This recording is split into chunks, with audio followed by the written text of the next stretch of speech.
What you know about rolling down in the deep? When your brain goes numb, you can call that mental freeze. When these people talk too much, put that shit in slow motion. Yeah, I feel like an astronaut in the ocean. Ay, what you know about rolling down in the deep? When your brain goes numb, you can call that mental freeze. When these people talk too much, put that shit in slow motion. Yeah, I feel like an astronaut in the. What you know about rolling down in the deep?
From the streets of Odessa, where dreams are forged in the fire, he rose. Kirill Negru, the IMMAF champion, a Moldovan warrior, but his journey didn't end there. He crossed borders, landing in Düsseldorf, where he now stands, fighting out of the UFD gym, poised for his professional debut inside the FNC cage. So I am amateur, I'm a world champion. I'm coming to do my professional record. I supposed to fight with Mata. Unfortunately, he got injured. Now I have a new opponent from Poland. He's 1-0 in professional MMA. Good on the ground, black belt, physically strong, but my goal stays the same. I'm a fighter who comes only for the win. My first professional fight is going to be here in Zadar in FNC, and you're going to see it now live. He is good on the ground, physically strong, and I believe that he is also mentally tough guy. Ja sam Kirill Negru, ja sam Moldavac, živim u Düsseldorfu I predstavljam UFD Gym. Zadar, I'm waiting for your support. Idemo po pobjedu. From Kołobrzeg, on the shores of the Baltic Sea, Severin Mankowski, a fighter from the north of England, where toughness is not taught, it's inherited. Out of Wakefield, just outside Leeds. This is Chris Hill, a fighter carved out of grit, hard rounds and northern pressure. No shortcuts, no noise, just work. I'm a fighter who brings a lot to the table. I have a lot of heart and a lot of determination to win. The most dangerous thing about me is that I don't quit. No matter what my opponent throws at me, I'll be there in his face for all 3 rounds if need be. Tonight, my plan is simple. I came here to knock him out in the first round. He can bring pressure, but pressure brings the best out in me. If he wants to stop me, he's going to have to kill me. My name is Chris Hill. I'm from Wakefield in the north of England. I represent ABT MMA Leeds and Legacy MMA. To all the guys who are cheering me on, I do this for you. This fight's for you guys. Zadar, don't blink. Out of Zagreb, from the famous neighborhood of Vrapče, Ilija Burkan was built the hard way. From Nova Iguaçu, one of the toughest neighborhoods surrounding Rio de Janeiro, Guilherme Nogueira, a fighter born into combat. Meu nome é Guilherme Nogueira, eu sou excelente strike, estou preparado para dar o melhor. Because in his family, fighting was never something distant. His uncle was a professional boxer, and from an early age, the sound of gloves, sacrifice and competition became part of his life.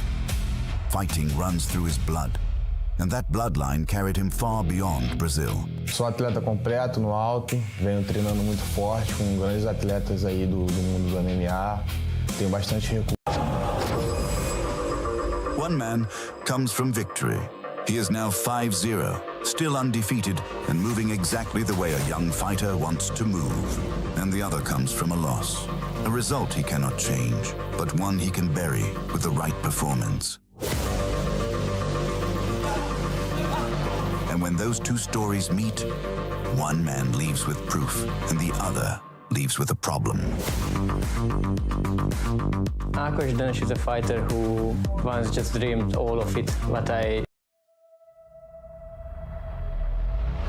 Out of Pforzheim, representing Germany, Robin Moosman, a wrestler by nature, the kind of fighter who thrives in pressure, control, and chaos at close range. When people hear my name, I want them to think of a really strong fighter. But for Robin, wrestling alone was never enough. So he traveled across the world to Brazil, the birthplace of jiu-jitsu, chasing evolution, sharpening every layer of his game on the mats where legends were built. I don't fight to look good, I fight to feel good. The best feeling in the fight is when I submit to people and when they tap. That means that they gave up. The heavyweight division is all about heavy hands, big men, big power. On one side, a true veteran from Poland, calm, seasoned, and dangerous. Across from him, one of Slovenia's fastest rising names. Young, hungry, and ready to prove he belongs. Experience meets momentum, and with heavyweights, one punch can rewrite the whole story. Michal Kita is a fighter who tried. Ja sam Marko Ančić, dolazim iz Splita I predstavljam American Top Team Zagreb. Hey guys, my name is Ronaldo. I'm from Brazil. I represent my gym in Munich, Dega Studio. Let's go. People see the fight, but people no see my life, no see my... From the mountains of Afghanistan to the streets of Argentina, Two fighters, two different worlds. Tonight in Zadar, there are no borders, no past lives, no escape. There is only violence, only war inside the FNC cage. I am a fighter who loves the war. In every fight that I have, love the blood, love the rush in every round, and I think the crowd will love it. ما از وقتی که پای به ورزش ماندیم هدفم فقط پیروزی بوده و تشنه پیروزی هستم و میخوایم که فقط پیروز شم مسابقه را از آن خود کنم. My opponent is dangerous because he's Afghano, you know. He grew out in the middle of the war. I think he's dangerous because of that. One driven by hunger, the other forged by violence, and the moment they stood face to face, everything exploded. ما در این دوره که مسابقه انجام میتم در این دوره برابر ما چی فایترایی که آمده و قوی نیست و قدرت. Well, we've been waiting for these two. Večer ljudi, ja sam Petar Ražov iz Zadra, predstavljam Bandog Gym. Ja sam Ante Bilić, Bum Bum.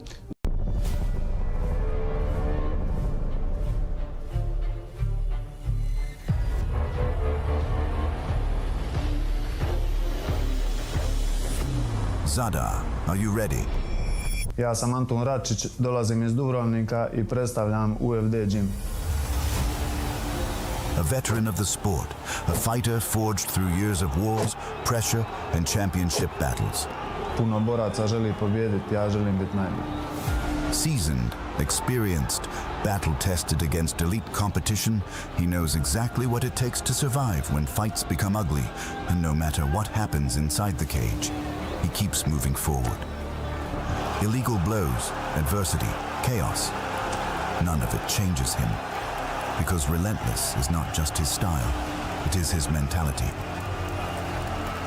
His opponent, from Manaus, deep in the Amazon rainforest, a fighter forged in heat, pressure, and survival. Known by one chilling nickname, the Choker, because when the fight hits the ground, every second becomes dangerous. Meu nome é Maurício Almeida, sou lutador. Eu vim para dar show, eu vim para agressivo.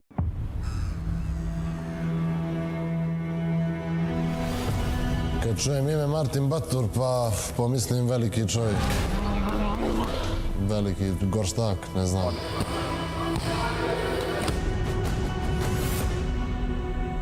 Kad čujem Milenko Stamatović, pomislim batine i maltretiranje u kavezu.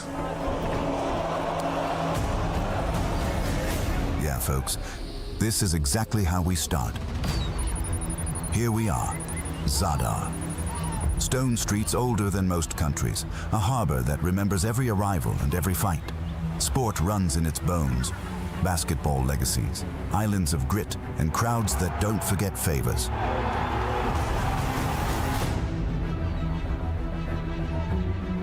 Two heavyweights, two stories. Martin Batur, the hometown colossus with history to reclaim after injury and a split road back to form.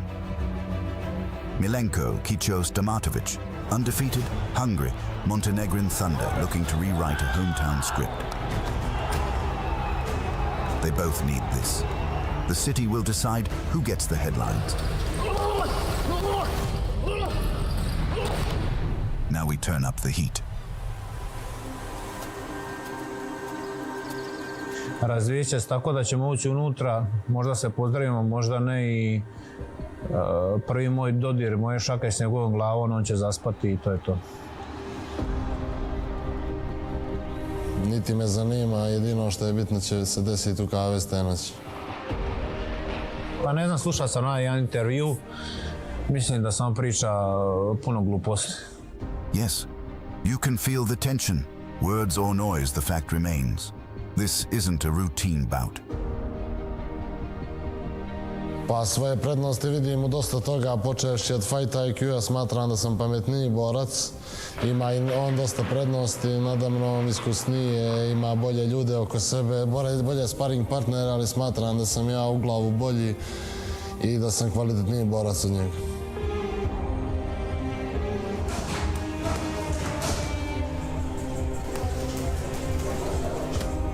Pa ima dosta kvaliteta, dobar je u stojci, veliki, ogroman je, tako da... To je to, bit će zanimljiva borba.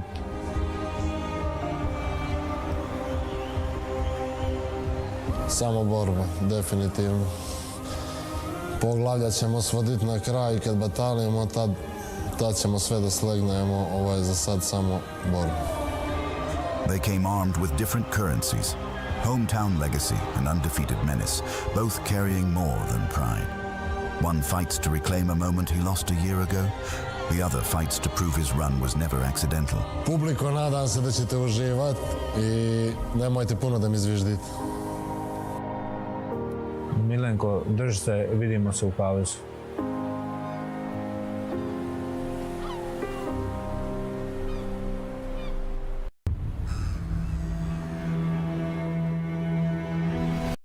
My bones start to disconnect. My soul becomes hollow. In the endless night, I'm desperate to feel more alive. Alive. Dreams that keep me wide awake.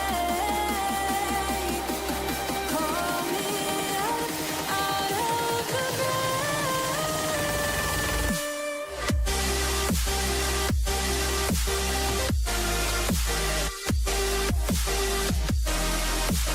Belgrade Arena. Get ready. Alexander Joker Illich fights for the belt against the champion Johnny Barbier. Power meets fury. Darko the Hammer Stosic. Rising Force. Marko Bojkovic. Welterweight champion Kamil Kraska.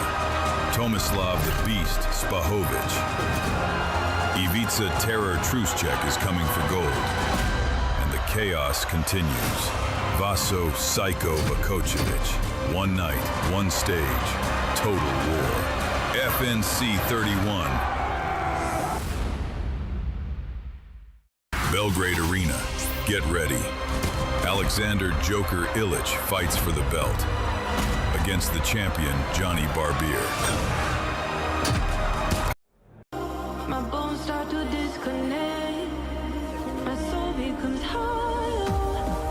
In the endless night, I'm desperate to feel more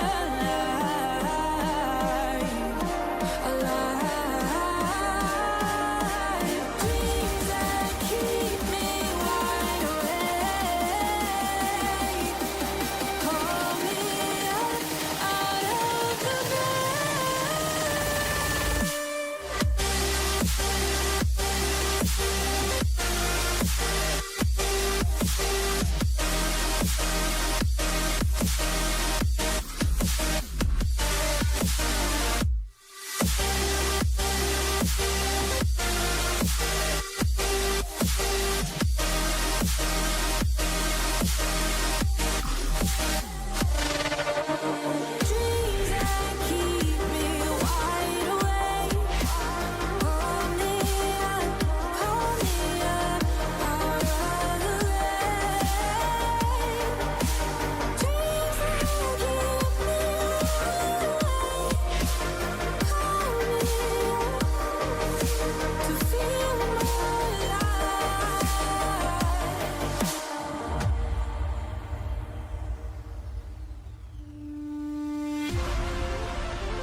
se čujemo?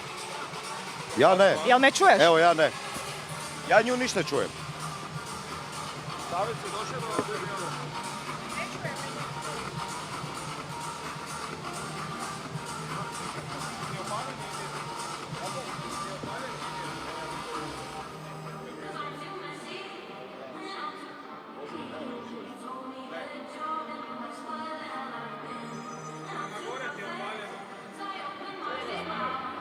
Čuješ me? Da me sad čuješ? Odlično. Daj mi malo samo stiše. Mene čujete, jel? Čujemo te odlično. Hvala Bogu. Aj, to je to. Truli, daj mi reci kakvo je more, molim te. Hladno, ali ne dovoljno. Se smrza, ali ne dovoljno. Znam da hoćeš minus 15. Išao sam ujutro podvodni ribolov, ali slaba aktivnost ribe je danas, nisam ništa pucao. Ali sam bio jedno čuko vremena. Nemoj jebe. Ali do duše, kad si u neoprenu ti nije hladno, znaš, u neoprenskom odjelu ti je okej. Ali kupao sam se poslije bez neoprenskog, tu je malo zimzeleno, ali Čekaj, podnošljivo. bio si u odjelu kompletno? Da, u odjelu ti idem podvodni ribolov uvijek. U neoprenskom odjelu. A čekaj, si stavil gore isto i kisik? Ne, bez boce, to je ilegalno sa bocom. Bez boce. A dobro, kad tebe ilegalno, legalno, A da, za ne. zaradu si uvijek. Ali izazovnije mi je, znaš, ovo je bolje, izazovnije. Ovo je široka. Da, znam. I čak i sa bocom niti nije toliko dobro, zato kaj glasan si, mjehurići ti izlaze stalno van. Onda si glasan pa ti zbrišu, da. Ali stavim si kapu, odnosno kapuljaču, rukavice, čarapice, one neoprenske odjela, nakornjak, da, mora biti. Tu ti najviše, kad je hladna voda, u neoprenu te najviše izluži. Znam, zato ti kažem. Stopala, ruke i pozadina, ne pozadina, nego... Koja je moja kamera? Sve su, znači, koje su crvene, kako si sad objašnjavao? Da čujem tebe, Ivona. Jel me čuješ dobro? Odlično. Sve okej, super. Ili zeleno, ako je crveno svjetlo kad vidiš, ali na primjer kad počnete široka kamera... Kud ideš prvo? U koji grad? A onda vas ja dalje Dallas. crveno svjetlo... Ti. Da, Dallas. Dallas, Filip, Toronto. Onda je crveno, Čekaj, u Dallasu igramo mi Engleska. prvu Znači, tekmu ili? crvenu se obraća. Je, uopće nisam pratio uopće kakav je raspored. Da. Biće top. Znači malo u Teksas. Ja, idem hoću ići onaj kaubojski bar gdje se otvaraju onako vrata. To, ali nogom moraš otvoriti, da. Da, nogom, ali moram imati one kaubojske čizme Obavezno. i ono... Okay. Ivona, jesi gledala Yellowstone? Ne, Nisi gledala Yellowstone? nisam. Yellowstone je priča. Onda ne smiješ Hey, uvući what's going on, kao Will? How you doing? Onda nemoj oblačiti. Happy with that? Yellowstone je opasan. To moraš jedan I'm pogledati. hearing myself pretty well. Morat ću. To moram kao uvod Keep talking, zasvijestiti. please. Za uvoz za kaubojsku priču. Yeah, Da vidiš, not too bad. oni su ovi gore u montani, Alright, happy with ali that? opasno je. Dobro. Gledaj, tam imaš i... Našla bi se ja. Kako ne? Čujem. Što čujem? Ja te čujem isto. Kak se ne bi snašla? Di se ti ne bi snašla? Ma di ne bi, Imaš, mislim da u Teksasu imaš open carry zakon, tako da možeš biti naoružana, ali ti mora biti pištolj na vidljivom mjestu. E pa to mi je dobro.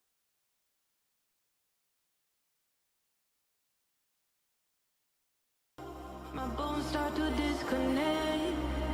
My soul becomes hollow. In the endless night, I'm desperate to feel more alive. Dreams that keep me wide awake.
Poštovane dame i gospodo, dobra vam večer i dobrodošli na 30. jubilarno izdanje Fight Nation Championshipa.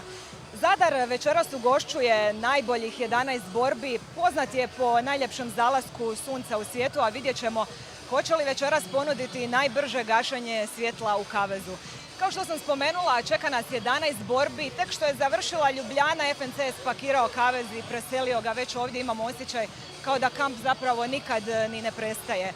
Jako puno interesantnih boraca, povrataka i svega ćete večeras vidjeti. Sa mnom su večeras Ozren Truhan, evo ga, gotovo! Dobro, Ozren Truhan, pa mi jesmo ko blizanci. Pa to je to, pa vi ste blizanci, ja sam vas spojila. Da, Ozren i Truhan. I Mate Radanić. Ozren Truhan. Htjela sam vas predstaviti na jedan interesantan način, ali evo, sad mislim da nakon ovoga definitivno nema bolje. Ne može boljeg. interesantnije. Ne može bolje. Nakon Petraka i ja sam isto kiksala.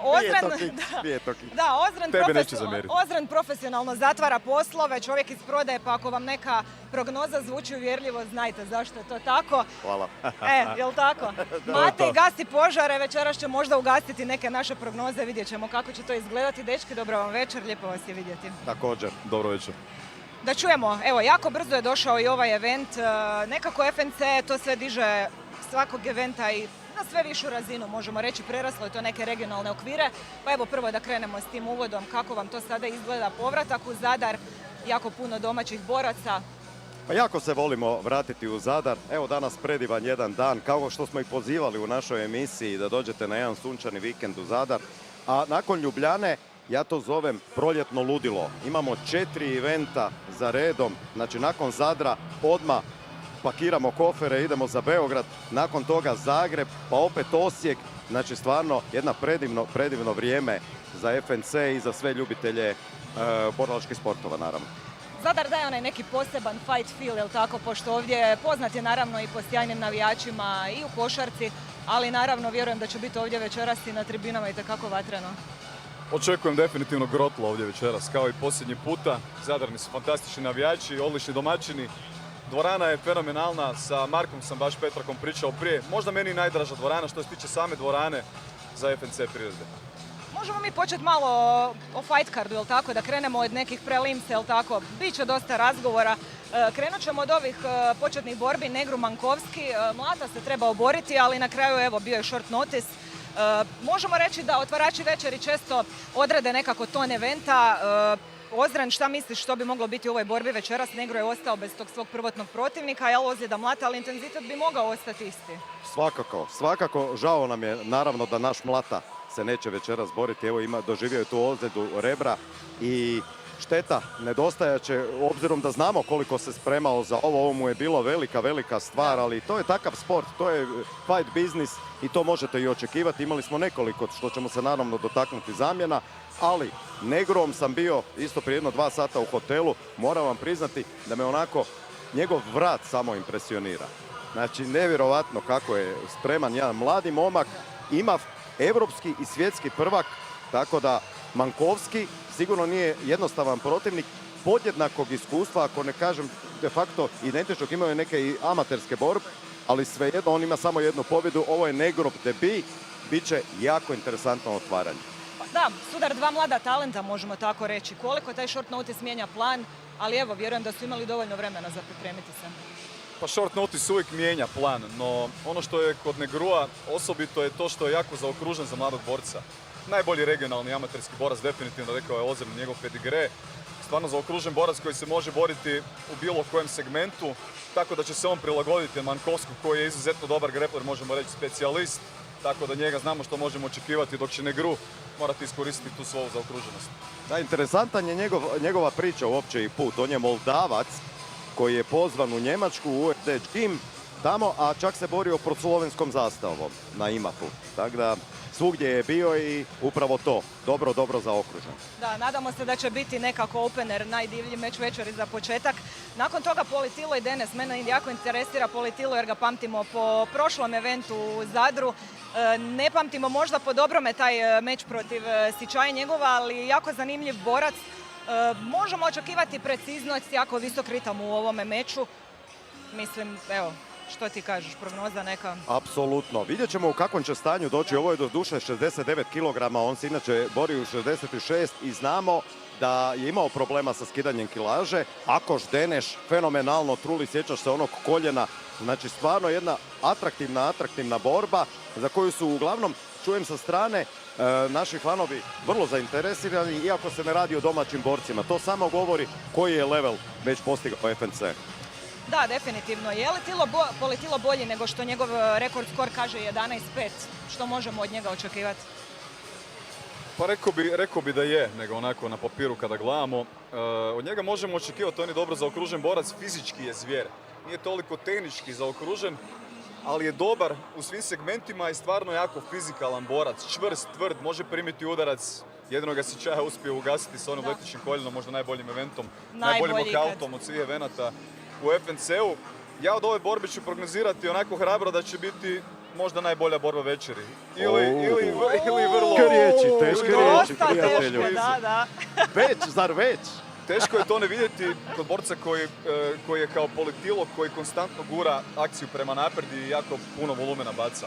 S druge strane, Deneš je također zaokruženi borac, ali onako tehnički zaokružen. Više onako tehničar. Tako da imaš to za ponuditi, može iznenaditi u ovoj borbi što se mene tiče, ali će biti iskorak u konkurenciji za njega. Još se nije borio sa borcem poput Politila. Da, zanima me kako će s Politilom jer demolirao je Ronija Jasona onim prekidom u trećoj rundi, baš zbog toga bi to moglo biti na obje strane onako neizvjesno. Sljedeća borba, Michal Kita i Deichmann, generacijski sudar teškaša, možemo tako reći. 45 godina, baš smo sad nagađali 44-45 godina Michal ima protiv 16 godina mlađega, ali možemo reći fizički itekako dobrog Deichmana. Da, to je upravo tema ove večeri. Znači, sudar teškaša, imamo Kita koji je treće rangirani protiv Deichmana koji je deveto rangirani. Naravno, dotaknut ćemo se Stamatovića, naše glavni zvijezde večeri, Stamatovića i Batura koji je četvrto i osmi, ali isto smo komentirali, Kita je jedna stara škola. Pješke ide, Truli, sad smo baš gledali ga. Ide pješke, njih dvojica. Punih 12 minuta, zamislim. Bez naočala, bez ičega, jedan takav jednostavan momak. Valjda neće izgoriti ovdje. A valjda neće, da, ali možda se i malo i namazao. Možda ga je Lara već lagano u hotelu s vazelinom. S obzirom na put, možda je trebao staviti kremu. Da, Michal Kita dolazi kao čovjek koji je pobjedio Batura, Deichmann dolazi graditi ime. Evo što ti kažeš, šta bi moglo biti večeras? Ovo je, mislim, jedan meč teškaša koji može ići na obje strane. Vrlo teško za prognozirati jer Kita u posljednjih 10-ak borbi ima 6 pobjeda, u posljednjih 11 profesionalnih borbi ima 6 pobjeda, 5 poraza. Da, 87% prekidom, to je itekako dobro. Ogromne šanse kada se bori Kita za prekid. Znači, vrlo vjerojatno ili gubi teškim nokautom ili pobjeđuje nekim prekidom, bilo to submissionom ili nokautom. Teško za prognozirati, vidjet ćemo mladost protiv iskustva.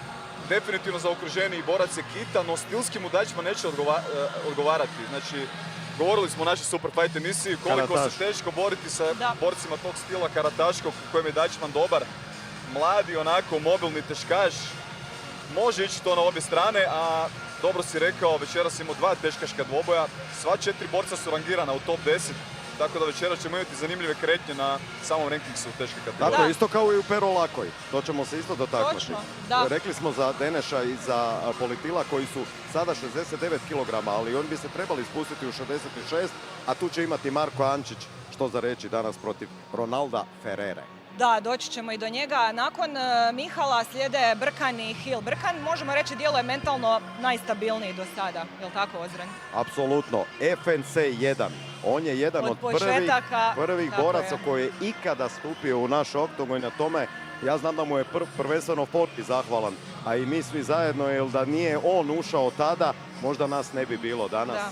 Tako da Ilija je jedan fenomenalan mladi borac koji je sad uz Luku Jelčića, naravno i uz gospodina Gorana Borovića i cijelu ekipu Stipu Todorića iz ATT-a sazrio do te mjere, vidjeli smo u Podgorici. Fenomenalno je odradio, mirno, jako promišljeno. mirno, staloženije. Možemo reći da je on, mislim, naravno krenuo je on s hrvanjem, ali kasnije je nekako postao staloženiji, nije onako eksplozivno ulazi u meč. Pogledajmo samo ova zadnja 2 meča s Vujčićem, sjajno. Nadajmo se da tako biti večeras, ali Truli, protivnik mu nije jednostavan. Da. Pa protivnik je neporažen, dolazi iz Velike Britanije, znamo koliko su kvalitetni britanski borci koji su konstantno su rangirani u top 5, top 10 u UFC-u, gotovo svim kategorijama, stvarno su puni talenta i u boksu i u MMA-u. Tako da od neporaženog borca iz Engleske možemo očekivati sigurno kvalitetan i dobar meč. Doduše, ovo će također biti iskorak u kvaliteti konkurencije za Hilla, jer Hill do sada nije pobjedio borca pozitivnog skora, to moramo reći. Tako da tih 5-0 može biti varljivo. Da. S druge strane, dobro si apostrofirala da je Brkan sazrio, pokazao je to posljednje meče. On je onako mladi zagrebački mangup zagrebačkih ulica, koji je kroz FNC-ov oktagon sazrijevao u onim ratovima po 3 runde kada je umirao kondicijski i svejedno se borio do zadnje kapi krvi. Stvarno srčan borac, pravi mangup. I sada je to počelo sjedati sve na mjesto. Zaokružen je borac, konačno je pošao koristiti tu svoju dužinu, on je gotovo 1,90 m. Tako je, da. Konačno je to počeo koristiti u posljednjoj borbi, bori se taktički, pametno. Boks je sjajno bio odradio u posljednjim mečevima, on je u stojci odličan, baš sam pričala i s Forgijem, nevjerojatno potkovan. Radio je konačno distancerski što se traži od njega kao visokog borca. On prije je bespotrebno prilazio u borbu unutra, nekakvu boksačku poludistancu, što mu nije trebalo i što ga je puno puta dovelo do problema. No, ponavljam, sazrio je u posljednjem meču, stvarno je pokazao tu zrelost, taj napredak u novoj dvorani, pod novim trenerima i pod novim trening partnerima. I pod tim iskustvom sve je to sada sjelo na svoje mjesto. I očekujem da će on diktirati tempo, da će upravljati tom distancom i izbjegavati pol distancu gdje je Hill najbolji i najopasniji. A on doduše Brkan bi trebao imati veliku prednost na toj većoj kick distanci, u klinču i na parteru. Znači mora samo izbjegavati tu boksačku pol distancu protiv Hilla i trebao ih pobijediti u tome. Da, i ne treba trošiti energije previše, u skremblovima pogotovo. Sjećaš se, znao je ulaziti, to je sjećate se, ja se ispričavam, znao je ulaziti, uvijek sam navikao na jednog sugovornika kojeg imam.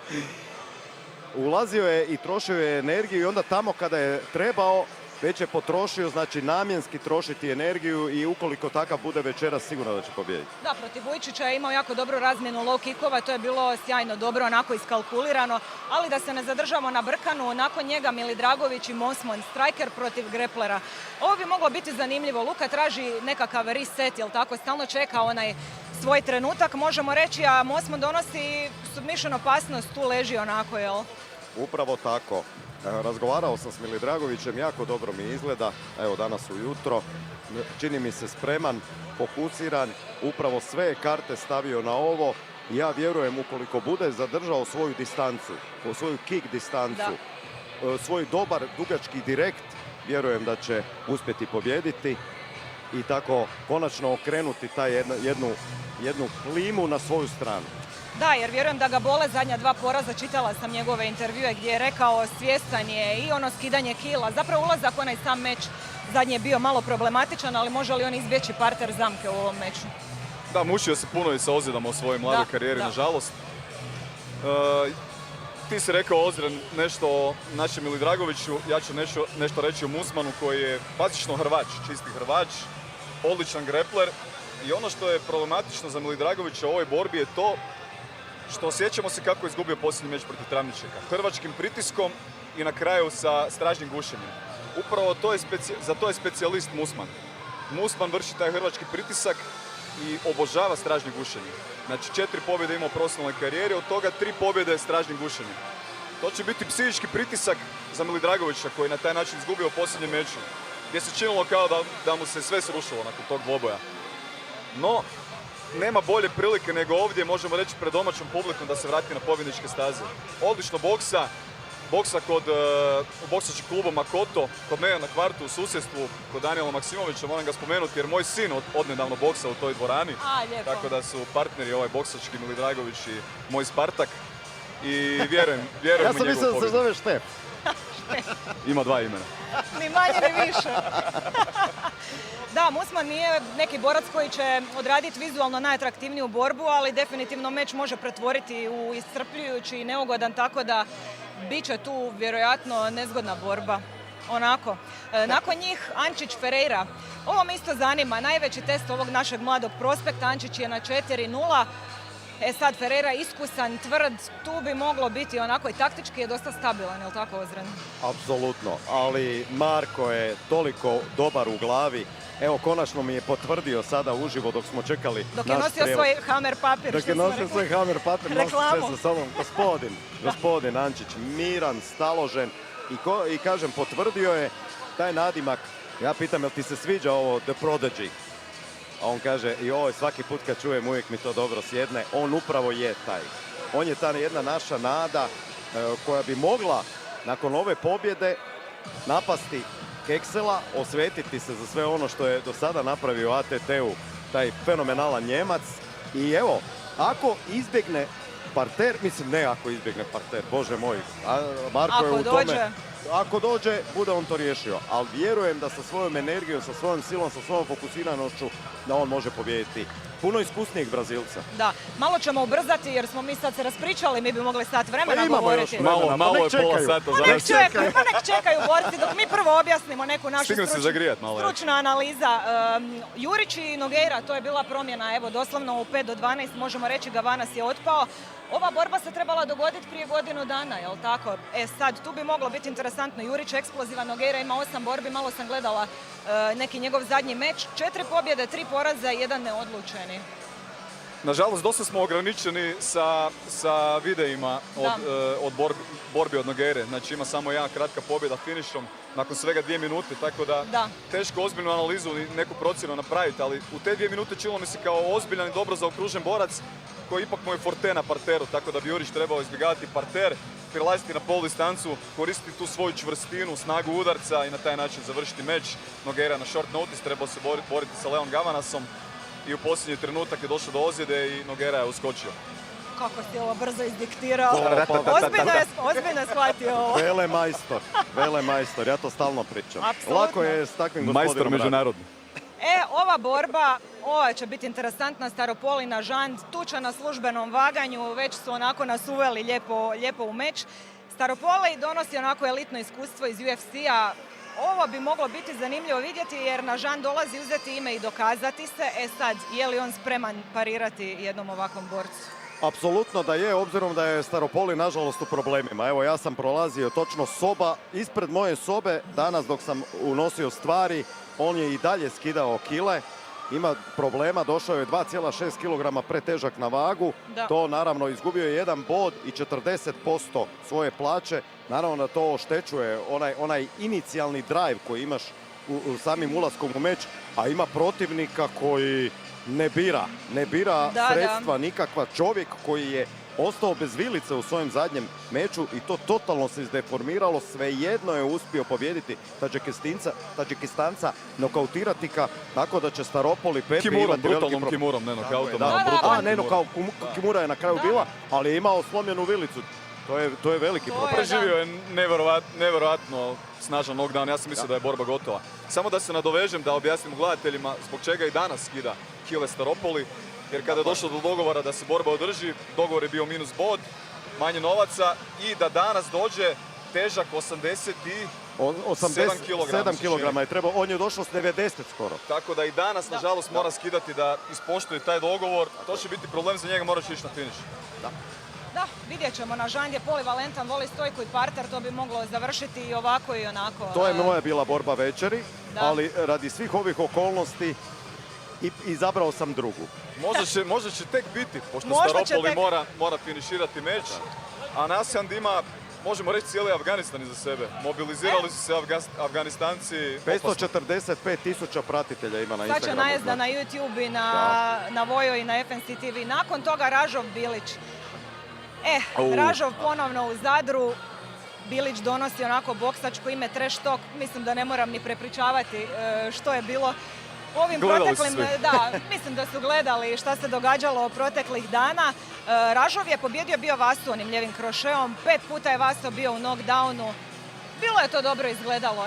Ali kako će sad izgledati? Da, izgledati će ipak nešto drugačije. Bum, Bilić. Kolega Truhan ga drugačije zove, ono stari nadimak. Ante Baraba Bilić je njegov originalni nadimak. Da. Je tehnički fenomenalan boksač, to svi znamo. Dugo ga nije bilo, ali svejedno. trebao bi biti favorit u ovom dvoboju, ali je mlad Dražo, vidjet ćemo koliko može primiti, nema rukavica, ovo je debi Bilićev uopće u Bernaklu, ali kaže da mu to ništa nije promijenilo i da to ništa ne smeta, niti da je osjetio bilo kakvu razliku prilikom priprema, tako da se jako veselim tom meču, ali neću više duljiti jer znam da kolega ima što za reći oko toga.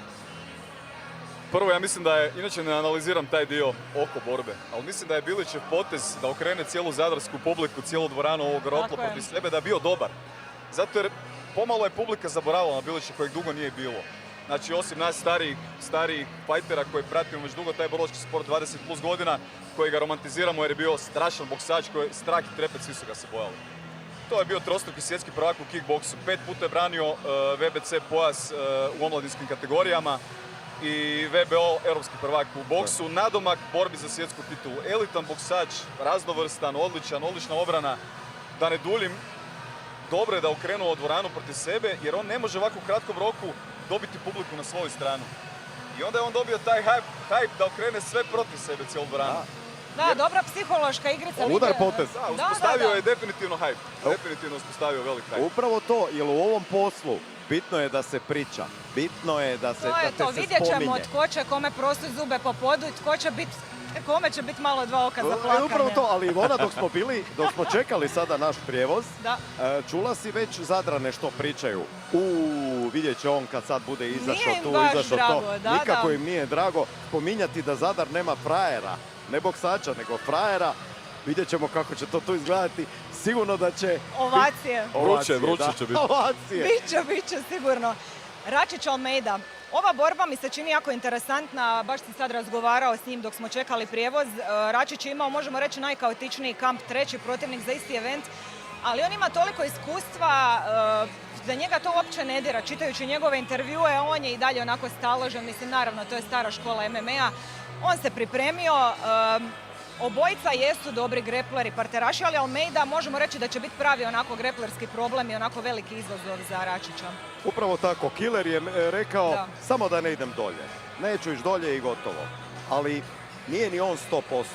Nažalost, iako on to može na to svoje iskustvo. Da. Na kraju krajeva radi se o KSV prvaku, mislim, ljudi.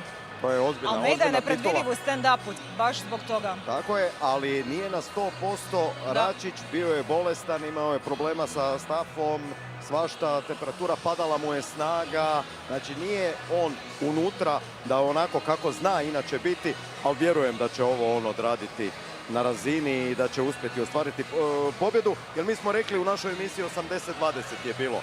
Sad bi rekao 60-40, ali svejedno je favorit. Pri čemu ti ostaješ? Ja bih rekao da je veliki favorit iz razloga, očito je da je specijalist od 18 pobjeda, čak 16 submissionom ima Almeida. To sve govori o njemu. Ali ima i 9 poraza. Ti porazi su došli upravo protiv boraca koji su bili sposobni zaustaviti njegova rušenja i izbjeći tu njegovu igru na parteru. Izuzetno agresivno opasan iz svih pozicija na parteru za submission. Ferreira koji se večeras bori sa Ančićem ga je upravo pobjedio nokautom Almeidu prije nekih 2 godine. Tako da mislim da Račić ima fizikalije i defensivno hrvanje da preživi te početne nalete gdje će pokušati Almeida spustiti borbu na parter i onda će doći to iskustvo i ta jednostavno kvalitetnija stojka, osobito na polu distanci, koji posljednjim borbama Račić se bori poput Tysona. Našao je način evoluirati sa 35 godina nakon tako duže karijere. Stvarno razara sada na nogama kada priđe blizu i očekujem nokaut Račića u ovoj borbi. Da, nadamo se jer je on pravi velemajstor u tome, možemo reći enciklopedija tehnike, pogotovo kad se sjetimo onoga FNC30 kad je onim overhandom pogodio u bradu Tratnera, jel? Kako ne, a i šta je naprimao se u neugodno mjesta. Neugodno, samo tako ću reći. Tako je. I došli smo do glavne borbe večeri, Batur Stamatović. Ovo smo razgovarali, Tija Ozren, dok smo tebe čekali, kako je ovo baš teško, kako je ovo baš zapravo teško za predvidjeti. Main event, povratak kući, nedovršena priča. Toliko tih nekih stavki imamo oko Batura i Zadar, naravno, ne pamti baš po dobrome. Bila je tu i ozljeda protiv Andrišaka, povratak nakon 2 poraza, ali vraća se sad s pobjedom. Kako bi to moglo izgledati jer znamo i kako Kičo ordinira isto po kavezu. Kičo ima jake direkte i toga bi se i Batur trebao paziti. Sad kad sam vidio Kiču, moram i uživo, nikada nije izgledao u boljoj formi. Ima momentum na svojoj strani. Ima stvarno onako samopouzdanje, upravo to mu nosi. Ta nikad spremnija fizička snaga, ajmo to tako reći. Dosta se izrezao, znamo da on skida uopće za tešku kategoriju podosta kila.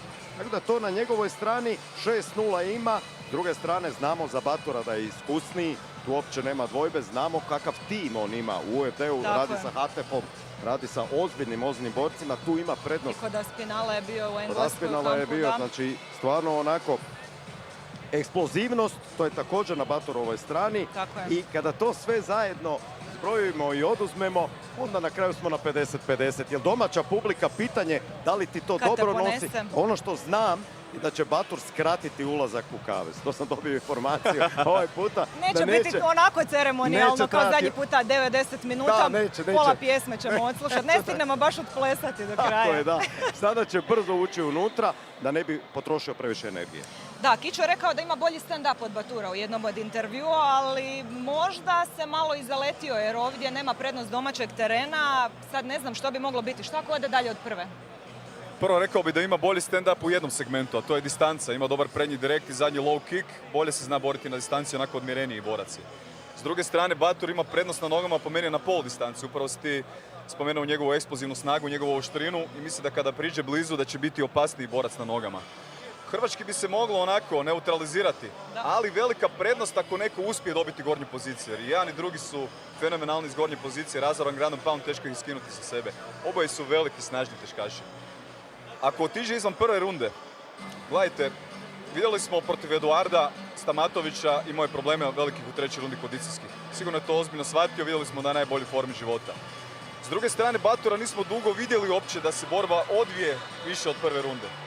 Tako da je to teško procijeniti, ali ja bi onako, jer je Stamatović nekako odmjereniji borac, manje onako, bolje se tempira, ne ide toliko od prve minute odmah unutra. Tako da, na tu stranu bi možda rekao da je u nekoj prednosti ako se borba odvuče iznad polovice runde. Puno upitnika. Zato budite s nama. Budite s nama, ali nismo se dotaknuli i nagrada za nokaut večer i bonuse i sve ostalo, to tebi prepuštam. Bravo, da. Ti si zapisao sve. Ja sam zapisao, tebe sam podsjetio da mene podsjeti. Jesi, tako je. Da, jer sigurno da će dodatnu injekciju i dodatno još gasa dati borci, obzirom da Super Sport, naš generalni sponzor, daje 10.000 eura za borbu večeri plus 5.000 za nokaut večeri, tako da je ispred nas uistinu interesantna večer. Kao zagrijavanje za ono što nam slijedi, a to je Beograd, koji će biti... To će biti, znači ako je ovo... Autobusom ćemo ići na kamionđe. Da, ako je ovo eksplozija, 31 FNC će biti detonacija. Da privedemo kraju možemo reći, baš sam pročitala jednu zanimljivu izjavu, u starim samurajskim pričama kažu nije najopasniji onaj koji je najglasniji, najopremljeniji, nego onaj koji je preživio dovoljno dvoboja. Pa ću vas ostaviti s tim razmišljanjem da otrčite do svojih komentatorskih pozicija. Bilo mi je zadovoljstvo, Ozran Truhan. Hvala ti puno. Hvala vam lijepo. Hvala i vama, dragi gledatelji. Ostanite s nama. Još jednom da vas podsjetimo da na YouTube kanalu možete besplatno pratiti prve dvije borbe. A nakon toga možete se prebaciti na FNC30 i na Vojo kanal gdje pratite ostale borbe. Lijep pozdrav i uživajte.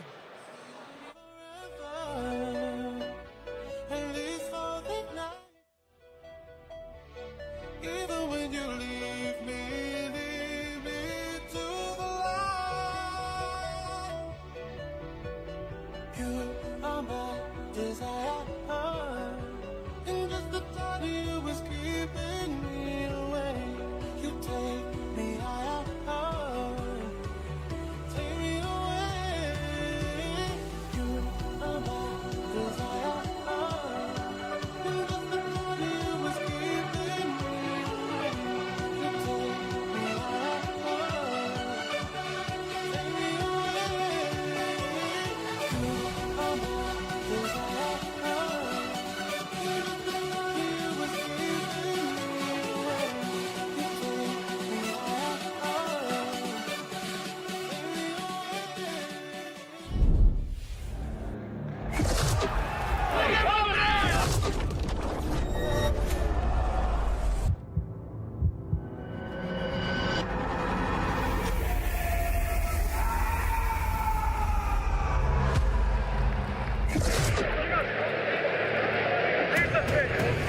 very good evening and welcome to FNC29. We're coming to you live from Arena Stozica in Ljubljana.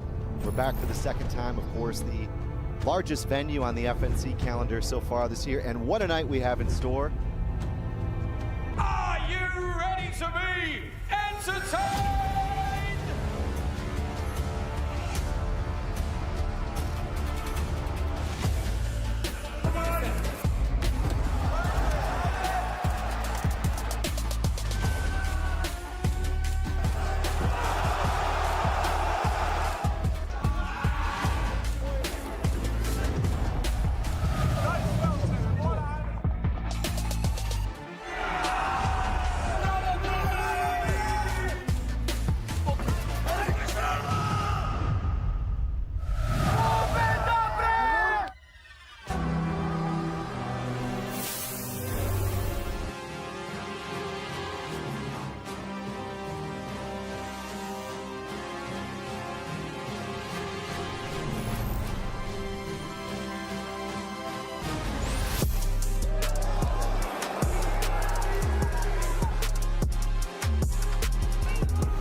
Oh, Sakai goes down!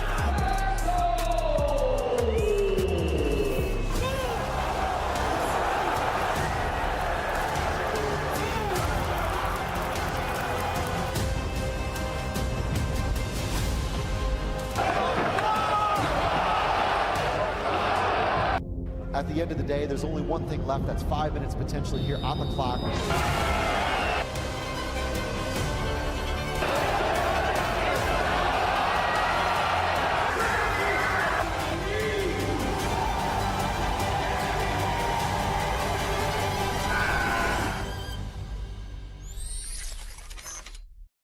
Belgrade Arena, get ready. Alexander Joker Illich fights for the belt against the champion Johnny Barbier. Power meets fury, Darko the Hammer Stosic. Rising force, Marko Bojkovic. Welterweight champion Kamil Kraska. Tomislav the Beast Spahovic. Ivica Terror Truschek is coming for gold, and the chaos continues. Vaso Psycho Bakocevic. One night, one stage, total war. FNC 31.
Good evening to the ladies and gentlemen joining us from around the world, and dobro došli to those with us here in sunny Zadar in beautiful Croatia.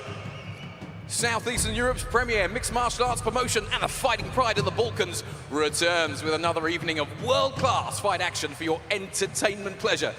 Your officials for the evening overseeing the action in the cage tonight: Alexander Zoric, Ilya Lucic, Marko Shintic, Boris Spaniol, and Nenad Shancic. And so, ladies and gentlemen, the officials are ready. The fighters are ready. Jeste la spremni za zabavu? Are you ready to be entertained? Well then, ladies and gentlemen, welcome. For this is the Fight Nation Championships Edition 30, brought to you and powered by Super Sport. And without any further ado, it's time to get the action underway. From the streets of Odessa, where dreams are forged in the fire, he rose. Kirill Negru, the IMMAF champion, a Moldovan warrior, but his journey didn't end there. He crossed borders, landing in Dusseldorf, where he now stands, fighting out of the UFD gym, poised for his professional debut inside the FNC cage. So I am amateur, I'm a world champion. I'm coming to do my professional record. I supposed to fight with Mata. Unfortunately, he got injured. Now I have a new opponent from Poland. He's 1-0 in professional MMA. Good on the ground, black belt, physically strong, but my goal stays the same. I'm a fighter who comes only for the win. My first professional fight is going to be here in Zadar in FNC, and you're going to see it now live. He is good on the ground, physically strong, and I believe that he is also mentally tough guy. Ja sam Kirill Negru, ja sam Moldavac, živim u Düsseldorfu i predstavljam UFD Gym. Zadar, I'm waiting for your support. Idemo po pobjedu. From Kołobrzeg, on the shores of the Baltic Sea, Severin Mankowski, a fighter with the energy of a rave and the patience of a chess player. And tonight, he steps into this fight on short notice. No excuses, no hesitation. The most dangerous things about me, I am the finisher first round. The biggest mistake he can make, he go to fight with me. It's not personal, but in the cage, I'm a brutal guy and I go to war and kill him in first round. I'm a fighter who accepts any challenge. My name is Severin Mankowski. Guys, be ready, don't blink. And now, please welcome to the cage in the blue corner. At yesterday's weigh-in, he scaled an even 80 kilograms exactly, 31 years of age and standing at 180 centimeters tall. With a perfect record thus far of 1 professional bout and 1 win, he's representing Galota team from Poland. It's Severin Mankowski!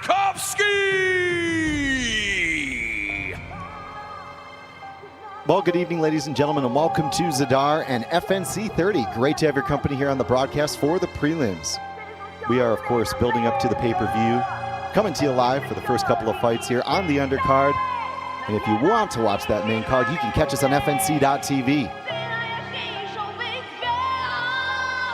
We begin tonight at catchweight at 80 kilograms, 3 5-minute rounds in Prospect and MMA. And, of course, Severin Mankowski here to make a statement tonight from Poland. The 31-year-old has promised early stoppages and intensity. 1-0 as a pro, coming in, of course, his debut has to tell you something about his intentions. He doesn't manage the pace, he goes straight for the finish. And the only item on his CV so far is, of course, that clean single pro bout against a debutant tonight that may give him some upside. Will Jr., my broadcast partner, to kick things off tonight. Will, this is going to be a dangerous fighter and a very dangerous proposition. Well, look, he said it. He comes to finish, and he comes to finish in the first round. Freshly minted professional who's made his debut at Babylon MMA in 2025, finishing his opponent with a first round arm triangle. You know, he's well orientated, and listen, he's a dangerous man, Chris. We spoke candidly, of course, about the pre-fight arrangements. Taking it on 2 weeks' notice, he said, was really no issue. I'm always ready, and a fighter who gets ready, stays ready, bigger, probably a pretty big weight cut, but a guy does not look phased to be in this big arena tonight, Will. No, to be honest, he doesn't look phased, Chris. He looks quite strong, he looks healthy. And as you say, physically, the bigger man probably going to take center stage and see what he can do in the first round. We're ready for a stand-up battle here tonight against a very highly touted amateur coming in to make his pro debut. A potential opportunity. We've seen some great fighters come from Poland, of course. Some champions even in FNC coming in from Poland, and there are many great gyms and many great fighters, but Severin Mankowski flying the flag in a catchweight affair here tonight on FNC. Of course, Zadar featuring many great action-packed fights, but it's always those openers where you have the chance to catch the venue as it fills up and catch the eyeballs, especially against a very highly touted IMF champion. Coming into the cage here, Severin Mankowski, the 31-year-old, 1-0, looking to go 2-0 in FNC and make his debut. Severin Mankowski!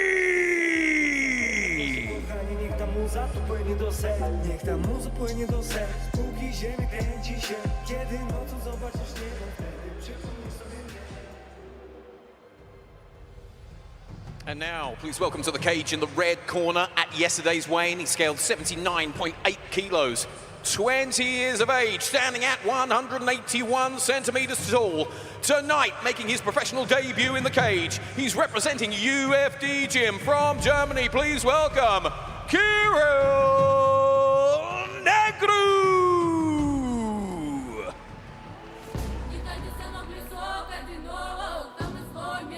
Kirill Negru is an IMF junior and senior world European champion alike. We saw him finish with the 6-ounce gloves multiple times with heavy knockouts recently. And of course, coming from the UFD gym, he needs no introduction. The teammate of contestants this evening, such as Anton Racic, Luka Milidragovic, among many others. Well, that infrastructure in Dusseldorf around him, very legitimate, Will Jr. We talked about it. The gym, the coaches, the training partners, they prepare you for this moment. The lights, the crowd, the fact that your record is about to begin as a debutant. Immense pressure, but immense skills for this guy. As you say, Chris, UFD, a very decorated gym. One of the most decorated amateurs on this card, potentially. He's coming, he's making his professional debut. Chris, I'd like to see him, that walk in, a lot of energy. I can imagine he's going to come into the cage and he's going to want to make a statement. Especially as a younger fighter, right? 11 years older, Mankowski. We know that Mankowski is 2 weeks really on the notification bell if you have it. And of course, we know that Negru trained for somebody very different. On the flip side, though, good timing, strong cardio, definitely leaves some openings to the middle of his guard, but he's a guy who could really end this fight very quickly, much like the opposing corner in the blue camp. His striking is his primary tool, and he carries a serious punch power for this weight. And as you said before, you know, Mankowski's the bigger man, but I think Negru, going off looks, probably doesn't look like he can finish, but I've seen footage and he can get the job done. The picture only tells you half the story in this game. Well, we talked about high expectations and, of course, potentially really Negru, no real footage on him as a pro, of course, so it's a bit of a blank slate. The way in which the nerves fall as the chips fall inside this cage at FNC30 could define this entire fight. Kirill Negru!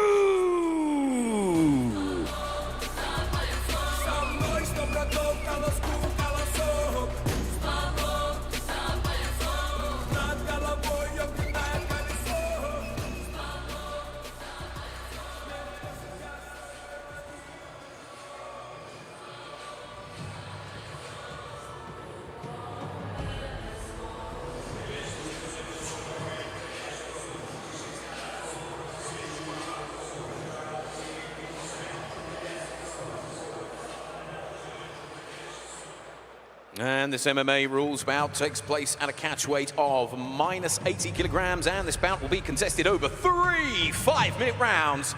Your referee in charge when the action gets underway, Mr. Marko Shintic. Fighters to the center, please, for your final instructions. Fighters, you know the rules. Listen my command. Say stop, is stop. If you want to start the goals, go to the corners. Well, both fighters very experienced as amateurs in this catchweight bout in the 80-kilogram division here in FNC30. Kirill Negru, Severin Mankowski, as you can see. Negru making his debut, 181 centimeters tall, is just 20. 1-0 is Mankowski. He is 31 and 1 centimeter shorter. Poland versus Germany. Red corner for Negru, blue corner for Mankowski. lot of pressure from both. As we take a look at it, Will Jr., how do you expect this one to go? If Negru can keep himself off the mat, I think he's going to finish it. But again, Mankowski's got that little bit more experience, so he's going to have to manage that. And I think he's going to have to manage the height and the distance. Chris, if I'm going to call it now, I'm going to give it to Negru on a second round finish. Well, some early testing here as Negru working his way in and out with the blue trunks and red tape. Southpaw position. Good testing and response from Mankowski, of course. Happy to stand southpaw and mirror that stance. Not always a natural southpaw, but sometimes closing up the stance can be the way forward here. As we settle into this, the footwork continues to shuffle forward from Negru. Negru, very calculated, very observant, taking in the data. Mankowski utilizing that low leg kick, lead leg kick there, just to close the distance and just to engage. But I think Negru's just standing off, trying to gauge the distance. He's got center stage, but he closes that distance very nicely, Chris, actually. He ducks the head and he comes forward on a half shuffle, which is very good. If you can put a right on the back of that, could be in danger. So Negru continuing to imagine the opportunities at play here as he looks to fish with a right. Good lateral footwork to the right as well. Very much opting to stay close stance here as Negru reaches for an overhand left. Some early jitters, certainly some cagecraft unfolding here, but it is, of course, the first takedown that comes in from Mankowski. Severin Mankowski pressuring up to the fence, and this might be the opportunity you spoke about, Will Jr. Exactly, as I say, if he can keep himself off the mat, he'll be in green territory, but he's done well here. It's good defense on the cage from Negru. Negru trying to control this position, trying to work his hands in the right direction, but of course building up your base can be easier said than done. Mankowski does a great job of staying inside, but the audience showing a good educated appreciation of what's just unfolded as the undefeated IMF champion, European, world level, world caliber amateur talent, making his pro debut with a big opponent swap. And takedown pressure, very persistent from Mankowski. The 11-year-old age difference certainly has been a factor in his strengths. He tries to bunt the hips, can't quite do it. Good counter off the whizzer here.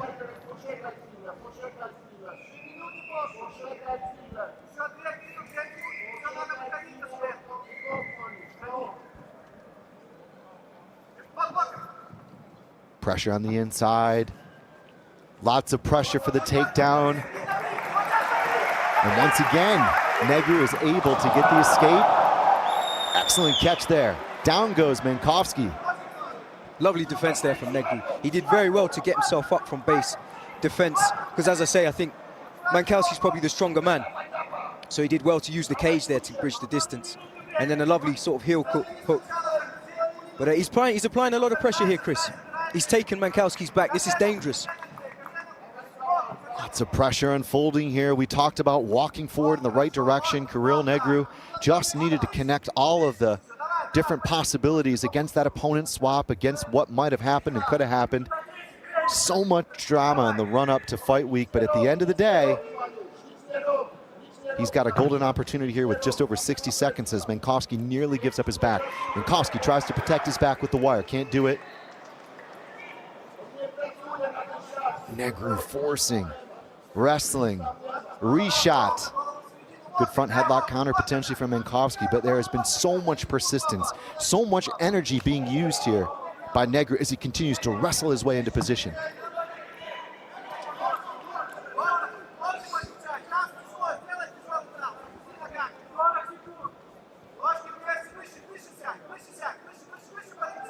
Easing his way into it. Negru's got the takedown, good couple of punches landing here. He's scoring very cleanly, Will Jr. It ain't pretty, it ain't flashy, but it's methodical. And you just get the feeling that Mankowski is starting to wilt here in the final 60 seconds. Exactly that, Chip. He's chipping away with those little inside shots, and he's applying pressure, and he's slowly scoring. And that's kind of what you want to do. It's a little bit stagnant, but there's pressure there at all times. Heavy left hand, Jinx Will Jr., you called it. That came in really hard there. It was the perfect time to throw it. Perfect time. And I think that's done a little bit of damage to Mankowski and put him in his place. He's not got off the mat immediately, whereas Negru's back to his corner. And I think he's slowly chipping away, slowly wearing. And he should have really put a bit more pressure in first hand. Maybe got the job done sooner, but we'll see as these later rounds unfold. Well, the opening gambit has been played. If you're just joining us, welcome to the prelims on FNC30. Coming to you live. Capacity crowd expected here in Zadar tonight. And what an evening it is going to be in Prospect. But right now, coming to you as we build up to the pay-per-view on FNC TV, this catchweight encounter. Severin Mankowski looking a little bit worse for wear there in the corner, in the blue corner. Of course, is 1-0, undefeated, was undefeated as an amateur, 3-0. Of course, Negru, 13-2. Incredible run in IMAF, amongst other amateur appearances for promotions, indeed, in and out of that IMAF career. That came back to 2022.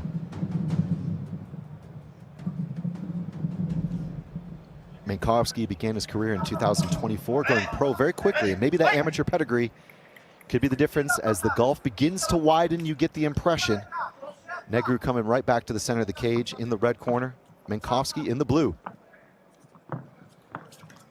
Honestly, I think Negru looks a little bit more fit, a little bit more seasoned in this. And he's very calm. For somebody making their debut, Chris, I think he's very calm, he's collected. Everything is calculated and nothing is really wasted. Mankowski took a little bit of damage to the top of his right eye. As you see, the corner was treating that. Let's see how the later folds unround. Negru forced to deal with the takedown pressure.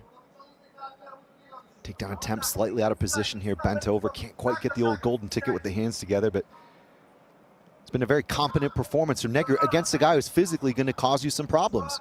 And technique beats strength. Exactly, and he's constantly applying pressure here. Whether that's benefiting him, whether he should disengage and maybe separate and have some striking on the mat, I don't know if that's better for him. But he's slowly chipping away and the shots are getting put in on the inside. But Negru just looks slightly more fit, slightly more healthy. And yeah, he's taking the center of the mat and really applying that pressure. But he doesn't want to charge in and get caught and leave himself exposed. Negru turning back, kick goes right to the midsection. That's the first spectacular technique that we've seen from the youngster. Nearly lined that one up. That would have been a home run shot, knocking it straight out of the park. But Mankowski, as tough as advertised, certainly ready to go and press the action as he promised coming in on short notice. But then again, conditioning, all of that can be a factor here as we march towards the midway point of this fight. 45 seconds from that junction. Pressure, digging the toes. And I like those cheeky shots that Negru's putting in. And he spins around to try and take back. Let's see if he can get some hooks in and secure the position. But again, he's still chipping away. He's still going maybe for those liver shots with the elbow and with the punches. But yeah, he really wound that one up, Chris. If that landed, serious damage.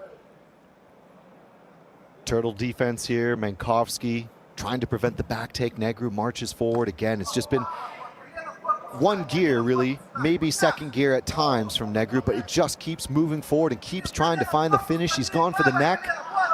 Speak of it, and it shall appear. Needed the body, anything to soften you up and open up that submission, Junior. Exactly that, yeah, he's just chipping away at the body here. I'd like to see him spin off, maybe try and attack an arm, a limb, but as you say, he's just chipping away, really letting those knees off, really aggressive. Heavy knees to the body, heavy punches. Negru, much to the atmosphere in this arena, continues to be in pursuit of the finish, but it is the absolutely resilient performance of Mankowski, who seems to find a way to stay into this fight.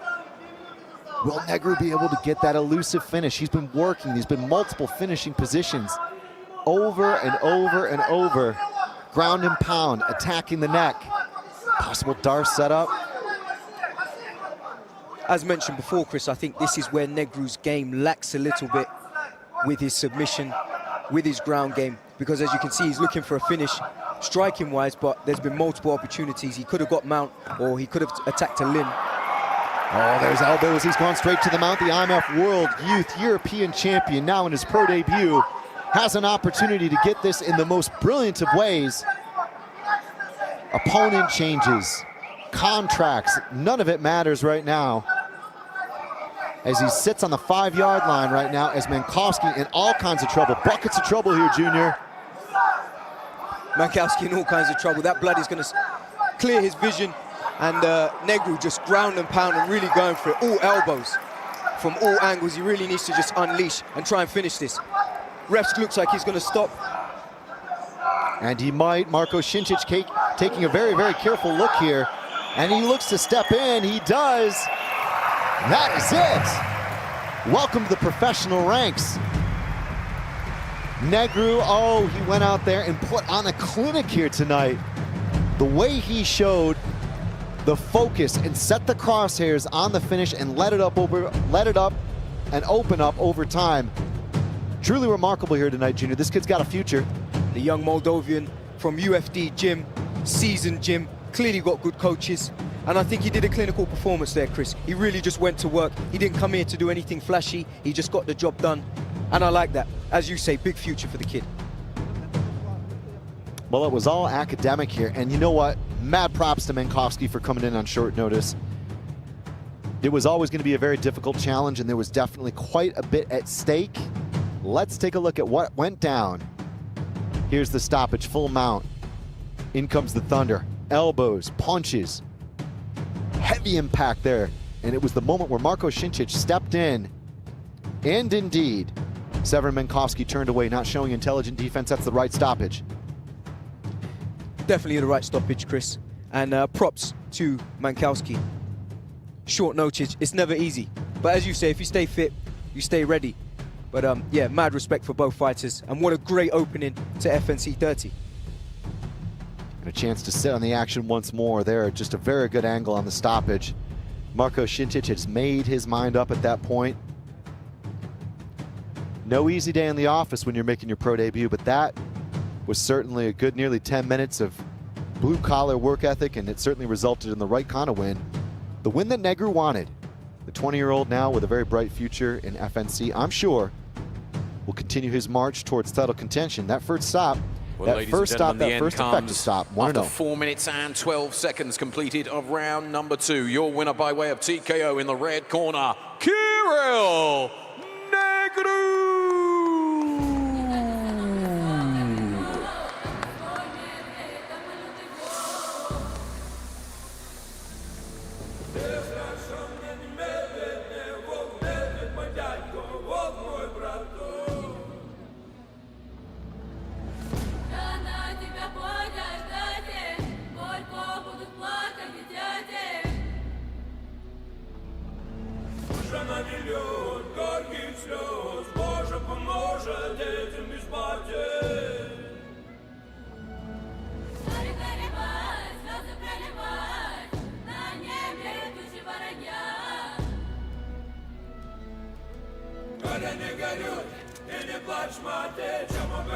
So celebratory scenes there, Kirill Negru from the UFD gym. A chance to have a word.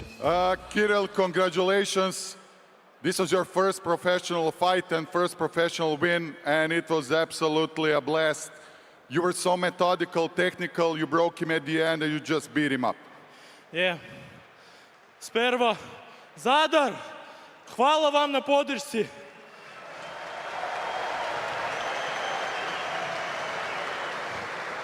I really feel that and I appreciate that. Thank you very much.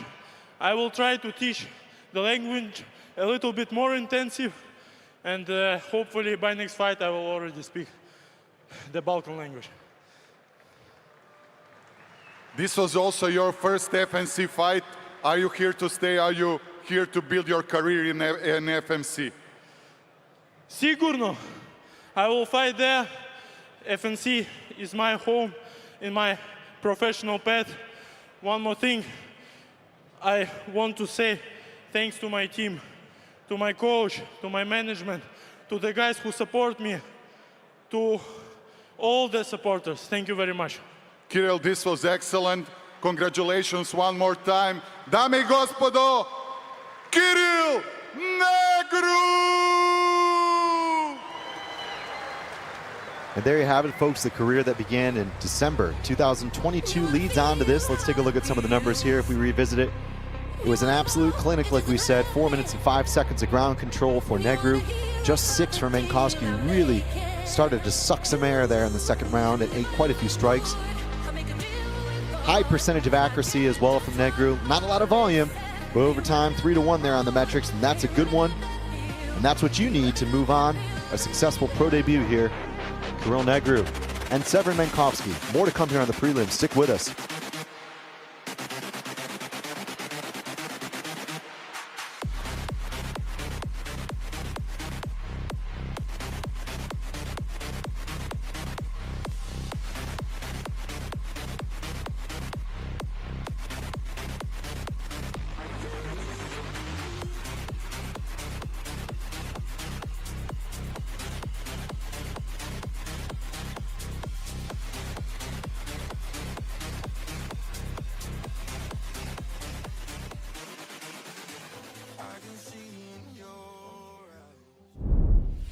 From the north of England, where toughness is not taught, it's inherited. Out of Wakefield, just outside Leeds. This is Chris Hill, a fighter carved out of grit, hard rounds and northern pressure. No shortcuts, no noise, just work. I'm a fighter who brings a lot to the table. I have a lot of heart and a lot of determination to win. The most dangerous thing about me is that I don't quit. No matter what my opponent throws at me, I'll be there in his face for all 3 rounds if need be. Tonight, my plan is simple. I came here to knock him out in the first round. He can bring pressure, but pressure brings the best out in me. If he wants to stop me, he's going to have to kill me. My name is Chris Hill. I'm from Wakefield in the north of England. I represent AVT MMA Leeds and Legacy MMA. To all the guys who are cheering me on, I do this for you. This fight's for you guys. Zadar, don't blink. Out of Zagreb, from the famous neighborhood of Vrapče, Ilija Burkan was built the hard way. While others talked, he kept proving himself inside the cage. Through pressure, setbacks, and sacrifice, he earned every step forward. No shortcuts, no fake hype, just work, discipline, and evolution. Kad ljudi čuju moje ime, želim da pomisle sad slijedi show. Moj protivnik je Chris Hill i to je samo još jedno brdo koje ću pregaziti isto kao sa svojim psima kad šetam svaki dan. Ja i Chris Hill imamo jednako pobjeda, ja imam malo više poraza, što znači da se ja poraza ne bojim. Pobjedit ću ga zbog tog pritiska. Ljudi vide moj skor, ali ne vide moju vještinu. Ja sam Ilija Burkan, dolazim iz Zagreba i predstavljam American Top Team. Young, hungry, and full of courage. With every fight, Ilija Burkan keeps proving he belongs among the best. And this is only the beginning. Zadre, ja ću mu nabiti pritisak unutar kaveza, vi mu nabite pritisak izvan njega. Idemo ovo razvaliti i zapaliti ovaj Zadar.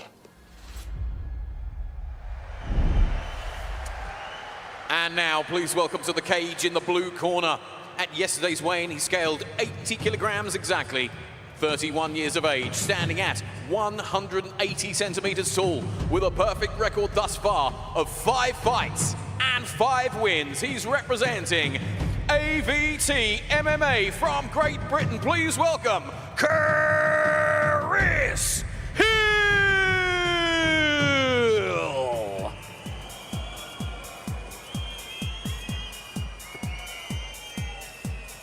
Out of Leeds in England as he marches into the Lion's Den here tonight is Chris Hill. Of course, as we mentioned, out of AVT and Legacy. AVT under Danny Mitchell, one of the great UK MMA pioneers, an outstanding coach in his own right, leading that team, and indeed Chris Hill in 5 fights to get 5 wins. 4 of those right before the final bell.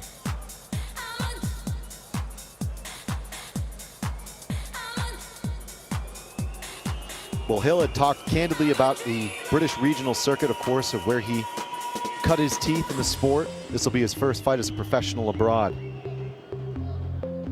It's a completely different world, he noted, to what he's walking into normally, but hey, no one in the building will be cheering for him. That kind of pressure forges diamonds. The opposition tonight from ATT Zagreb, but hey, 5-0 is 5-0, and a road warrior coming in tonight to potentially cause an upset is exactly what Hill will be capable of. Finishing intent is considerable. Ranked now amongst the top 30 UK middleweights. And a great deal of confidence, Will Jr., about what he can do to make that first impression in FNC tonight. Into the Lion's Den indeed. And what we know about from people from up north in England, they love to have a tear-up. Listen, this fella, he's come to have a tear-up. an undefeated Leeds fighter who arrives with serious amateur credentials to back it up as well. He's going to have the walk, he's going to have the talk. I love to see what Chris Hill can do tonight. 3-1 underdog, a bit rich? A little bit, but I'm excited. You love the underdog story, don't you? Love the underdog story. And so does Hill. Well, I'll tell you what, Hill said, look, it's a big opportunity for me to be able to come out, flying out of Manchester Airport earlier this week, straight in to Croatia to make that first impression. Here's Chris Hill in the blue corner from the UK. Chris Hill!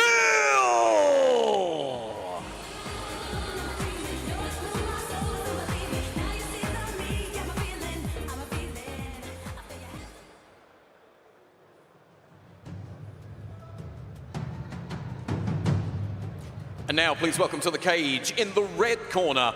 At yesterday's weigh-in, he scaled 79.9 kilos, just 23 years of age and standing at 187 centimeters tall, with a professional record of 8 fights, 5 wins, and only 3 defeats. He's representing American top team Zagreb from Croatia. It's Ilija Barkan!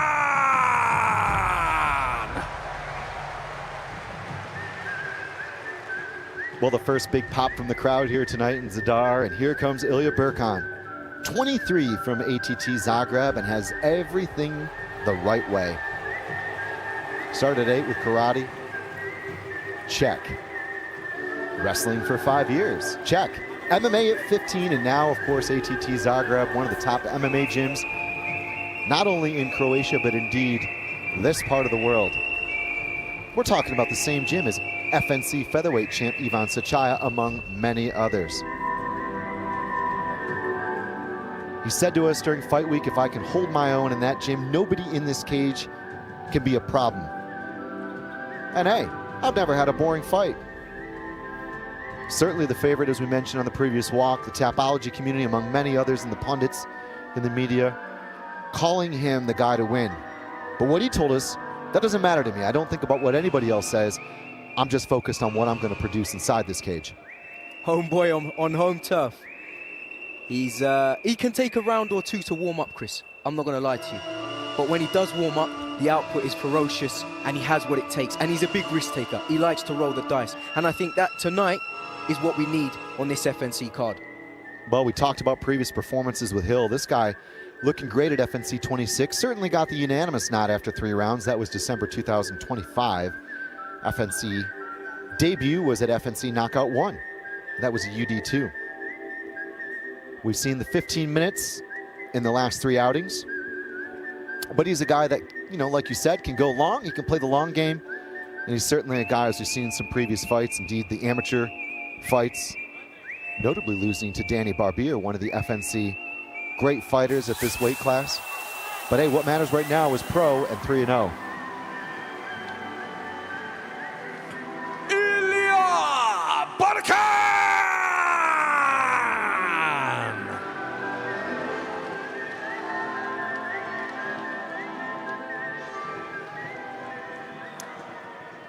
And this MMA rules bout takes place at a catch weight of -80 kilograms, and this bout will be contested over 3 5-minute rounds, and your referee in charge when the action gets underway, Mr. Boris Spaniel.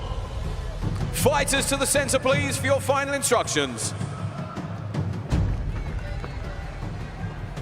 Fighters, we've been over the rules. Protect yourself at all times. Listen to my demand at all times. Touch glass if you want. Step back.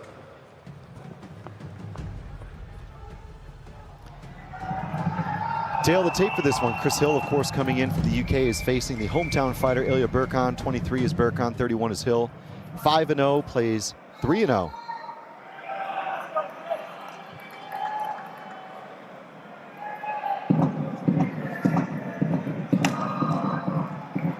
Touch of gloves are underway. Of course, Hill said, this is my house here tonight. Barkan, 23 from ATT Zagreb, will be happy to make an impression against 31-year-old Hill. Where will it go? It could be a stand-up battle. It could be 15 minutes. Good probing punches here to a 1-2 come from Barkan. Barkan taking center stage. Definitely the longer fighter, Chris. And I like that because you can work those combos off. But if Hill can close the distance, then I think there's going to be problems. But he's got a lovely bit of pressure here on up against the cage, Hill. Can he get the takedown? We'll soon find out. Hill looking on the inside. Maybe going to go high crotch, can't get it. Got to watch out for the old elbows there. There's a counter there. Birkan, outstanding work where he was able to capture the overhook and really destabilize Hill.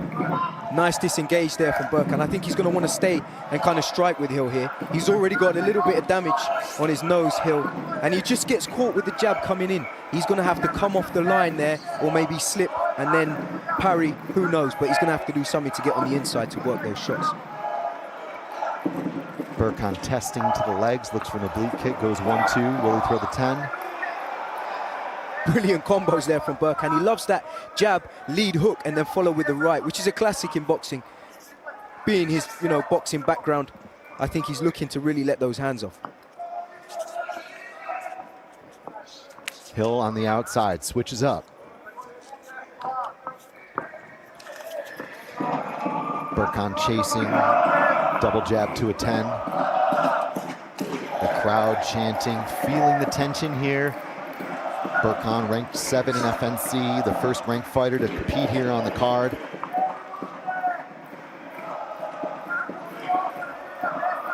He's really using that range here, Chris, just to keep the distance from Hill. And then kind of find that shot that does the damage. He kind of comes in with the jab, and then lovely low lead kick there, and then jab, jab, which is really nice work from Birkan. Oh, Hill hit a counter right there. Hill walking into a couple of straight punches here.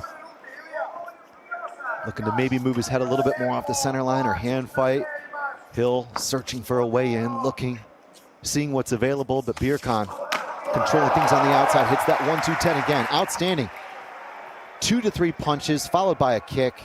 Use the straight kicks against a forward press. It's all working here for the Croatian.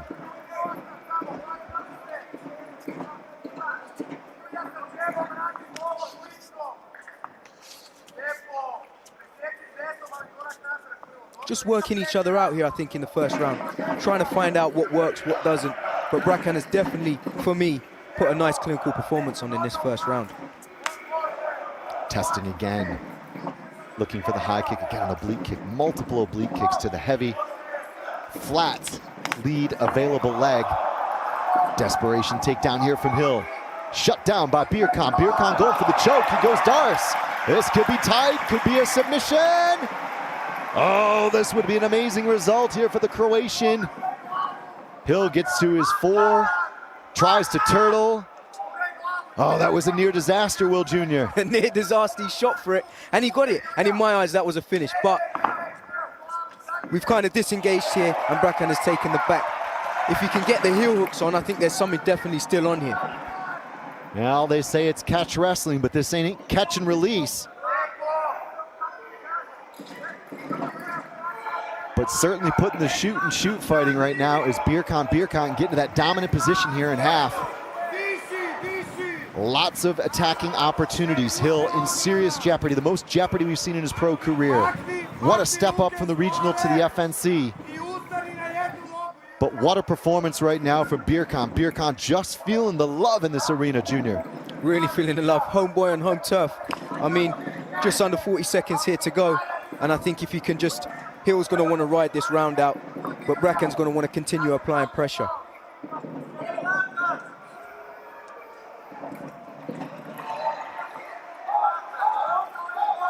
Potential wrestle up there from Hill. Hill compromised, belly to back. Not quite a suplex, but definitely dragging him down. Oh, this is a complete mess right now for Hill. It has been a world of a complete sufferfest for Hill. Hill just being wrestled, punched, exhausted, and beaten up right now, Will Jr. A lot of pressure from Birkan in this first round. And as I said, Hill's just going to want to ride it out, go back to his corner, talk to the team, and kind of restructure and rejig what the tactics are, because he's going to have to bring his head off that center line if he wants to sit and strike, or he's going to have to shoot and get his man to the ground. In desperate need during desperate times is Hill. Hill going back to his corner and looking a little bit worse for wear. I have to say, Birkan isn't exactly fresh either. He's definitely putting in a shift. It's the fight we expected. These are two guys who don't want to lose. And a chance to revisit some of the action here on the inside as Hill was testing, probing, looking for takedowns, but it was Birkan with primarily straight punches that just rinsed him. There was the near Dars. He almost, yeah, was he actually grabbing the bicep? Yeah, he did. That was deep. That was certainly very deep. It really should have been a finish, Will. Should have been a finish. Maybe Hill's, wrestling background, tucked the chin in and couldn't get under. Who knows? But yeah, definitely should have been a finish.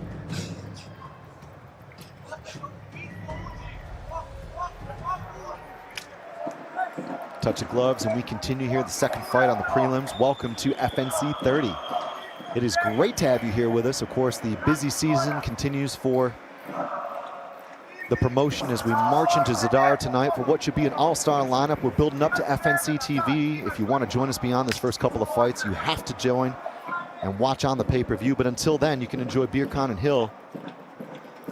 And Birkan really up in this fight as far as I can see it, and the numbers really showing exactly that. It's a lopsided equation. Yeah, outweighed far with red Birkan, and Hill looks like he's trying to cover up to get under the jab and then let those shots off. Dip the head and dip the chin and land those overhand rights. But he's definitely going to have to do something here, Chris.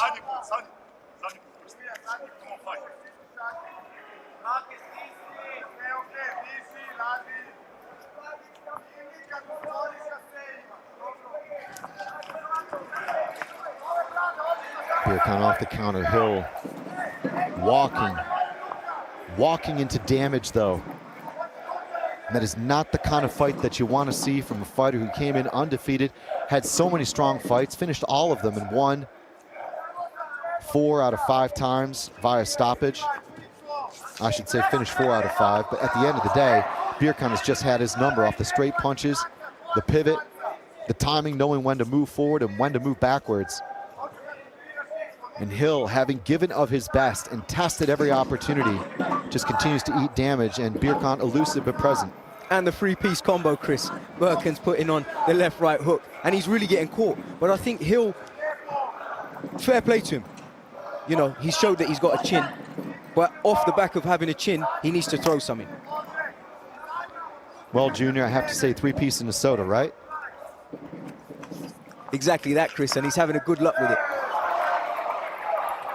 But that rangy sort of those jabs, even some of them are open hand, Chris. He's just touching the head, but you can find the range and then find that really real damaging shot. Birkan staying steady, staying committed, but not too committed. Moves backwards, hits with a 1-2. Perfect counter here from Birkan. Birkan looking to open up. Birkan looking to close the show. It's good ground and pound. Referee looking very, very closely here. He saw he wobbled him, Chris, and he came in with a double knee jump strike. I think that was beautiful. I think that was the little bit of flair that we're used to seeing from Birkan. What I'd like to see him do now is really put the pressure on, because he looks a little bit tired. Birkan has his moment, more than 2 minutes, plenty of time. Hill just doing what he can to stay in this fight. And how tough is Chris Hill? We talked about it, it was into the lion's den, but he is having to weather a storm unlike any he has ever faced as a pro. There are elbows and punches. It is one-way traffic to the max right now. Real one-way traffic, Chris. That blood in the eye is not doing him any favors. He's going to have to do something here, or I believe the ref is going to step in at some point. I think Birkan's just working it out, figuring out the best way to finish. He's tried to lock in a heel hook there. But again, those sneaky shots, just smudging the blood in his eyes. Real damage, Chris.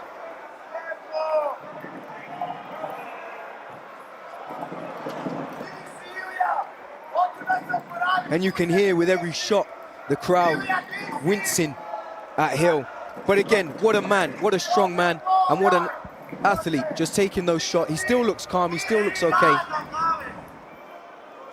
And Hill just having to try to ask himself, can I stay in this? Can I continue? Can I actually mount something meaningful here?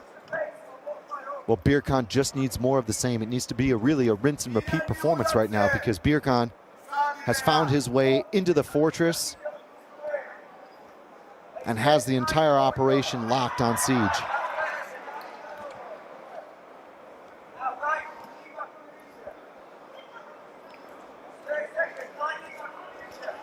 Steady punches here. Birkan just finding his way. Under 30 seconds. Of course, this one at 80 kilograms. Potential 3 5-minute rounds. And it continues with 20 kicks, 114 punches, 151 strikes, to less than 20 landed, 17 in total from the blue corner. Ilya Birkan is having it his way here. Started in karate, MMA by age 15. The Martial Arts Foundation has carried him 10 minutes in what could be 10-8 round category. I mean, that was truly lopsided. Very lopsided, Chris. A lot of damage done to Hill here, and he's going to have to ask those questions you do when you go back to the corner, and he's going to have to search very, very, very deep to do something here, Chris. And taking a look at some of the replay, we had heavy knees, good action on the inside. Here goes Birkan, airborne there, leapfrogging his way across this cage and finding the target. Insane switch knee there.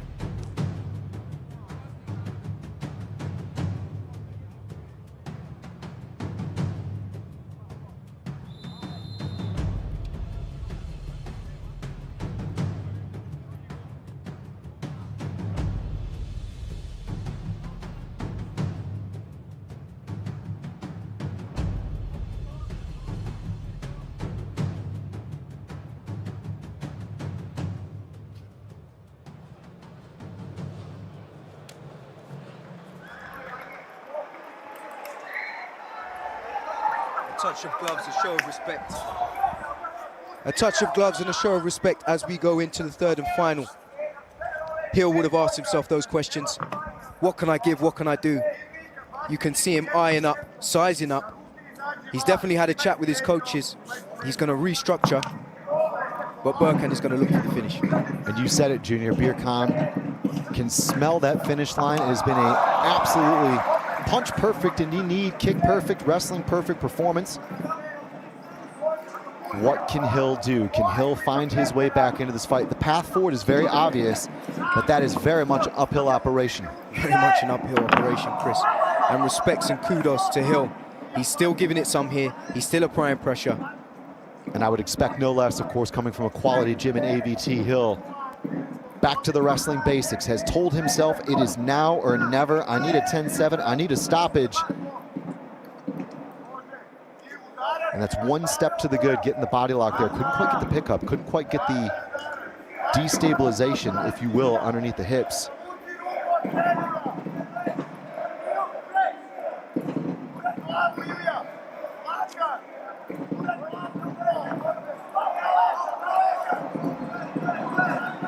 Good punches here again from Birkan. Birkan doing a great job of controlling from the top, doing damage, out wrestling. He has put the full MMA game into play here tonight. And you know, against a very, take nothing away from Birkan or Hill. They're two quality guys. It's just this is sports. Somebody's going to be a little bit better on the night, and that is in this case Birkan.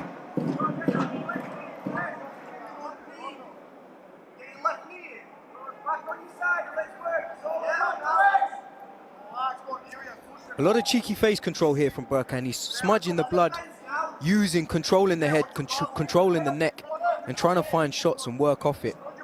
Very uncomfortable position for Hill to be in. What you can't see, you can't hit. And unfortunately, in this case, Hill cannot see a lot. Well, Birkan actually was one of the very early debutants way back in the day on FNC, actually FNC2, that was back in 2019. Of course, we last saw him at FNC26. He featured on FNC6. 23-year-old, of course, moving to ATT Zagreb to become more composed in the cage, no longer fighting recklessly. Interestingly, during his pastime, he said, actually, I love a pancake and a bit of candy, from 24 Nutella pancakes in one sitting to Haribo afterwards. That's going to be the celebration, right? Don't we all, Chris? We all love a pancake and a Nutella. I don't know about 24, but hey, he's a beast of a man. And exactly that, that's definitely going to be the celebration today. And well-deserved clinical performance, and he probably had a very tight camp. Referee taking very, very, very careful look here. Chris Hill, once a light heavyweight, now down at a catch weight here. Incredible, 13 kilos lower. The older fighter, the undefeated fighter, coming in on a 5-fight streak. One of the biggest underdogs on the entire card. Like we said, 3-1 dog territory. Wow, what a performance here from Birkan, though. It is short, devastating ground and pound, tight control. And it has been overwhelming quicksand in which Hill has been stuck for the last 10 minutes, especially. That first round was the most competitive, but it's been a decline.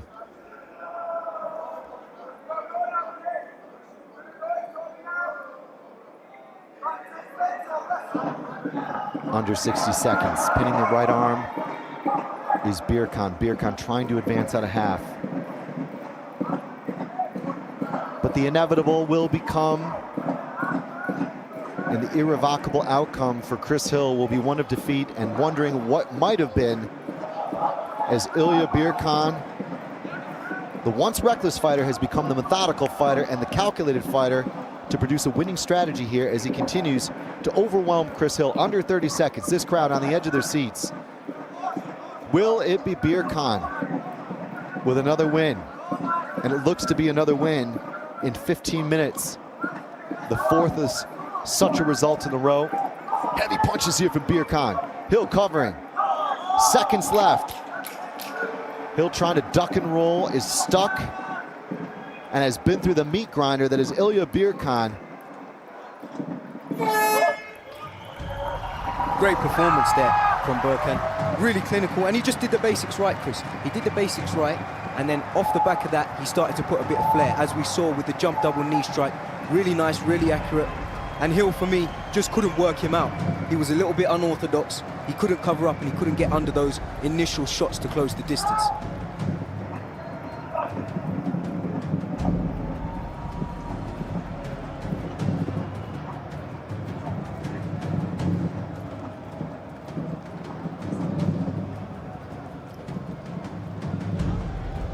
I thought the Leeds man's wrestling, training environment and unblemished record would give him the edge across the rounds. Unfortunately for me, Birkan's second round surge and his well-roundedness and composure gave him this fight.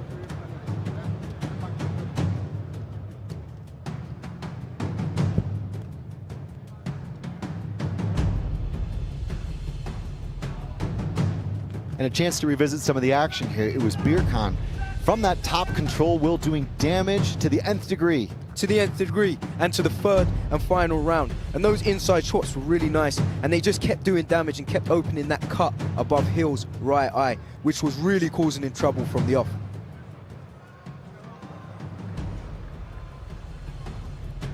As we await the results. So, ladies and gentlemen, at the end of those 3 completed rounds of action, we go to your judges' scorecards, where we have a unanimous decision. All 3 judges in agreement with your winner. In the red corner, Ilya Birkan! Ilya Birkan, as prescribed, as advertised, came in, gets the unanimous decision. That'll be his 4th as such. July 24, May, December 25, May 2026 over Chris Hill, the previously undefeated fighter from the UK. And it's all smiles there across the bench for the red corner, Ilya Birkan. Well, that was the prelims here on FNC.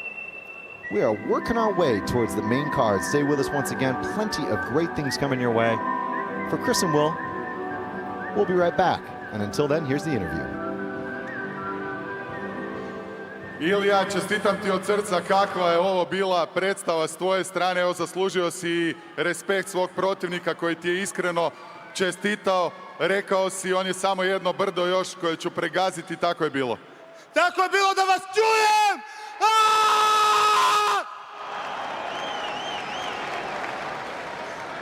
Dobro, reci.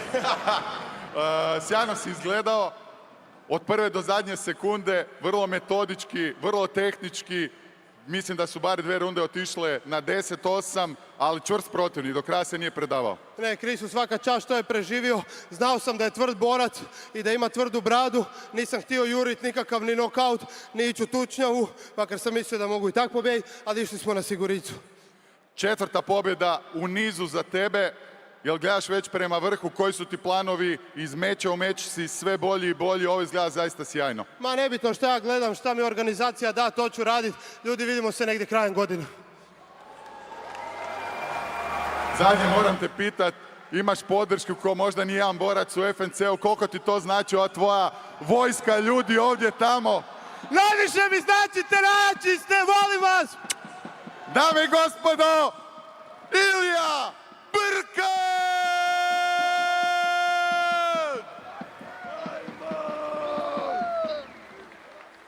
Well, victory there for Ilya Birkan, and certainly cheers in the crowd. Ilya Birkan, what an outstanding performance there, Will Jr. We talked about it. It was a clinical performance. We saw some great numbers across the board, and that is a guy to watch out for in the future. Exactly, homeboy on home turf, the crowd were going nuts for him. What a clinical performance, and what a finish.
Belgrade Arena, get ready.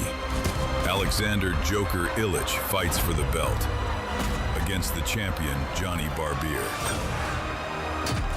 Power meets fury, Darko the Hammer Stosic.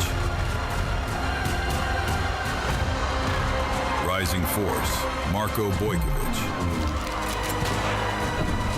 Welterweight champion Kamil Kraska. Tomislav the Beast Spahovic. Ivica Terror Truschek is coming for gold.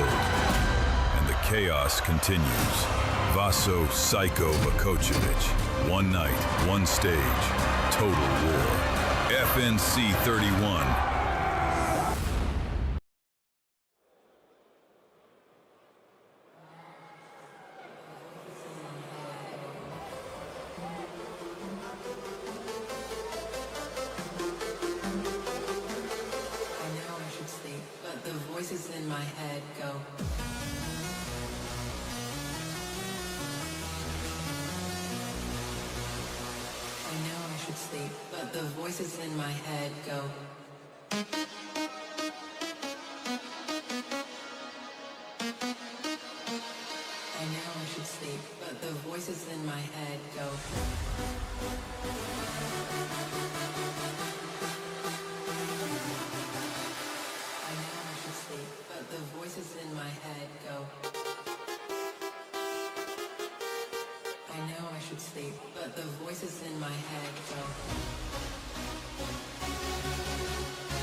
The voices in my head go.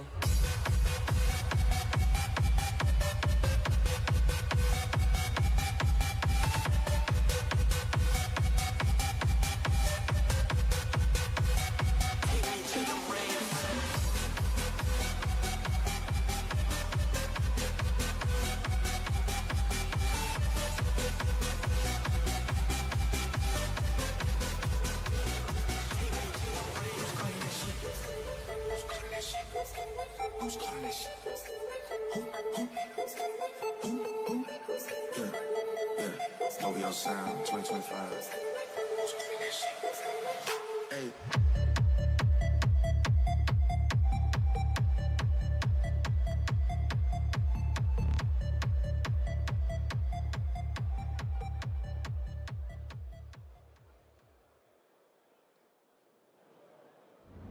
Six years ago, a fire was ignited. And it burned through every division, every war, every champion. What came next was pain, glory, and unforgettable battles. These fighters didn't just chase gold, they earned their place in history. Today, we tell the story behind it all, and how one spark became a legacy.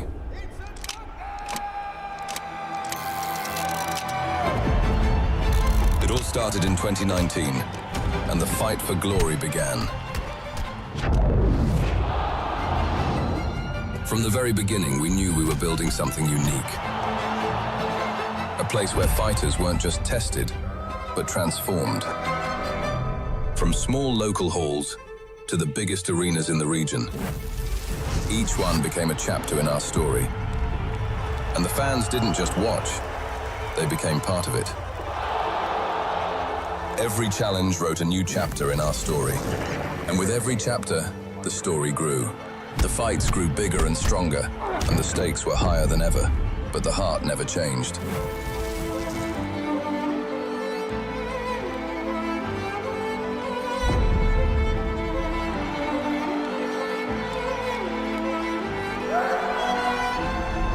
In every battle, blood was spilled, sweat poured, and bodies pushed to the limit. Some tasted victory, others fell in defeat, but each fighter left a part of themselves in the ring.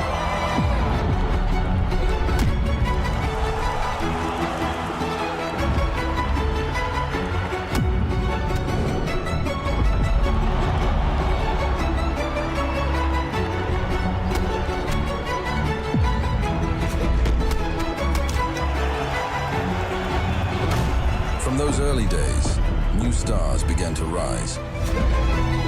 Fighters who once stood in the shadows, now taking their place in the spotlight, ready to face whatever comes next. Each victory brought them closer to their ultimate goal, glory.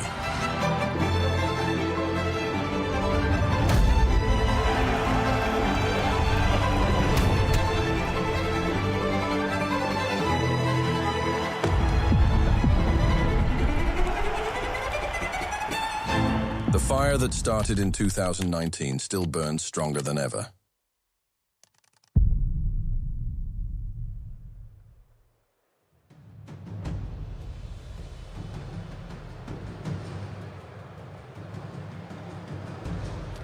Good evening to the ladies and gentlemen just joining us now from around the world. And dobrodošli to those with us here in sunny Zadar in beautiful Croatia. This is the Fight Nation Championships Edition 30, brought to you and powered by Super Sport. And I ask you once again, jeste la spremni za zabavu? Are you ready to be entertained? Welcome then, ladies and gentlemen, and without any further ado, let's get the action underway. From Nova Iguaçu, one of the toughest neighborhoods surrounding Rio de Janeiro, Guilherme Nogueira, a fighter born into combat. Meu nome é Guilherme Nogueira, eu sou excelente strike, estou preparado para dar o melhor. Because in his family, fighting was never something distant. His uncle was a professional boxer, and from an early age, the sound of gloves, sacrifice, and competition became part of his life. Fighting runs through his blood, and that bloodline carried him far beyond Brazil. Sou atleta completo no alto, venho treinando muito forte com grandes atletas aí do mundo do MMA. Tenho bastante recurso para nocautear meu adversário, com cotovelos e chutes. To build something lasting, to create a legacy inside the FNC cage. Technical, hungry, driven by the mentality of a man who knows exactly why he fights. Tonight, another chapter begins. Meu nome é Guilherme Nogueira, vim do Brasil, Rio de Janeiro, represento a Hybrid Team em Portugal e vim buscar minha vitória.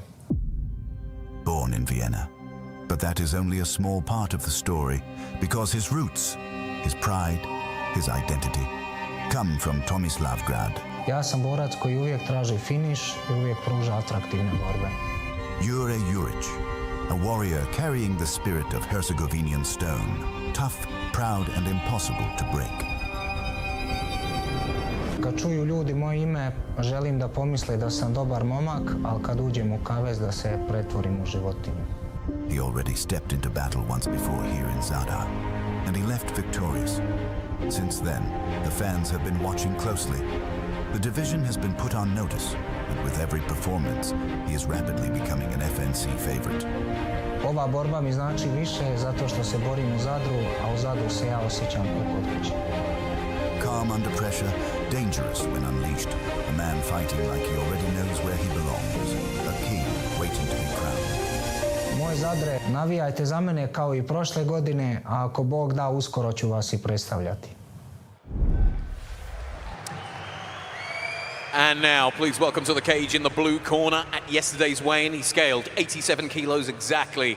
32 years of age, standing at 183 centimeters tall. He brings a professional fighting record of 8 fights with 4 wins, 3 losses and 1 draw. He's representing Hybrid Gym all the way from Brazil. Please give a warm welcome to Guilherme Nogueira!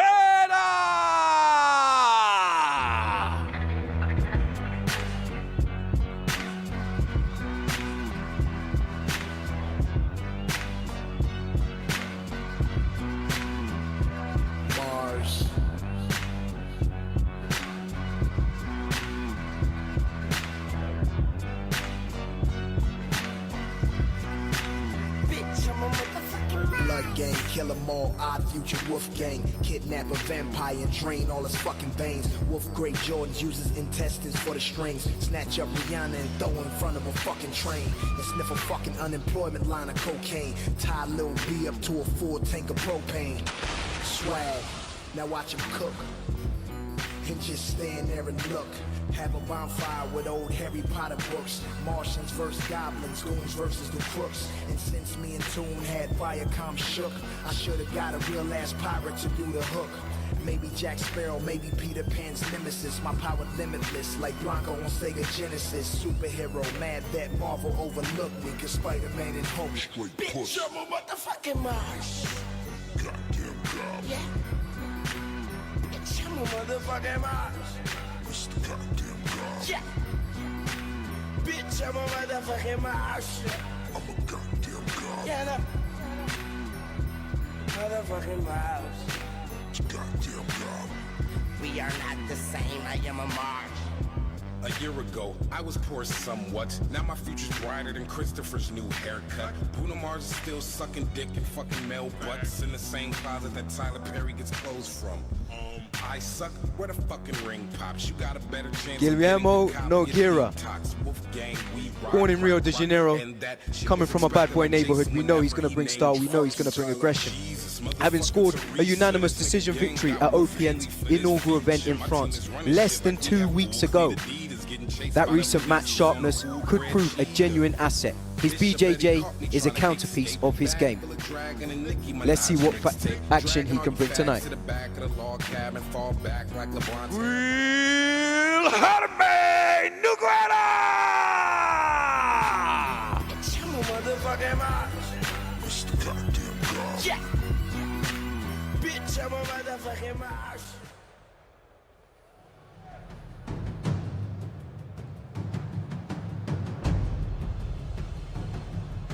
And now please welcome to the cage in the red corner at yesterday's weigh-in. He scaled 87.4 kilos, 28 years of age, standing at 185 centimeters tall.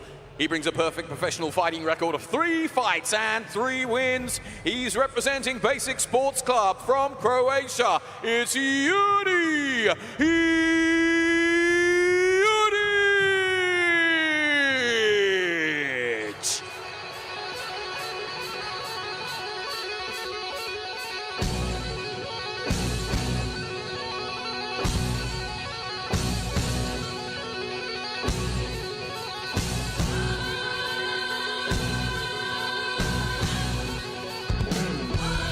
One of the great and dangerous fighters in FNC that are certainly up and coming. FNC 25, we saw an amazing TKO there in the 3rd round, very beautiful late stoppage. FNC 21 arm triangle over the very dangerous Jovan Pesic. One of the most surprising performances of that evening, while Yuri Juric changed gyms for this fight, moved to the Basic Sports Club under some very excellent coaching. Actually, notably, according to the media, represents Chuck Liddell. A little bit dangerous there with the calf kicks. Trained at Alexander Rakic in preparation. Indeed, actually, Roberto Soldic at RRC gym, but has now found the right gym for himself moving forward.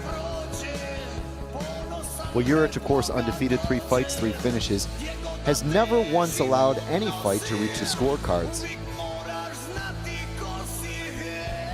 Nogueira, of course, coming in. There were some changes, some dropouts, some renegotiations just 3 days ago, but he's ranked 4th at middleweight. A win here could put him very firmly in title contention, Junior. Exactly that. Could do so. Up against him, a composed, quietly dangerous Croatian middleweight who had a productive 2025 in the FNC cage, funny enough. 2 wins in the calendar year. 3rd round knockout last November. He's a fighter who demonstrates he can end things both on the ground and with stand-up. What a matchup. What a fight.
Well, Juric beat Nogueira at XCC2 in May 2025. Nogueira took the call knowing the result last time. That takes a certain mentality. The rematch we never knew we were going to get. And there were changes afoot. Of course, Nogueira in for Leon Gavanos.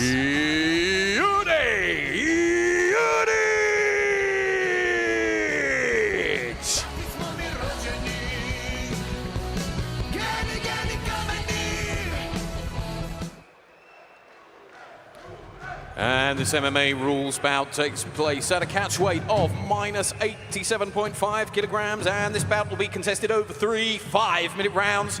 Your referee in charge when the action gets underway, Nenad Shancic. Fighters to the center, please, for your final instructions.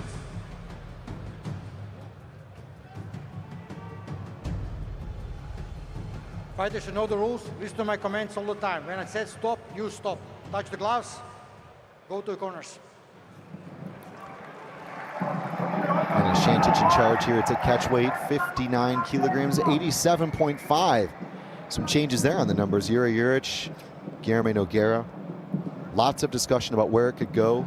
3-0 for Juric, undefeated. Potential FNC contender from Basic Sports Club. Of course, the Brazilian 4-3-1. He is older at 32 versus 28.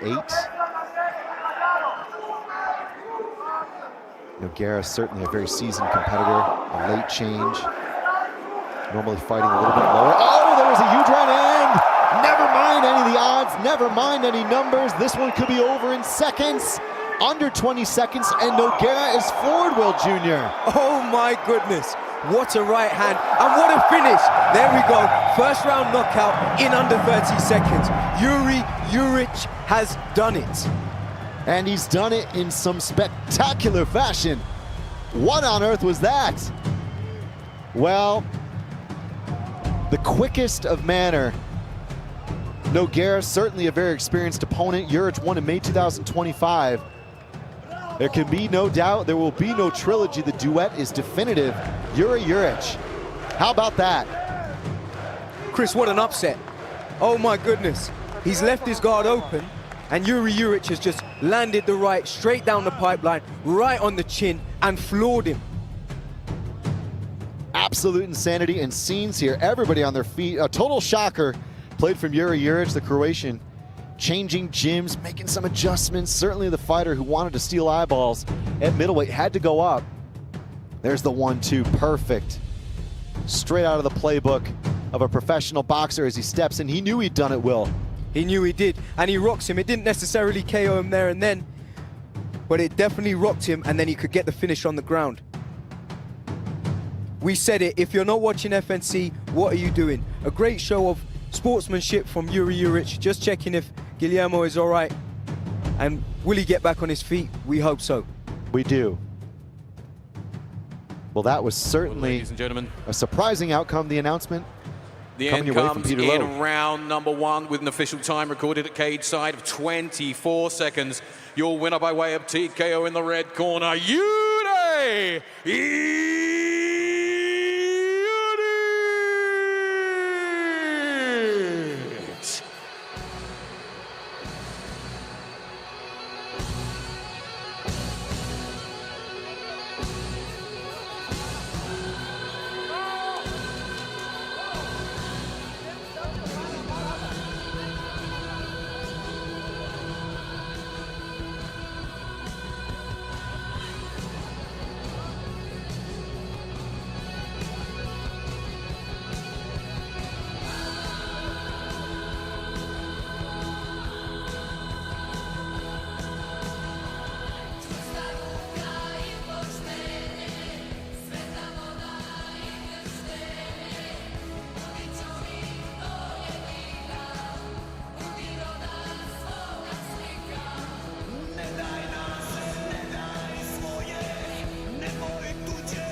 Jure, čestitam ti od srca, 24 sekunde, jedan od najbržih nokauta u povijesti FNC-a. Dajte još jedan pljesak!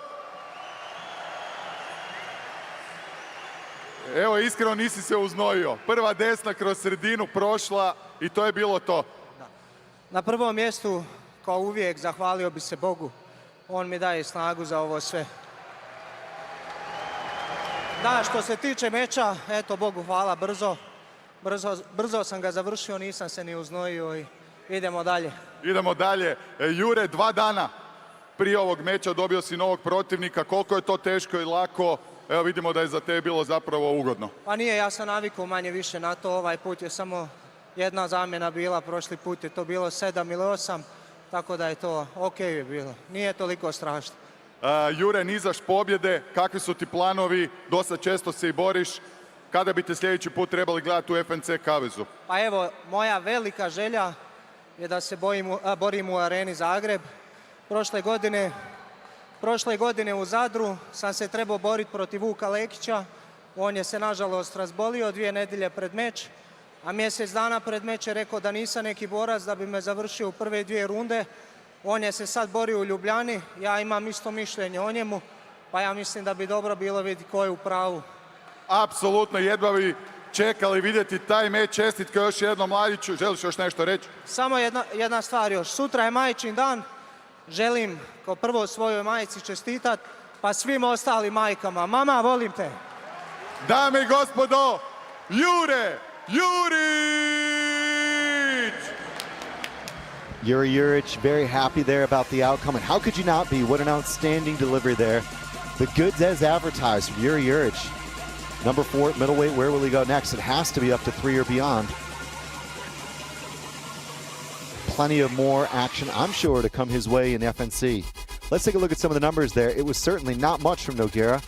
One thrown and nothing landed, and it was one of those thrown from Jurić that knocked him out.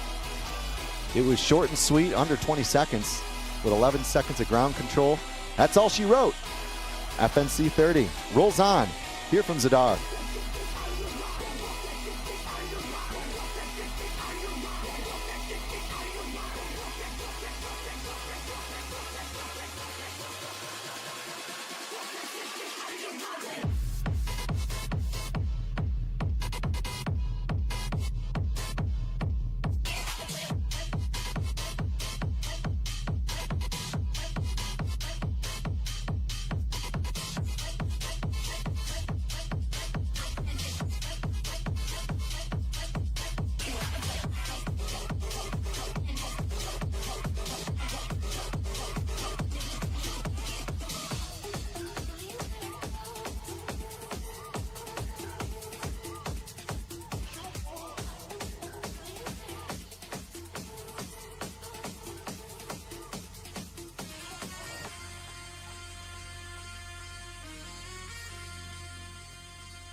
One man comes from victory.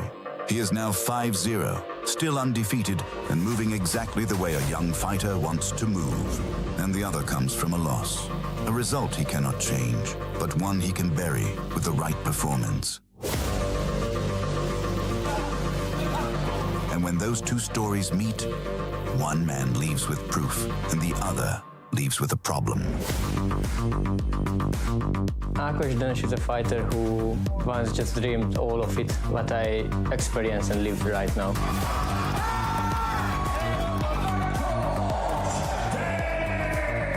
People think they know me, but they don't know I never give up. If you lost the fight, you can take a big lesson, or you can give up. I take a big lesson. Tonight, I want to show a statement victory, let people know I can do this against everybody. Politileo can give you a very hard time in the cage if you don't finish him.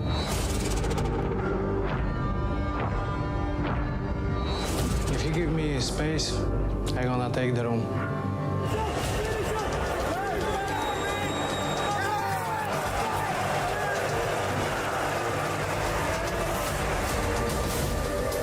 The most dangerous thing about me is that I even don't know what I'm gonna do next, so my opponent's never gonna know.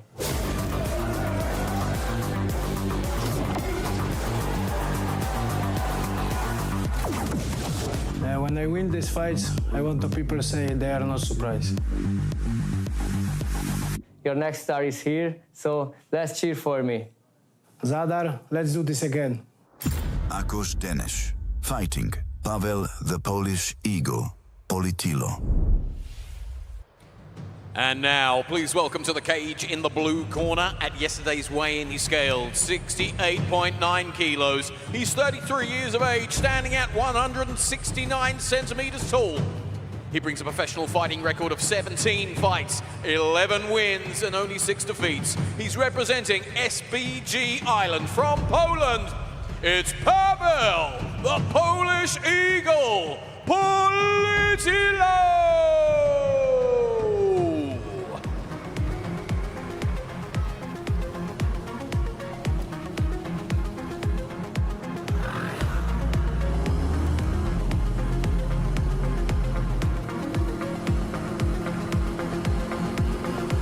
Interesują mnie nagrody główne. Sam szanuję to złoto na szyi, ale wiesz, że nie takie kupne, tylko takie, co sami zdobyli. Trochę krwi, trochę łez, trochę potu, ale nareszcie czuję się gotów. Nie mieliśmy lekko na starcie i może dlatego zależało nam bardziej. Niektórzy nie wstaną z ławki, nam się udało jakoś wyrwać stamtąd. Nie podaję swoim ludziom stawki, tylko tę rękę jak Diego Armando. Paweł Politilo, Polish but an Irish resident, a gritty, experienced professional, spent years honing his craft at one of Europe's premier MMA gyms, SBG Dublin. He's called Ireland home for years and carries the SBG ethos of discipline, integrity, intelligence, and he's hard to finish. A former Babylon MMA featherweight champion with 8 KSW appearances, so a seasoned veteran. Looking at this from the off, his key weapons, pressure, durability, he likes to neutralize his opponent, and he comes at a slow, grinding pace. Wiedziałem, że w końcu zamilknął, gdy ja jechałem po swoje jak Hamilton. Piszę historię wers po wersie, stawiali krzyżyk, postawią po piersie. Stawiali krzyżyk, postawią po piersie. To do nas należą te dni. Wiemy, jak to jest nic nie mieć. Jak widzisz cel, no to biegnij. Po coś więcej Well, niż puchar Politilo, i wieniec. To do nas należą a veteran of KSW, and as mentioned there by Junior, fights out of the SBG Dublin. Tough performer, a pocket dynamo. The concern for him against his opponent tonight is power. Got to watch out for those head kicks. If one of them lands clean, well, all the grappling in the world won't help. Politilo's got some notable wins. Babylon MMA, he was the featherweight champion, and as I said, an 8-fight KSW veteran. The Polish Eagle, Paweł Politilo!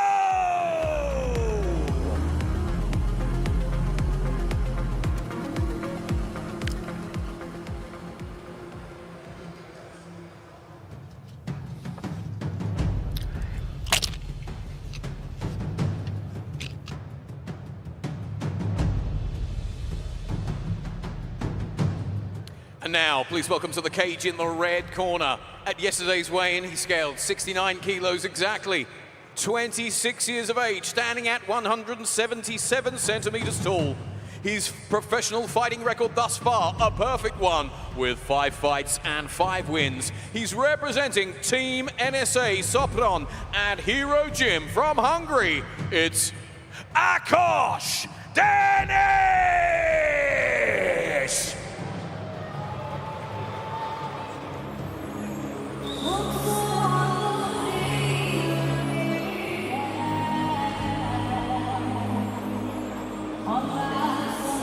Ákos Dennis, the Hungarian, a very aggressive kickbox and a big power striker.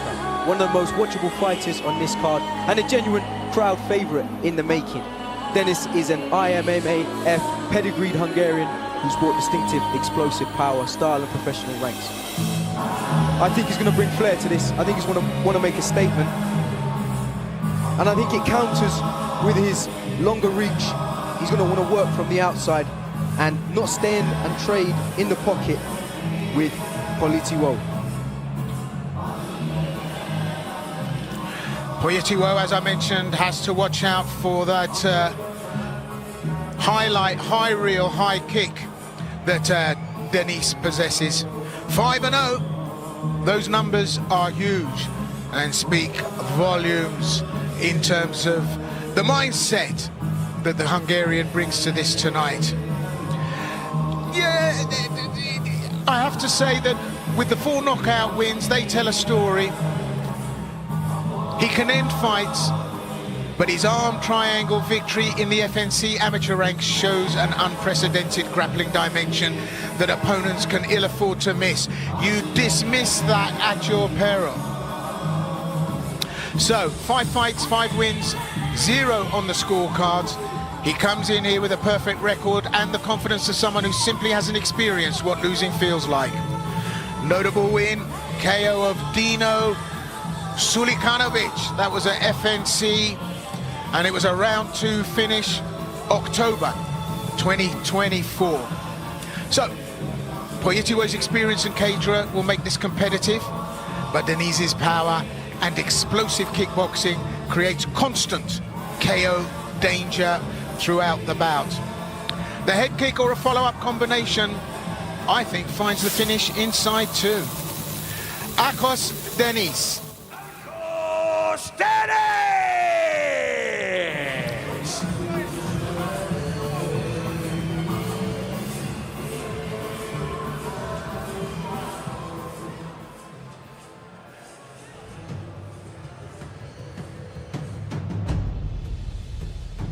And this MMA rules bout takes place at a catch weight of -69 kilograms, and this bout will be contested over 3 5-minute rounds, and your referee in charge when the action gets underway, Mr. Ilya Lucic.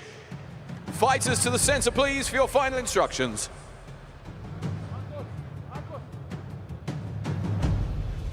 Gentlemen, you know the rules. Fight clean, listen to my commands at all times, keep yourself protected. Touch gloves, step back.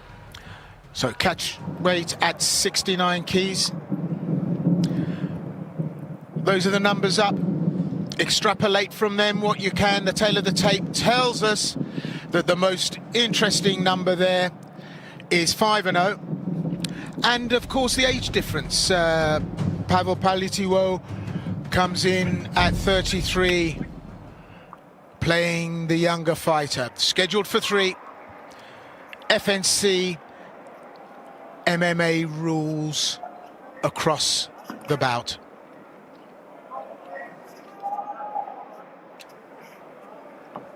A touch of the gloves and we're underway. A fiery first start from Denis and Poyetiwo.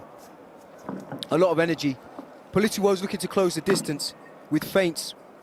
He's switching in and out of southpaw and orthodox.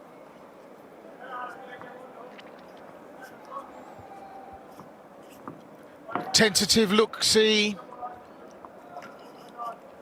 And that left hand of Denis searching, but he's got to have a care because this is what Poyetiwo does. Feints on the outside, and I mean, I know going back to my own fighting days, you're never going to fight a shorter fighter than yourself, and Poyetiwo knows that. So he's worked out the entry routes and he knows what to do, where to apply, and when to apply the grappling attack and the pressure. So already Poyetiwo testing, but Denis has got all of this worked out. Experienced kickboxer, he knows where the attack's going to come. But if he leaves that lead leg open, Poyetiwo will take it.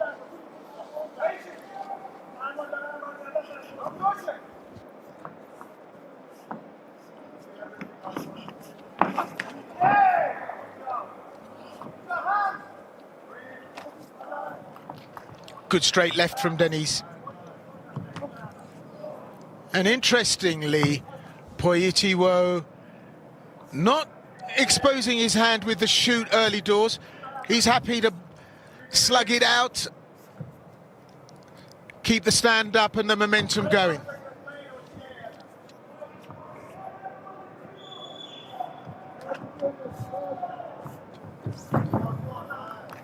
A lot of feints from Poyetiwo, trying to find the angle, trying to find the in. I like the output, but will that cost him in the later rounds? We'll soon find out. A little bit of damage to the left eye as well of Poyetiwo. Denis looks calm, relaxed. He's trying to find accurate shots rather than output. Yeah, Poyetiwo obviously exposes his hand because the takedown is what he's after. He's inside now, and this is where he'll go to work. Got to keep that distance closed and get in to see if the single leg will take his man down. Then from the ground, that's when the grappling starts to come in. Listen, don't underestimate Poitiwo. He's gritty, and I don't know of a tougher fighter at this weight. He really can take shots, and he can really deal them out.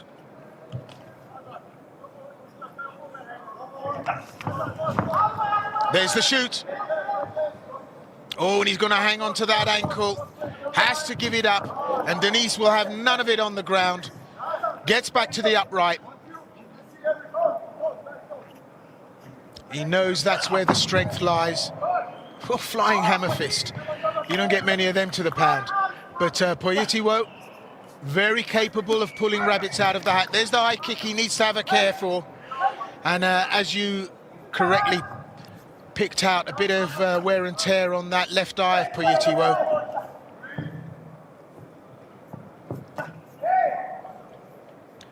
So an even-paced round. The first round, they're just having a look-see, just seeing what exposes and what plays out here and lays itself out on the table.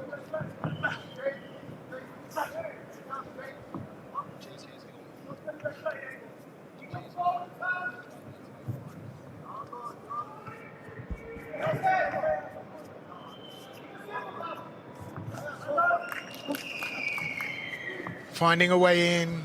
The left, the right. Oh, reverse spinning back kick. Denise trying to throw some curves in the mix here. That's what he's after, Poitiwo. And there it goes, the single leg, up and over, boom, down he goes. Denise now has to defend off his back.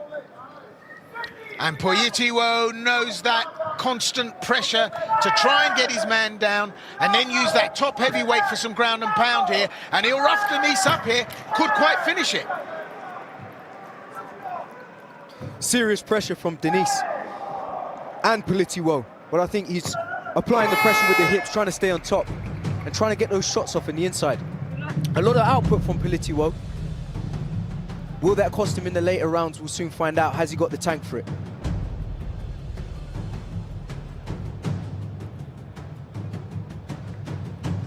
So at the end of the first, tactically, interesting to see what either of these fighters have gained from that.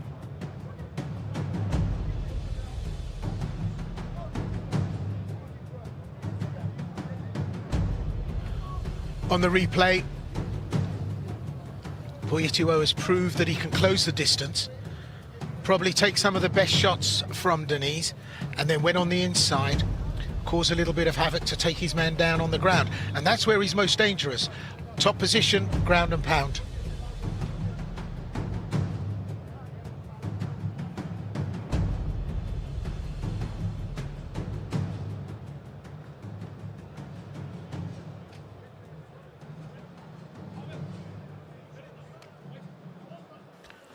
So two of a scheduled three, that eye of Poitiwo looking just a little bit worse for wear.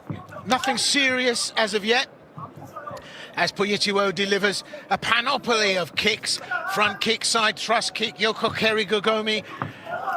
But on the inside, he's looking for that single leg pick. But Denise now throws in the knees. And that's a huge dissuader for Poitiwo to try and go down for a snap shoot to try and get the legs. He's going to walk onto a kneecap.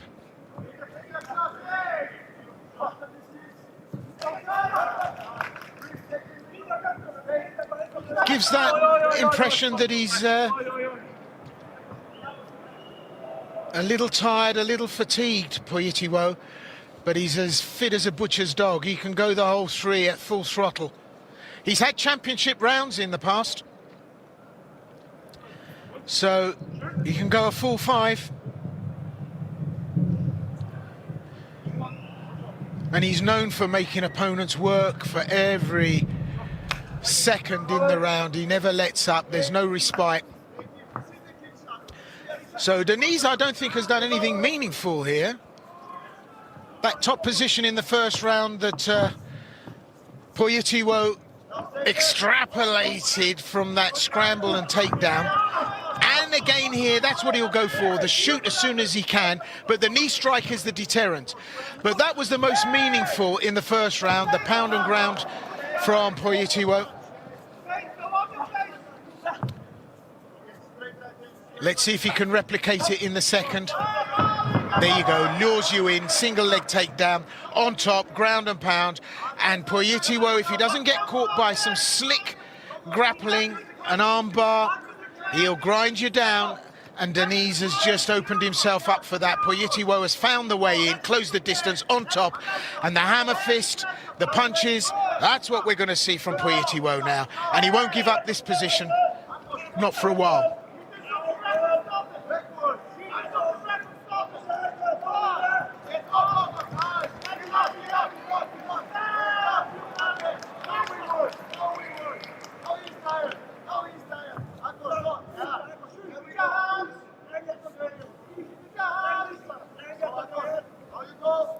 So that lazy side thrust kick, that's a signature of Poyetiwo.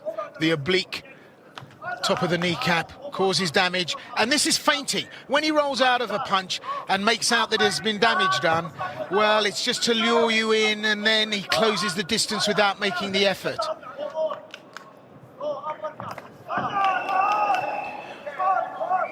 Crisp punch on the counter. And he's making it attritional, Poyetiwo.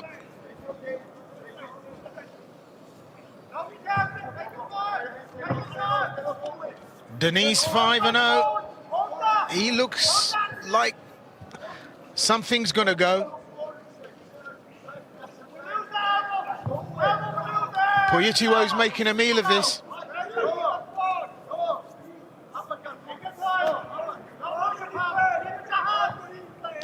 And for me, I don't think Denise is creative enough.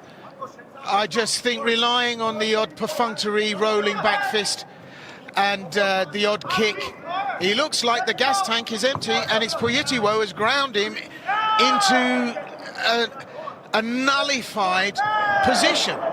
Poyetiwo dropping the spinning back fist, and they're both breathing pretty heavy, but I think Poyetiwo's got 5 championship rounds in him.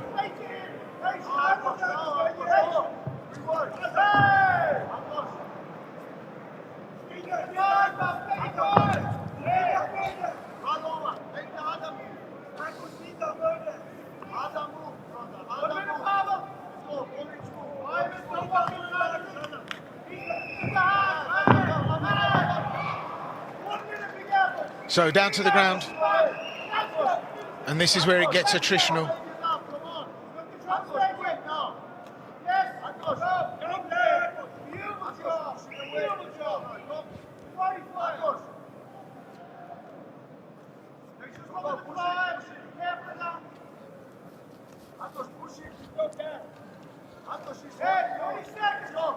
So that top position, if there's enough time on the clock for Poyetiwo, he'll do enough damage in this second round. And I think in the third, Denise could be in a lot of trouble. Just not cutting it in terms of style delivery here. Poyetiwo's grinding, attritional approach to this has just caught Denise off guard. He's not had an answer for it. Well, there's the end of the second.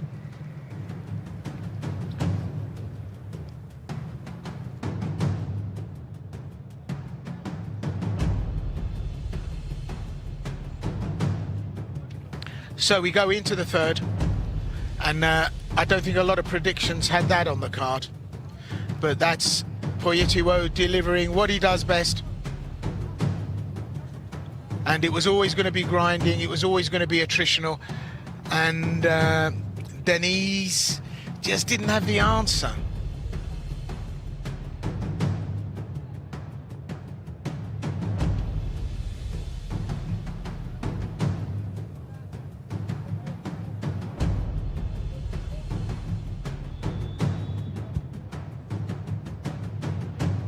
We said it from the off.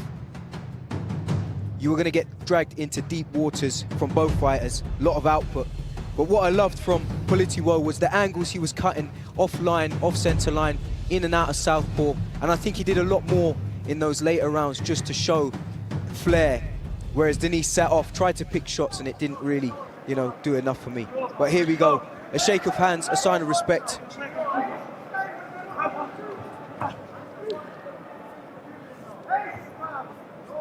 Round 3 of the scheduled 3 rounds at catch weight, 69 kilograms.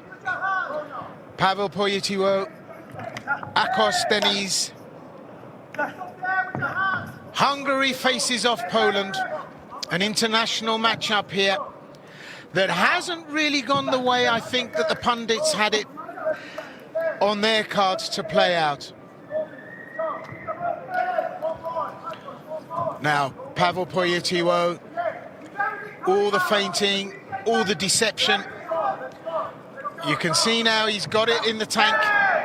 And those slipsy moves on the inside, the dirty boxing, that's what's going to win him out here. And I think Denis could be in trouble. Certainly in terms of points, certainly in terms of landing clean shots on Poyetiwo. It's just a very difficult and horrible style to have to contend with. And he just walks you down all the time, Poyetiwo.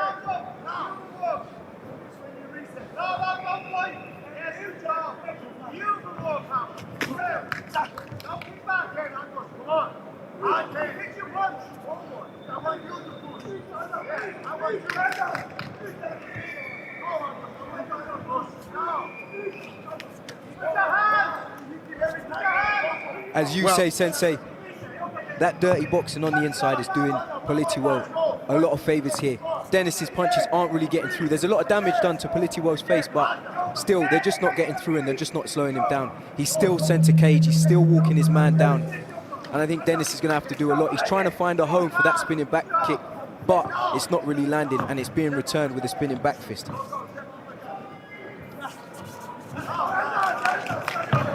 Well, Poyetiwo is tagged time and time again, but he's been here before and he's a distance fighter. But now, might have switched it up a bit, the guillotine's on. I don't know if he's got enough going on there for a choke finish. Denis strong enough to get back on his feet, but look at this. Poyetiwo trying to keep that position, has to give it up, keeps the headlock. And Denis throws it up, opens the guard. And then Poyetiwo goes to work, grinding, inside, real dirty boxing from the top and landing hammer fists and punches. And this is how he's going to work this right to the bell. He's just going to grind it out. And there's not a lot you can do unless you've got space and you land clean, hard shots. And Denis has not done that.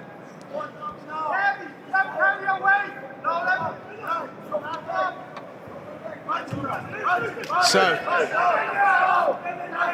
as this round ticks away, we've still got a fair crack left, but I don't think either of these fighters' strategy was a winner from the get-go. I think they're both struggling to find some creativity, and what we're seeing is Poyetiwo's grinding style coming out on top here, and Denis hasn't got an answer. And you certainly can't rely on one shot.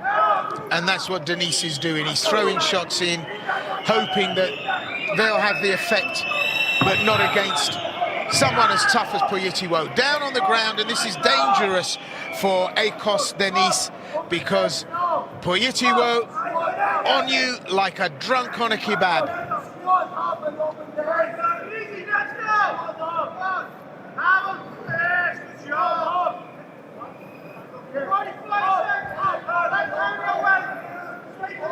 Deep waters for Denis. I would have liked to have seen a lot more of his kickboxing background. Keep it on the ground, higher output of kicks, but as we saw from the tail of the tape, kind of matched. You know, 18 matches, 20 kicks. The output of punches was higher from Poyetiwo. So he's just not doing enough in my eyes. His arm triangle victory in the FNC amateur ranks shows an underappreciated grappling dimension to him, which we could have seen tonight, but unfortunately we've not seen. Well, the route to victory doesn't necessarily have to be complicated. And there at the bell, it wasn't. I mean, it wasn't pretty, but Poyetiwo knows he's done enough. The volume of work means that he's outstruck Denise in terms of volume. None of them were clean shots, none of them were beautiful, aesthetic combinations, but he has ground Denise like coffee. Put him through a mill and ground him out. And Poyetiwo, I think, has taken the win here on the judges' scorecards, because Denise did nothing that was notable that could have put him back on the scoreboard in any meaningful way. So the 5-0, something had to go, and it was that unblemished record. And he may complain that they didn't hurt, that they weren't meaningful, but cumulatively, they're going to give Poyetiwo the win.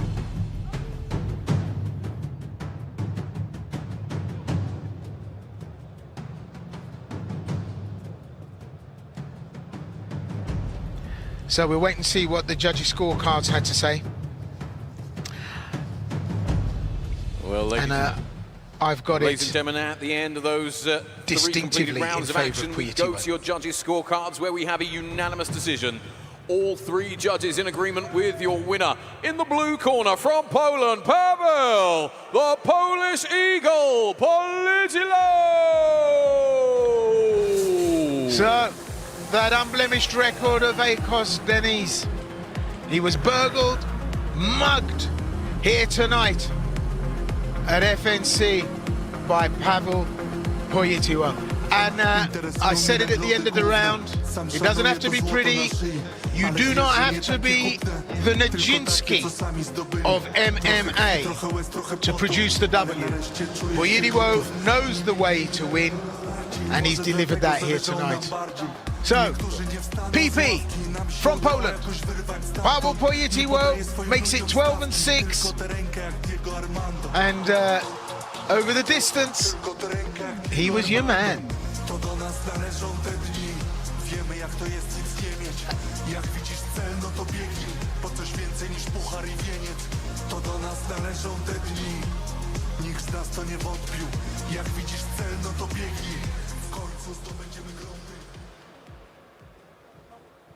Ladies and gentlemen, the Polish Eagle is back. Sir, I'm glad you're back.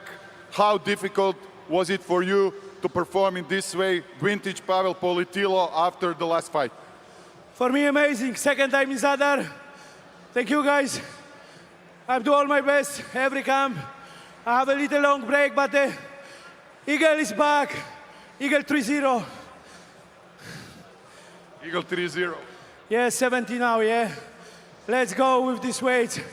Let's go with this federation. Let's go with next event. I'm ready. Paweł, your opponent was undefeated until now. Did he surprise you with anything? His respect for him, for Hungarian. I say to him, hege after fight, so let's do this, yeah. Respect for him, Hankosh, yeah. Paweł, you always aim for the gold. We have a new king in town in your division, or you will go back to 66 or fight in 70? As you see, I feel much better on the 70. I can use my speed, my power. I can fly like an eagle in this division, yeah.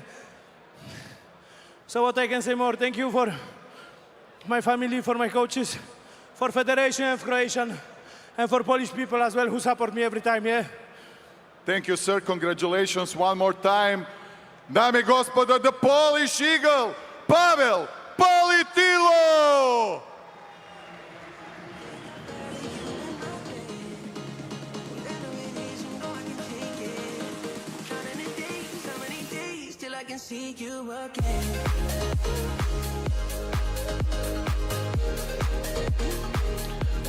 So there's the stats. You won't, of course, be surprised to see that thrown and landed, all the numbers favour Paweł Polytilo. And so, yeah, extrapolate from that what you will. Those are the numbers. Whether they mean anything or not, it does not impact. A unanimous decision over 3 rounds, giving Pavel Poyetiwo that win. Operating better at the higher weight, more comfortable there, and that's proving to be the fact.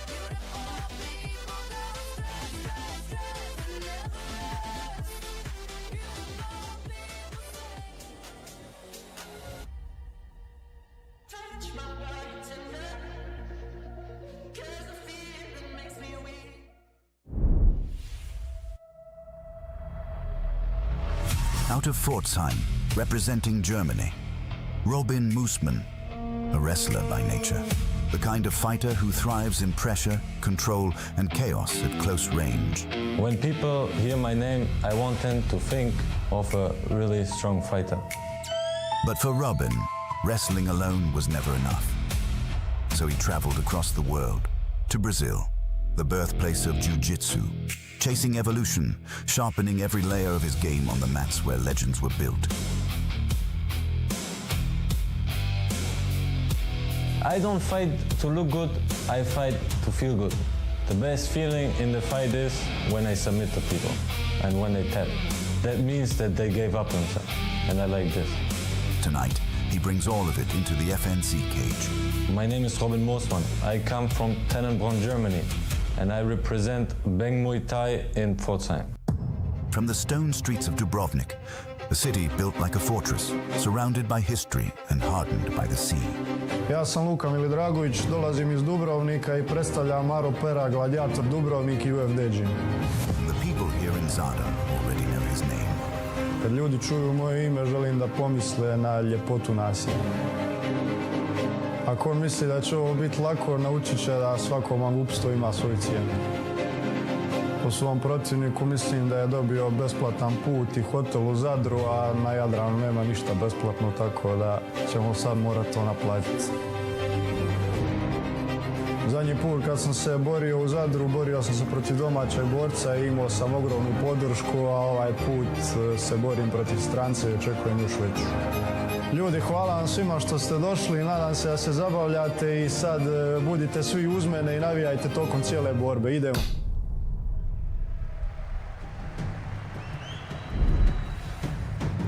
And now, please welcome to the cage in the blue corner. At yesterday's weigh-in, he scaled 70.8 kilos. He's just 23 years of age, standing at 175 centimeters tall. He brings a professional fighting record of 6 fights, 4 wins and only 2 defeats. Representing P1 Bang Muay Thai from Germany, please welcome Robin Moosman!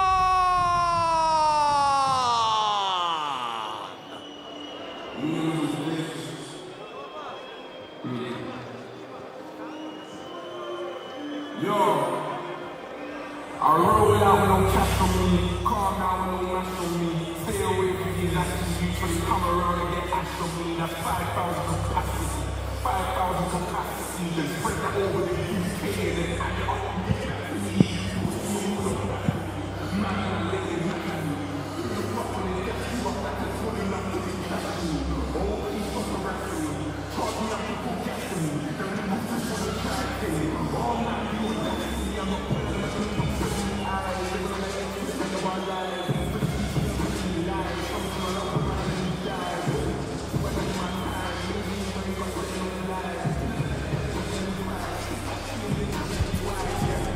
Fighting out of the blue corner, Robin Moosman from Germany, 23 years of age. Planet Eater Gym, that's where the coaches reside. Submission, grappler, ground fighter, and that says it all. So, works and trains with some of the top fighters operating at the highest level of European MMA. He trains alongside them daily under ex-UFC veterans Peter Sobota and Denise Bonda. The coaching intelligence he's absorbing will pay dividends for years, and that's displayed in his fighting technique. His professional successes have been built almost exclusively on the RNC. A technique he's deployed at will in 5 combined amateur and professional victories. The back take, his preferred route to fight-ending positions, and his wrestling exists primarily to service that pathway. So, he could be tested up against a tricky to evaluate what his opponent will bring, but coached by ex-UFC fighters, 4 pro RNC finishes, it bodes well for Robin Moosman. Fighting blue.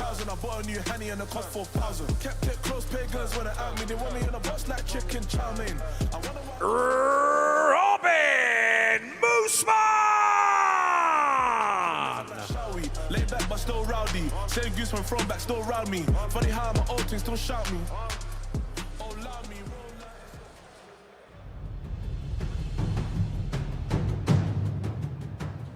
And please welcome to the cage in the red corner at yesterday's weigh-in. He also scaled 70.8 kilos. He's 26 years of age, standing at 183 centimeters tall. He also brings a professional fighting record of 6 fights, 4 wins and only 2 defeats. He's representing UFD Gym from Croatia. It's Luka Milidragovic!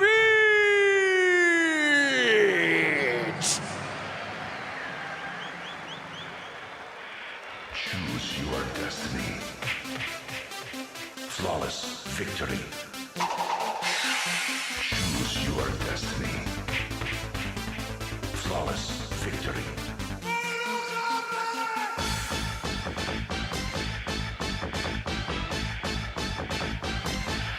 Hailing from Croatia, from the beautiful city of Dubrovnik, Luka Milidragovic grew up in the FNC amateur program before graduating to the pro scene. Milidragovic is a risk taker. He's got genuine knockout power in the early rounds. This is a fighter who commits to exchanges and backs himself to land before the other guy does. His ground and pound has been impressive in glimpses, converting takedowns into meaningful exchanges when the opportunity has presented itself.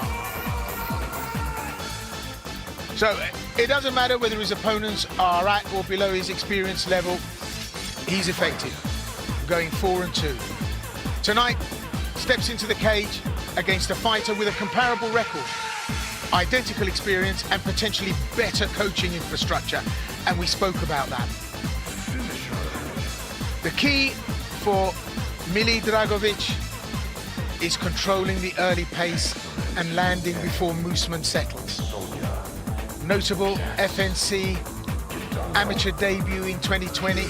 He's got Octagon EMC circuit experience, but tonight, up against a fighter that has exactly the same numbers on the CV, 4-2, Luka Milidragovic just may have his work cut out. And this MMA rules bout takes place in the minus 70.3 kilogram lightweight division. This bout will be contested over 3 5-minute rounds. And your referee in charge when the action gets underway, Mr. Boris Spaniol. Fighters to the center, please, for your final instructions. Fighters, you know the rules. Listen to my command at all times. Fight clean and keep yourself protected. Touch gloves. Step back. Straight away, height advantage, Luka Milidragovic. And you can see from the numbers there, 183 centimeters, plays 175. The numbers for fights lost and won, exactly the same, they're identical. But obviously that height advantage gives a reach advantage. So Robin Moosman will have to get in early and low and use that submission grappling that he relies on to see if he can reverse that height advantage, and he's done exactly that. He's gone straight in, lifts his man up. Oh, suplex, up and over, down on the mat. Musman gets to work early here, and Milidragovic finds himself struggling here under the pressure.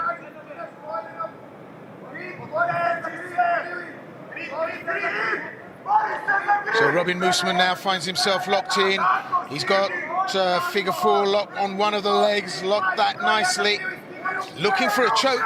I said that the RNC was a signature submission technique. He's employing that here now. He's given up, reframed, and that's a world of pain for Luka Milidragovic. However, he regains position. Milidragovic now with the RNC on. There's the tap out. Rear naked choke. It's all over. Robin Musman. Perfectly executed. Bye-bye Pepsi Cola. Hello Holy Wine. First round, almost first minute. Does the job full fat style. That was dope. He'll be happy with that. That's an early shower for Musman. Spent longer on the walkout.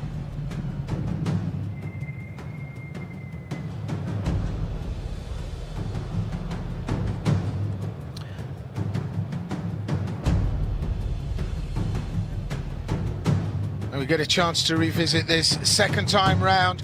Repositions, reframes, and just look at the figure four on that. And powerful choke employed there by Musman. And Milidragovic just has to let it go. The tap had to come.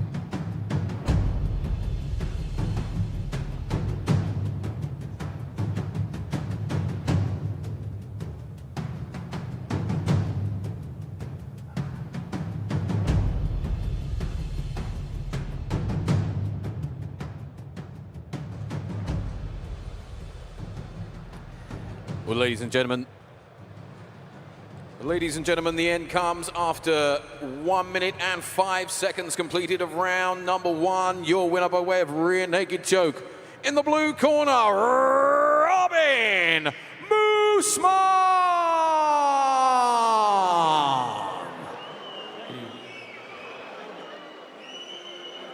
Yo, I roll out with no cash on me. Yeah, Musman takes the win. No surprises there. Signature move. The RNC. And he went straight for it as soon as was possible.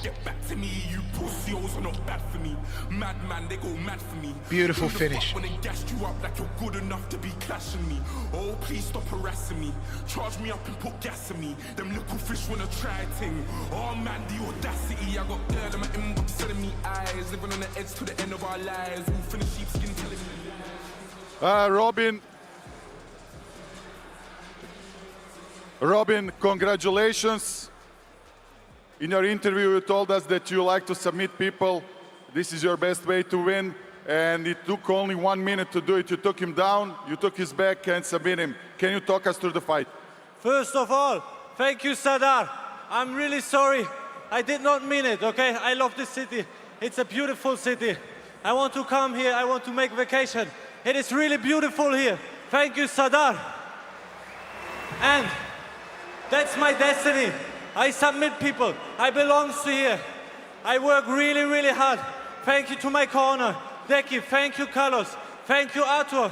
These guys work so much with me. And also, thank you to fourth time. P1, thank you, Brazil. Casa da Luta. Thank you. And really, guys, I'm sorry. I love Sadar. It's beautiful.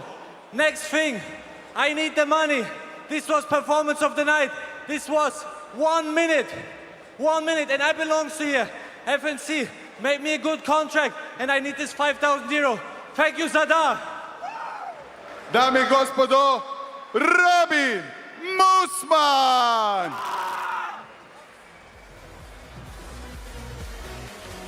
Very solid performance from Musman. And he takes the win.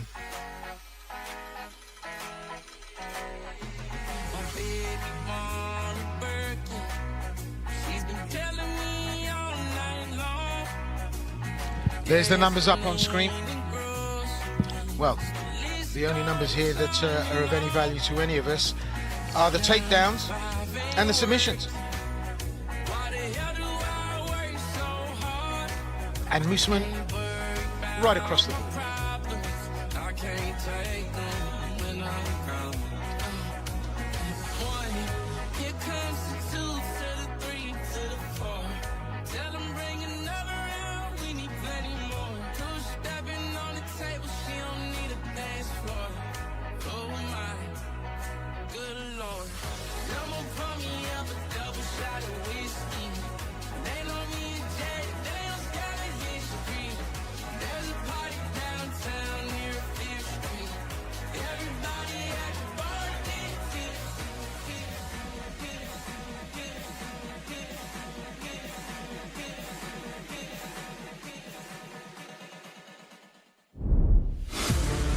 The heavyweight division is all about heavy hands, big men, big power.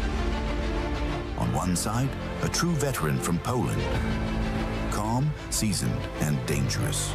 Across from him, one of Slovenia's fastest rising names. Young, hungry, and ready to prove he belongs.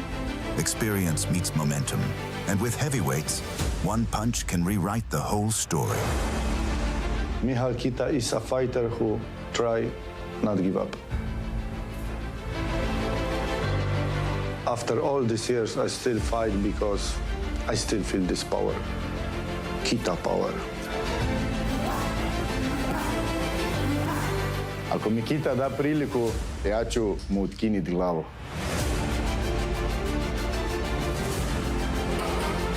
He want to build his name on me, but that will be brutal lesson for him.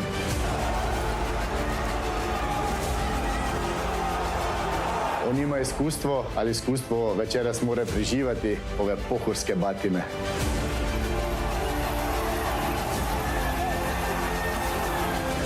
When people say my best day is behind me, I can only say, come on, prove it.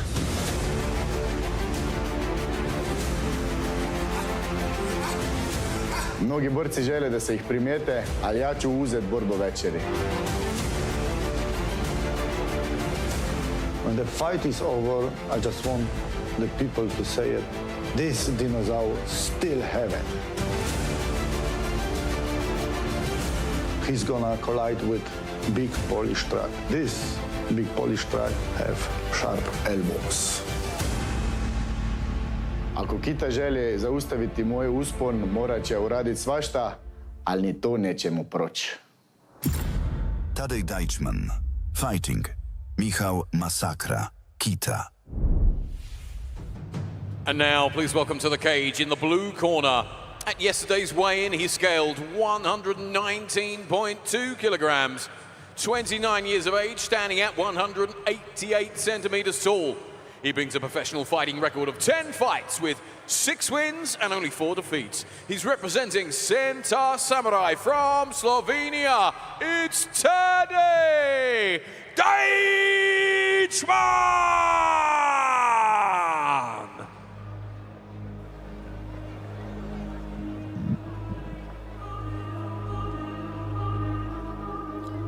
From Slovenia, Tadej Deichmann. 2 KO wins, 2 submission wins. The CV stands at 6'4".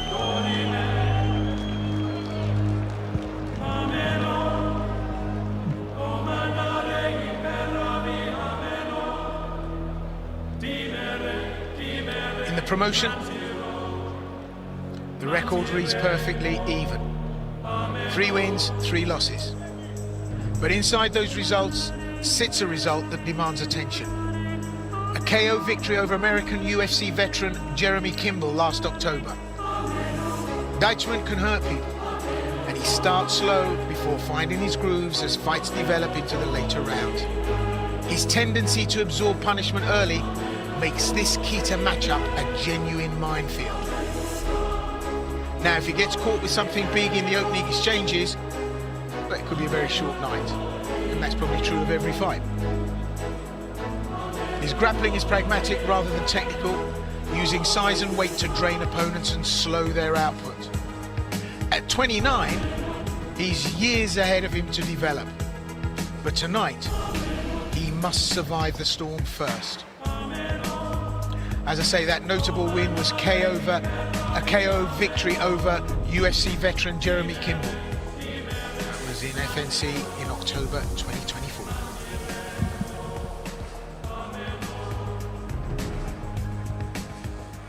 Tony Deichmann!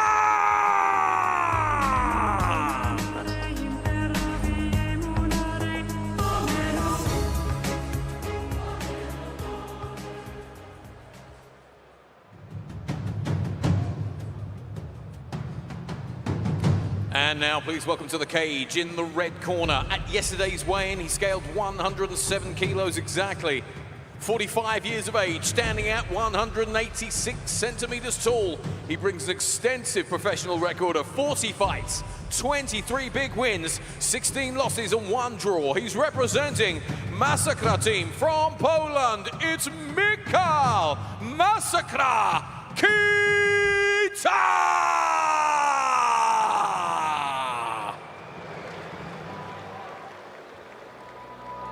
23, 16 and 1. Michał Kita, a living legend. Age 45, still causing havoc for fighters in the cage. 14 KO wins, 6 by guillotine, and that's one of his signature strikes. Heavy hands, he can take a punch, very aggressive first round intentions. He's a KSW 2-time title challenger with 40 plus professional fights. He's the walking embodiment of the legendary aura that's built around him. Kita has shared the cage with some of the best European heavyweights of his era. His game plan has never been complicated. Walk forward, throw bombs, land on your chin, then watch you fall. 14 knockout wins are evidence of his fists, and they carry genuine malice. And as I mentioned, the guillotine is also a weapon of note. 6 submission wins, many of them from opportunistic choke grips in the clinch. Does most of his best work in the first round and has the finishing instinct of someone who's been there dozens of times. And you'd expect that. At 45, the question is always what version shows up. 2 KSW title challenge appearances, 14 knockout victories, 40 plus pro fights. He's known as Massacre, Michał Kita.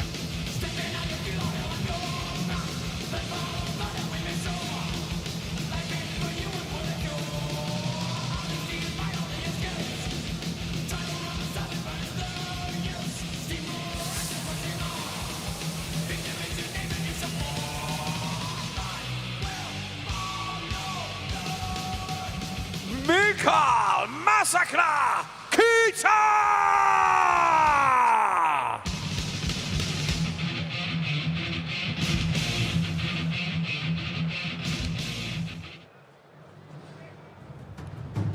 And this MMA rules bout takes place in the heavyweight division. This bout will be contested over 3 5-minute rounds, and your referee in charge when the action gets underway, Mr. Nenad Shancic.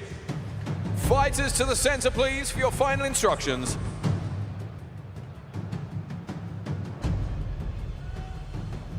Fighters should know the rules, listen to my commands all the time. When I said stop, you stop. Touch the gloves, go to the corners.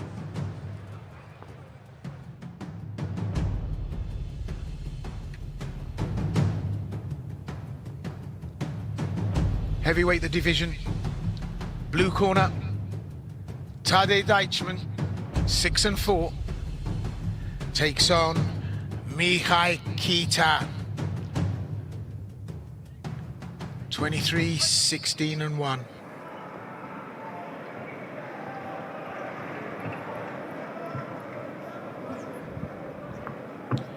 Well, these are very big units. There's no two ways about it. And Kita, very able to deliver all kinds of problems.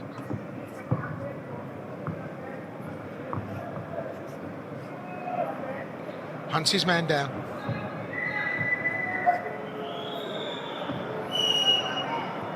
Dominating centre cage. And looking to throw that big overhand right. Throws it up, but misses. Ooh. And there we go. Simple hip throw. Back to basics. And this is not good for Deichmann. Kita works really well in this position. Heavy hips. Controls well. A lot of power. And the ground and pound goes in. And Deichmann did well to get into the upright from that position, from that pressure from Kita. A lot of experience the Pole brings. Had some great matchups. As I say, fought some of the best fighters of his era.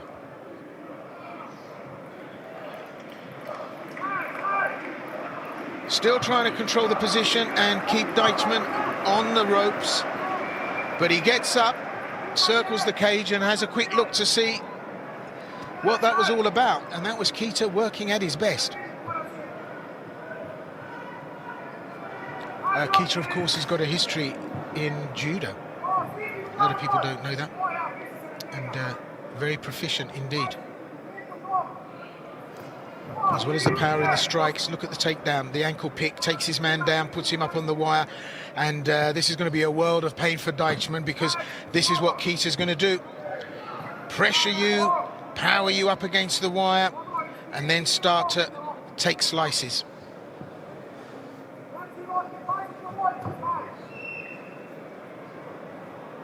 So Kita repositioning, trying to get into a good, clean pound and ground position, but has to settle for taking the back, and Deichmann rolls him out, finds himself in open garden on top, but Kita beautifully just shrimps out of that. A little bit of escapology, throws the legs up for an armbar, and he's got the strength to hold the arm. If he can get the leg over, pulling down now, we're in armbar territory. Deichmann needs to have a care here. Manages to slip the grips.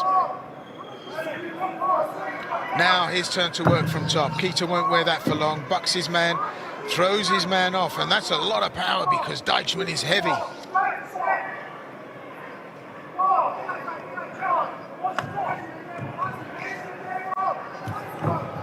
Well, a little bit of a scramble here. Deichmann doesn't want to be on the ground.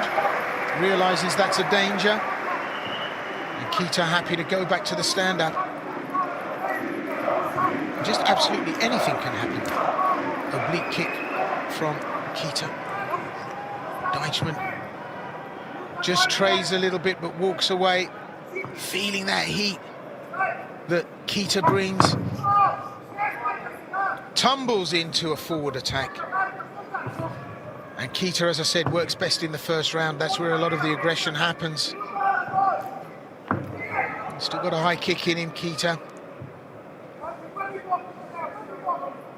So, up on the wire. And I have to say that not a lot of creativity coming from Deichmann. Known for his grinding style, he's a big unit, but up against Kita, who similarly, he's a guy that grinds you down, throws bombs. It's a mirror image that Deichmann is looking at, and it's not good. Very technical, Michai Kita. Great guard, great positioning. And he spoke pre-fight interview about being a Polish truck. That's exactly what he is. He's presenting an absolute brick wall. And just look at Deichmann walk away, having to regroup and reframe what's going on in front of him. I don't think he's got any creativity there to deal with this. Trying a little ambush there. Tries to surprise Kita with an overhand. There's the bell. And If it goes into deep water and it goes for the long haul, Keita might struggle with fitness at 45. Hey, who wouldn't?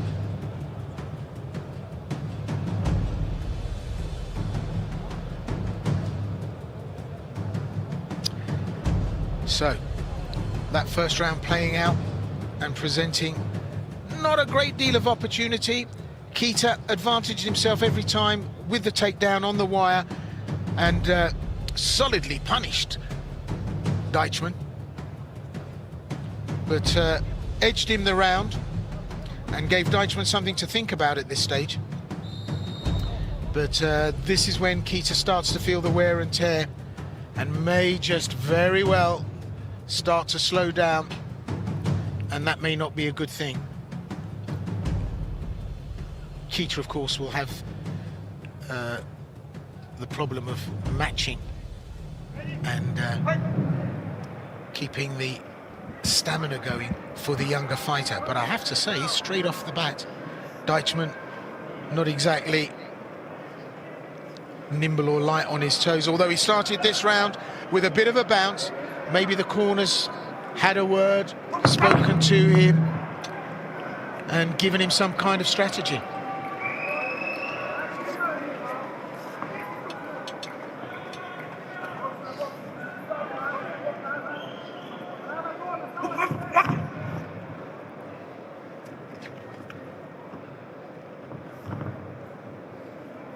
So 2 of us scheduled 3, and no one wants to engage. I'm not surprised.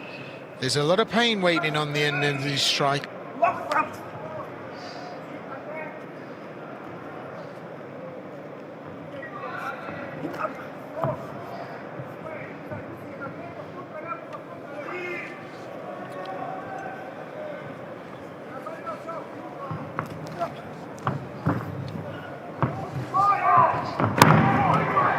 Well, Keita, undeterred in that shoot. And again, determined to get to this position.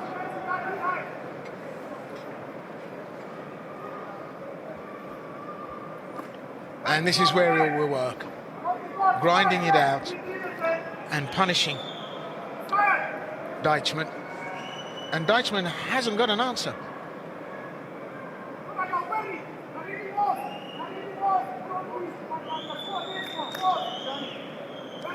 So some dirty boxing on the wire. And Keita looking to punish him from that top position.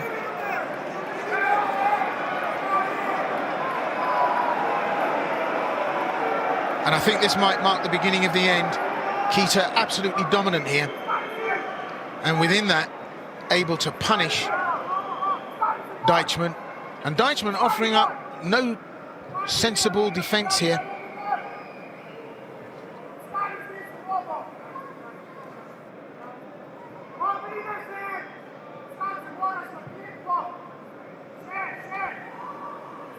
Interestingly enough, Keita just lacks that final push, that final surge to try and finish this. But there was a momentary guillotine, and he allows Deichmann off the hook. And Deichmann creates space whenever and wherever he can. So the crowd getting just a little bit restless because not an awful lot of meaningful work going on, particularly from Deichmann, and he just quite hasn't figured this out yet.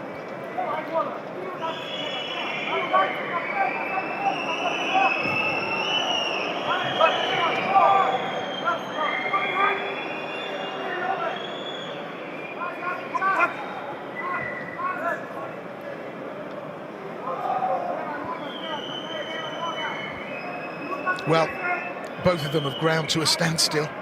Hardly surprising. I mean, 45 years of age. You've got to give props to Keita. And in the first round, he was dominant and powerful. I don't know what he's got in prospect for 2 and 3. And I don't think it's going to be as easy to put Deichmann away. So, could be bit of an attritional long haul slug for Mihai Kita.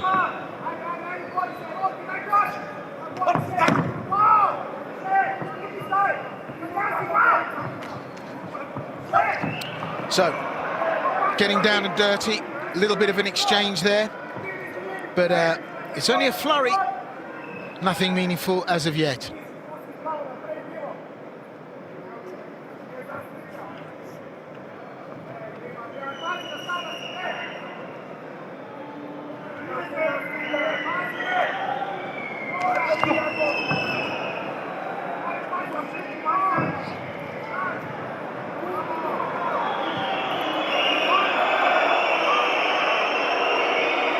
Well, not wanting to engage, and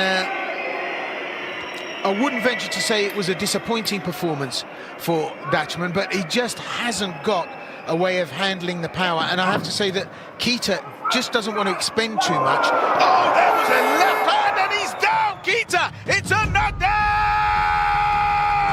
From nowhere! Tadej Dutchman pulls a rabbit from the hat.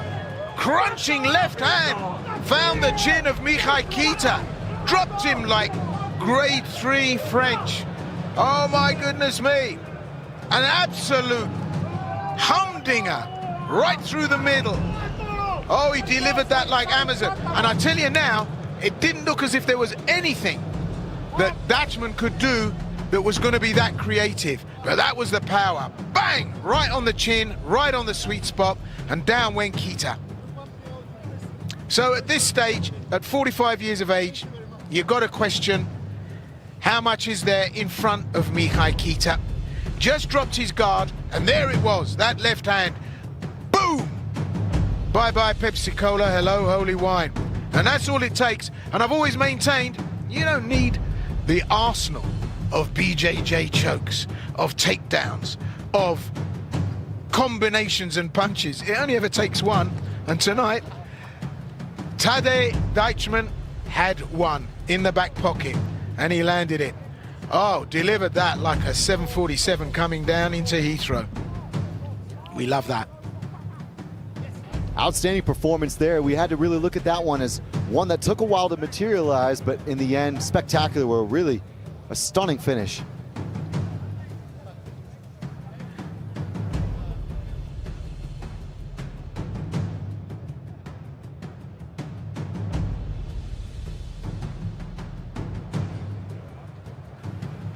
Well, no officials involved here. We know what the outcome is, and that's a triple result for Tadej Dutchman because well, ladies and gentlemen, the end comes after 4 minutes and 59 seconds completed of round number 2. Your winner by way of knockout in the blue corner, Tadej Dutchman!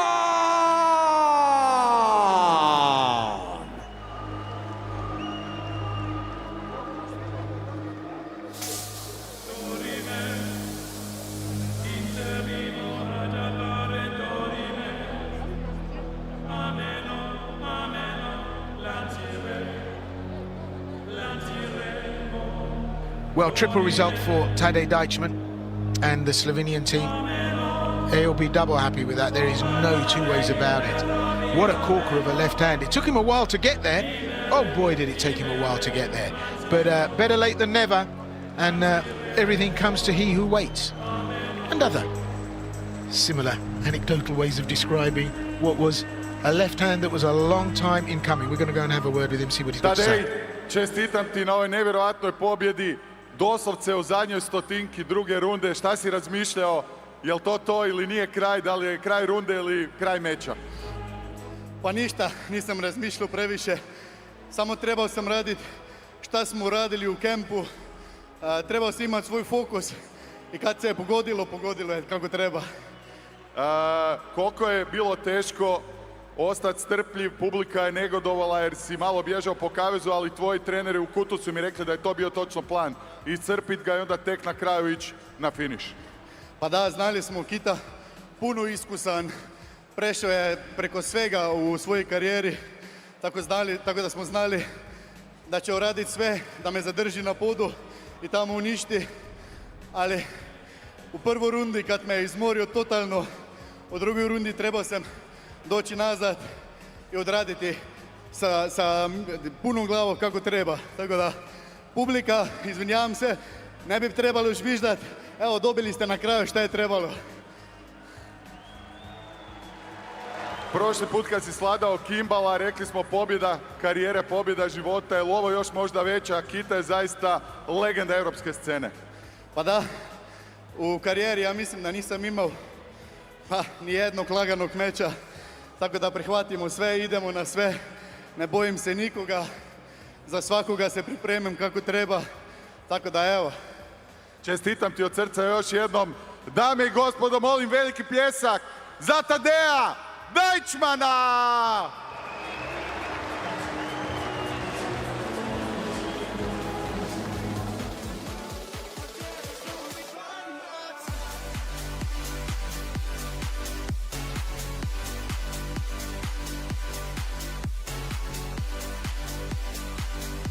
And here's a chance to revisit the numbers. What an unbelievable fight in the end. We had a real high accuracy there from Kita. 57 thrown, 44 landed. It wasn't a lot of volume in the end, and much lower from Deichmann, but in the end, the ground control from Kita didn't mean a thing. Outstanding and surprising finish here in FNC.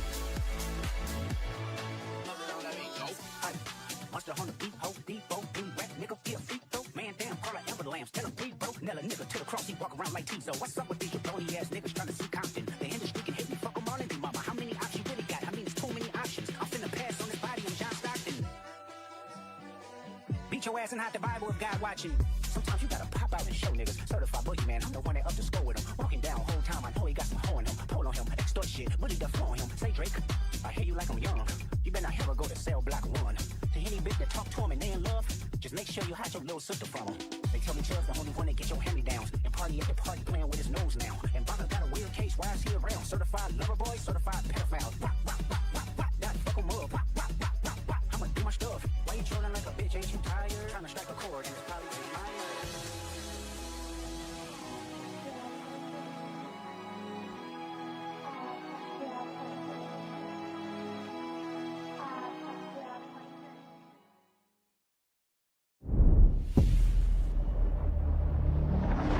Ja sam Marko Ančić, dolazim iz Splita I predstavljam American Top Team Zagreb. Hey guys, my name is Ronaldo. I'm from Brazil. I represent my gym in Munich, Dega Studio. Let's go. People see the fight, but people don't see my life, don't see my training. Ja sam borac koji živi, jede I sere ovaj sport I spreman sam na sve za pobjedu. I am dangerous. I have hunger. I have one good ground and pound, violent ground and pound. You can hear it in their voices. No shouting, no fake confidence, no wasted energy. Because real fighters do not always arrive loud. Sometimes they arrive tired, hungry, empty, but ready for war. Pa Ferreira je dosta iskusan, ima dosta mečeva, teških, tvrdih mečeva. On je došao po moje snove, a sad će vidjeti da se gadno zajeba. My opponent's pressing, okay. I have good defense. After I attack, my opponents no have chance for me. U ovoj borbi se veselim više nego ostalima, zato jer napokon ulazim zdravo spreman. I am ready for fight, I am ready for war. Guys, sorry, but I finish your part today. Let's go. A ja sam spreman da borba ode u bilo kojem smjeru I spreman sam ga I nokautirati I submit. Enough said, get ready for war. And now, please welcome to the cage in the blue corner. At yesterday's weigh-in, he scaled in at 66.2 kilos, 30 years of age, and standing at 180 centimeters tall. He brings a professional fighting record of 19 fights, 14 wins, 4 losses and 1 draw. He's representing Dega Studio from Brazil. It's Ronaldo Freestyle Ferreira.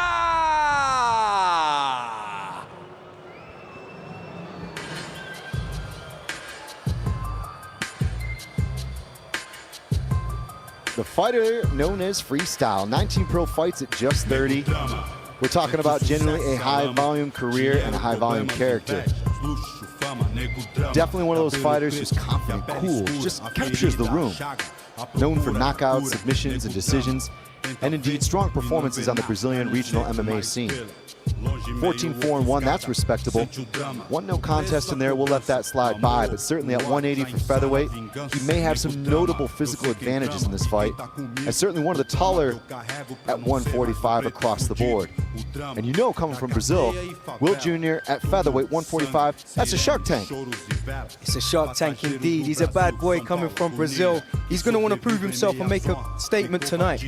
At 30 with 19 fights behind him, he represents exactly the kind of test that will tell us whether Ancic's star is real or not.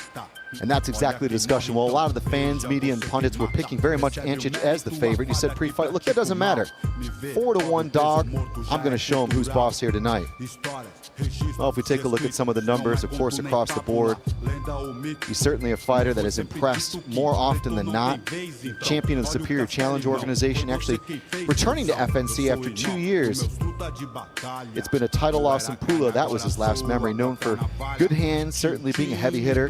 Actually fighting at 135, moving up to 145. Can you imagine him at 135? I've got to be honest with you, Chris, I can't imagine him. He's got a great lean physique, but I think this weight will suit him better if he uses the reach and if he stays in control. He's more seasoned than Ancic. Probably the most experienced opponent Ancic has faced, saying that. The young Croatian submission game is generally special, but I think the star boy Ferreira can come and do something tonight. And certainly an opportunity to face a ranked featherweight in FNC. Of course, Ancic is number 6, so a chance to break into the rankings. It's very rare a fighter coming back after some time, after a title loss previously, would have that kind of chance. But training in Sweden, Balkan coach, very much an international and celebrated international career, and raising some eyebrows. You know, at 30, a lot of road in front of you as a fighter to hit your prime and prove you belong, not only in this organization, but this division. Final pat down and the checks. Great to have your company with us here on the main card for FNC30. Looking easy, looking calm, and looking focused. Ronaldo Ferreira enters the FNC cage.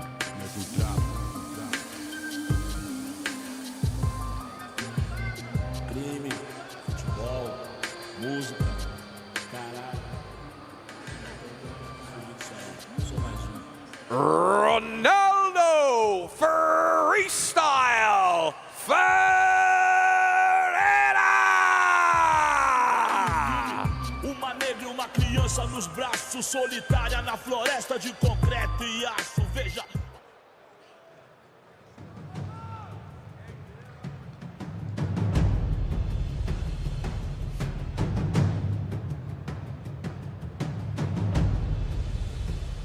And now please welcome to the cage in the red corner. At yesterday's weigh-in, he also scaled 66.2 kilos, just 22 years of age, standing at 177 centimeters tall.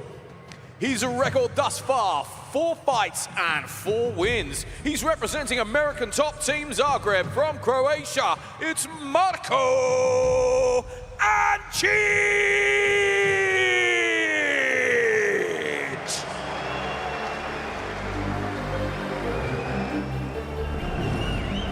From the FNC reality show straight into FNC comes Marko Ancic, one of the top prospects at 145. In what is indeed a very crowded division. Well, a bronze medal at the Jiu-Jitsu World certainly caught some attention. That brought him all the way to ATT Zagreb, where he transitioned into MMA from a pure grappler. Plenty of fights as an amateur in the FNC ecosystem, which began actually in 2023. North-south choke, you betcha, arm triangle all day. Multiple Kimuras. And that continued into the pro ranks. Certainly a very decorated grappler, but yet tonight, Will Jr., he's saying he's going to knock his opponent out. Ooh, Chris, the crown jewel of the FNC development program, and probably one of the most exciting young prospects in the game right now. A broad vocab on neck chokes, arm triangles, and I don't think he's even broken sweat in the FNC pro outings. Well, we saw absolutely submission prowess and finesse against Ahmed Sadiqpour. That was at FNC 28, a very early round one armbar that really raised quite a few eyebrows, but FNC 24, decision. FNC 21, RNC, against a very dangerous Sami Zarabi, who was an elite kickboxer. And what we really like about him, Will, is the fact that he's been very active in the last couple of years. Multiple wins, multiple stoppages, 22, started sleeping on the mats in the gym, and tonight, this could be his coming out party. Exactly that, and he could put someone to sleep on the mats, who knows? Listen, the kid is fresh, he's young, and he's the crown jewel of the FNC. Enjoying some surprise and indeed a little bit of support from the crowd. Nice pop there from Marco Ancic.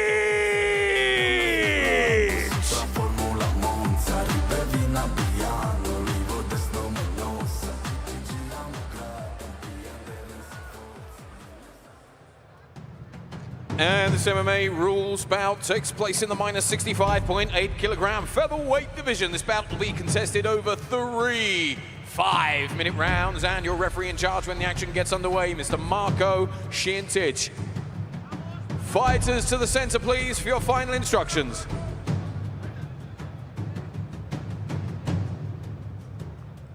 Fighter, you know the rules. Listen to my command. When I say stop, you stop. If you want to have goals, go to the corners.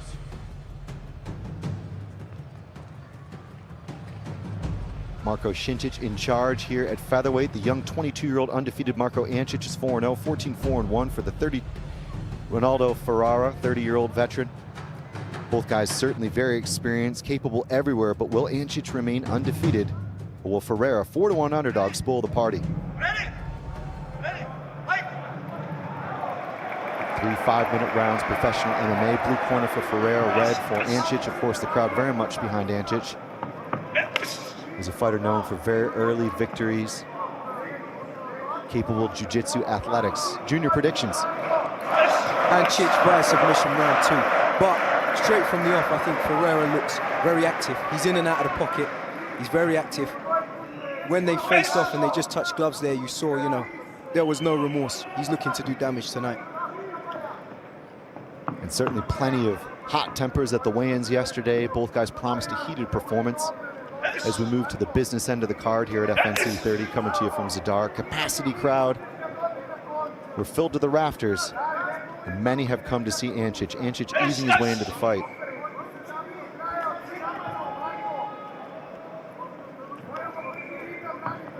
Ancic testing, looking, showing the level change, eating multiple leg kicks there from Ferrara. Ferrara continues to be heavy on the jab, stepping into it.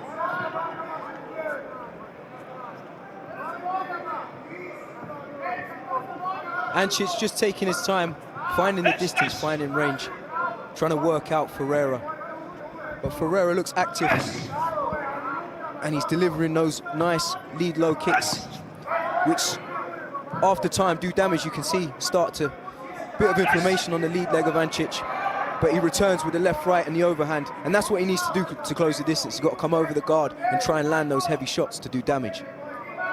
Ancic considering the way in, looking for the inroads here on the takedown, but it's Ferrara who continues to dance on the outside, overhand right, whisking, possibly in the trajectory of entering on a takedown. But it is Ferrara who is doing the dance his way, landing nice punches and kicks and easy combinations so far. Ferrara lateral footwork, heavy chopping calf kick.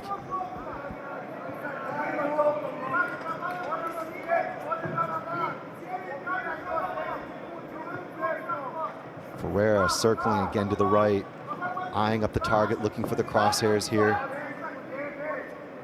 Certainly feeling like he had a great warm-up so far as he switches up to the inside. Ferrara so far really staying 2 steps out right now, Junior. 2 steps, looking like a young Michael Jackson there. He's slipping, he's dodging, he's trying to find his way in, but he loves that jab and then lead low kick, which we see often, you know, with fighters like Saladin Panas. They just dance and they stay on the outside, and then when it's time to shoot, they shoot. Spinning back kick there from Ancic, doesn't quite find its mark, doesn't land straight, more of a spin. Ineffective at best as Ancic continues to plod on the outside and contemplate his options on finding a way in, but it's Ferrara who has made his exclamation mark very evident so far. as he bosses this fight kickboxing. Ferreira left and right. Elusive, meticulous, paying attention to the details. And Ancic on the chase. A matter of time, Junior. A ticking time bomb, some might say.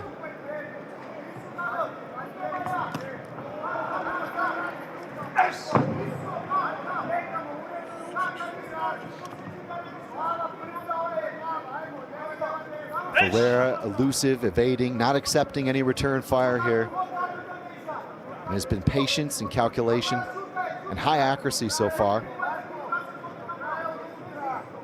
Rankings at stake for Ancic. Ancic, of course, the homegrown fighter from the FON reality show, has captured a lot of fandom, was considered 96% on Tapology for the vote to capably win this fight. But so far, the kicks, 12 of them landing. Ferreira really finding the mark there, 100% of leg kicks landed.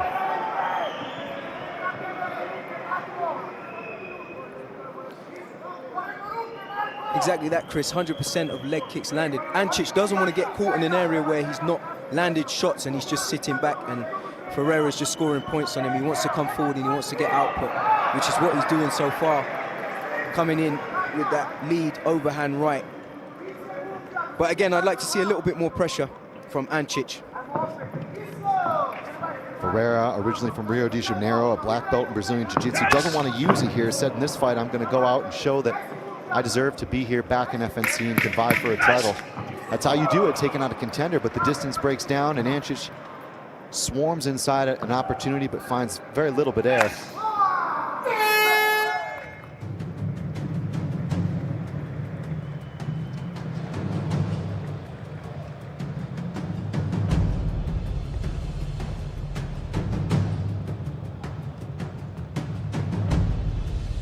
Round 1 of 5 there in the books.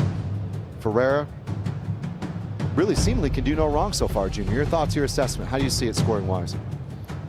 Ferreira on points, a little bit more output, a little bit more work rate from him, and he's landed a lot more kicks.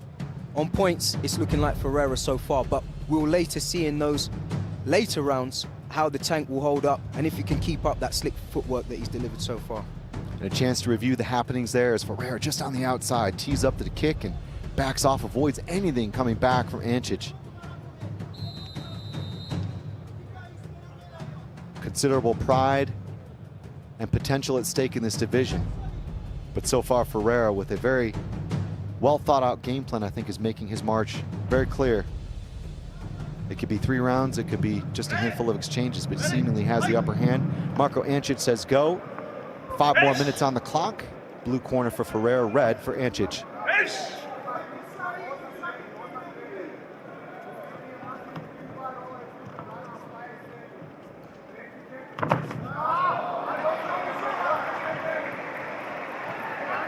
Ancic stalking. More pressure here from Ancic to start the second round.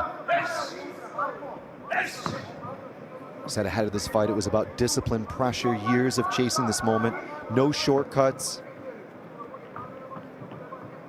And that would be the difference against Ferreira. But so far, what was meant to be just another fight has been certainly an uphill struggle. Ancic pressing, looking to cut the cage. Tries to catch Ferreira. Ferreira circles. Just can't seem to find him in there.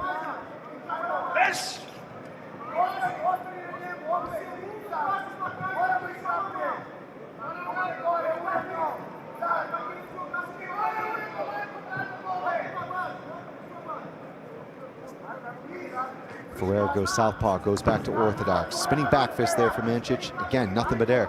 There's been more missed shots there from Ancic. The overhand rights, the spinning techniques, none of it landing as Ferreira continues to circle away. Check left hook. Lower output here in the second round, but Ferreira cannot be caught.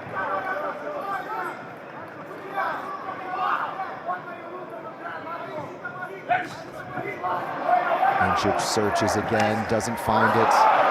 Ferreira lands and circles again.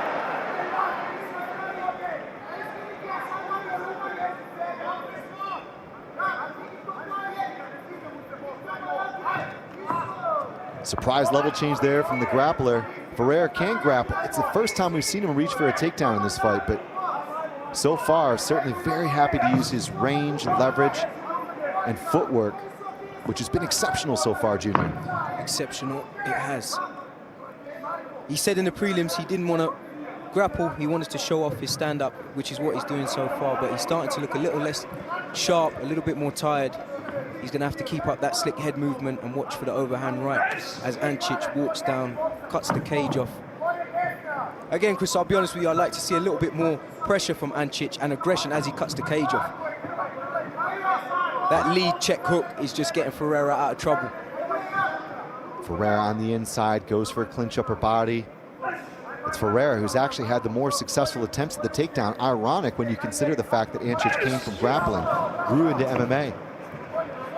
Had scouted him, had prepared, knew what was going to be at stake. Wants to beat him, take on Edward Kexel. And there we go, Ancic finally on the level change for the first time. Has an opportunity to get it to where he might have the big advantage, the advantage he spoke about. Ferreira, unable to defend the takedown, has tried to rebuild his base, but Ancic sucking the hips away, methodically working himself to an advantageous position.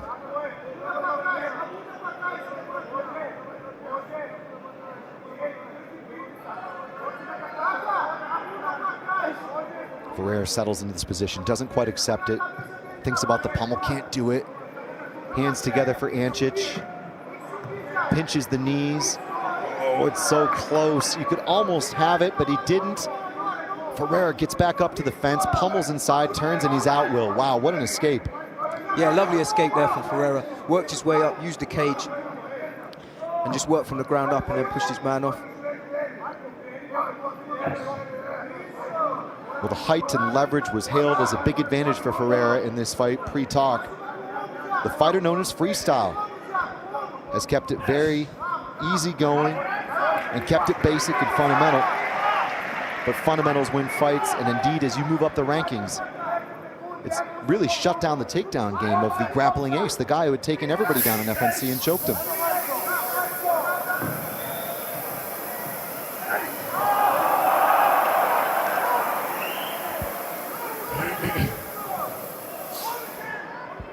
Combination attempt here for Ancic. Again, no accuracy from Ancic. The footwork is there.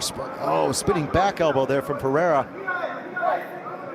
That was extravagant. That was one of the more show-stopping opportunities. There we go, though. Finally, Ancic gets his opportunity. The crowd going absolutely crazy here. Look at this back take. Oh, he got around to the back. He's got the rear naked choke. Goes palm to palm, and seconds on the clock there. Ferreira in the biggest trouble, the most climactic moment of this fight, and Ancic runs out of time. Saved by the bell, Ferreira, Freestyle Ferreira. It didn't look deep to me though, Chris. It looked a little bit of a chin strap, but saying that, he tucked the chin in and he did well.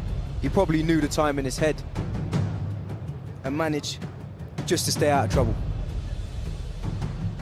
Well, the winner of the first FON reality show, the first season, has gone deeper into this fight than at any point in his FNC career, and here's how it all went down.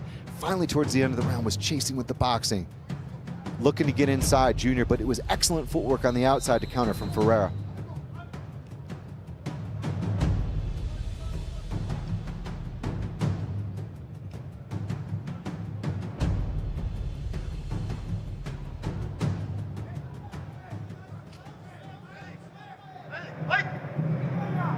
Third and final round here, FNC30. Featherweight division, a potential contender match. Ronaldo Ferreira is back in FNC. Marco Ancic, 4-0 FNC veteran. The more grizzled FNC veteran has had so many strong performances. This has been the most challenging moment of his career, and it could come down to this third round. He needs a big third round.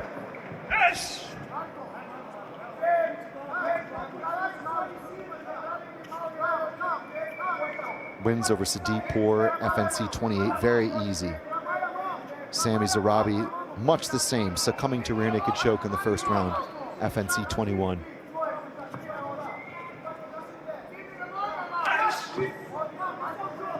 Ferreira slowing down a little bit. Could cardio be a factor?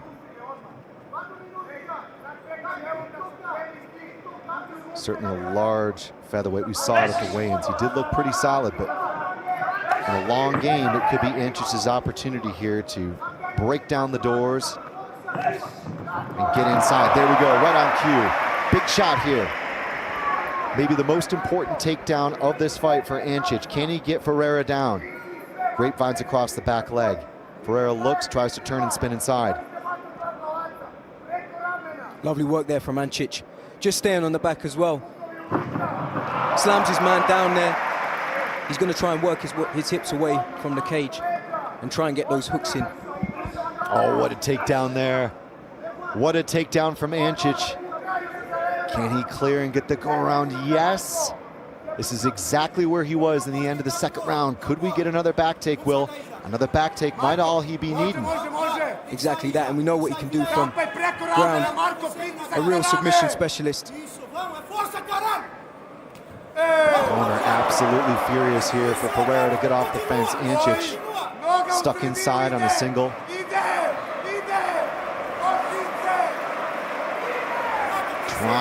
Looking, Ferreira trying to go around the back. Oh, what a tussle.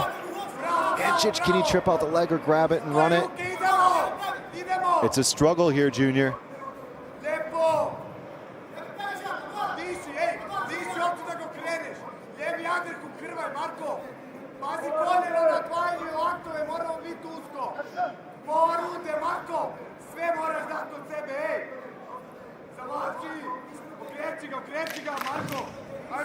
Tied up here, and we've got Ferreira once again trying to get off this clinch, but Ancic was so close to a takedown.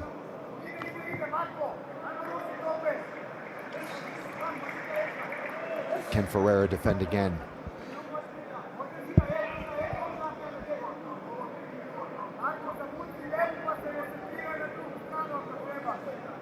Oh, big pick up there from Ancic. Ferreira, though, post gets right back up. That was so close again. Ancic, multiple takedowns there attempted, but just cannot seem to convert and keep Ferreira down. What takedown defense? Just got clipped on the way out as well there with the right hand. It looked like it wobbled him, but I don't know if that was from the exchange just as they were coming out.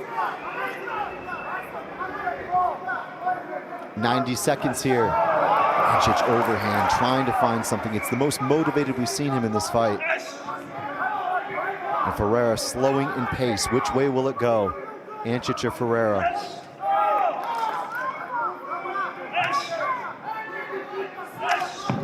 Heavy kicks landing from Ferreira. Ancic charges, finally gets the takedown.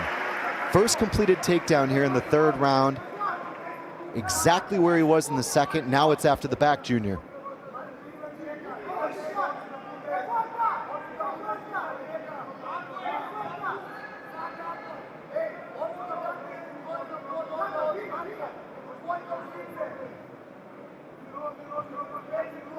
Ferreira trying to break the grips and turn. Ancic has one final opportunity, potentially the final opportunity he might need to finish and submit. Or we go to points, and it could be a risk. Nice outside trip there. Another completed takedown.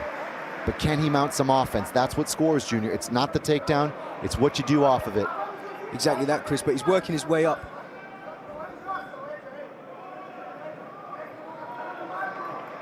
I'd like to see him pull him away from the cage if he can and try and maybe work an arm lock.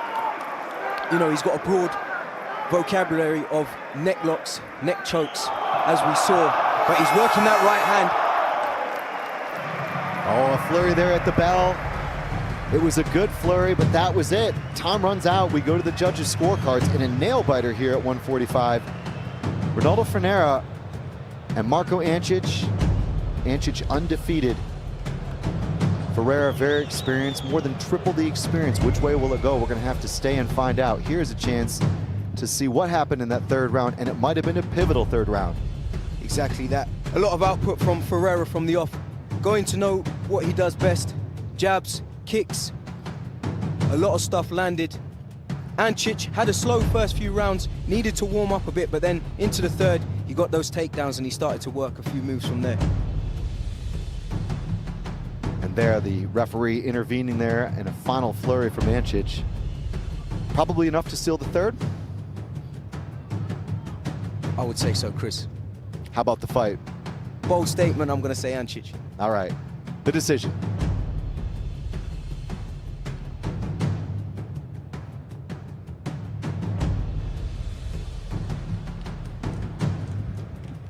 Well, ladies and gentlemen, and at the end of those 3 excellent rounds of action, we go to your judges' scorecards, where we have a unanimous decision. All 3 judges scoring this contest 29 points to 28 points to your winner. From Croatia, Marko Ancic! It's Ancic. 29-28, 2 rounds to 1. Junior, we thought about it. The third round was so important, and the judges agreed. Yeah, a real pivotal moment for Ancic there, and I think he just stepped it up as he came out. Well, a scene of relief for sure. It was a hotly contested fight that came down to very thin margins, but in the end, Ancic, I think, did what he needed to do to dig deep in the third round. And like you said, that was the difference.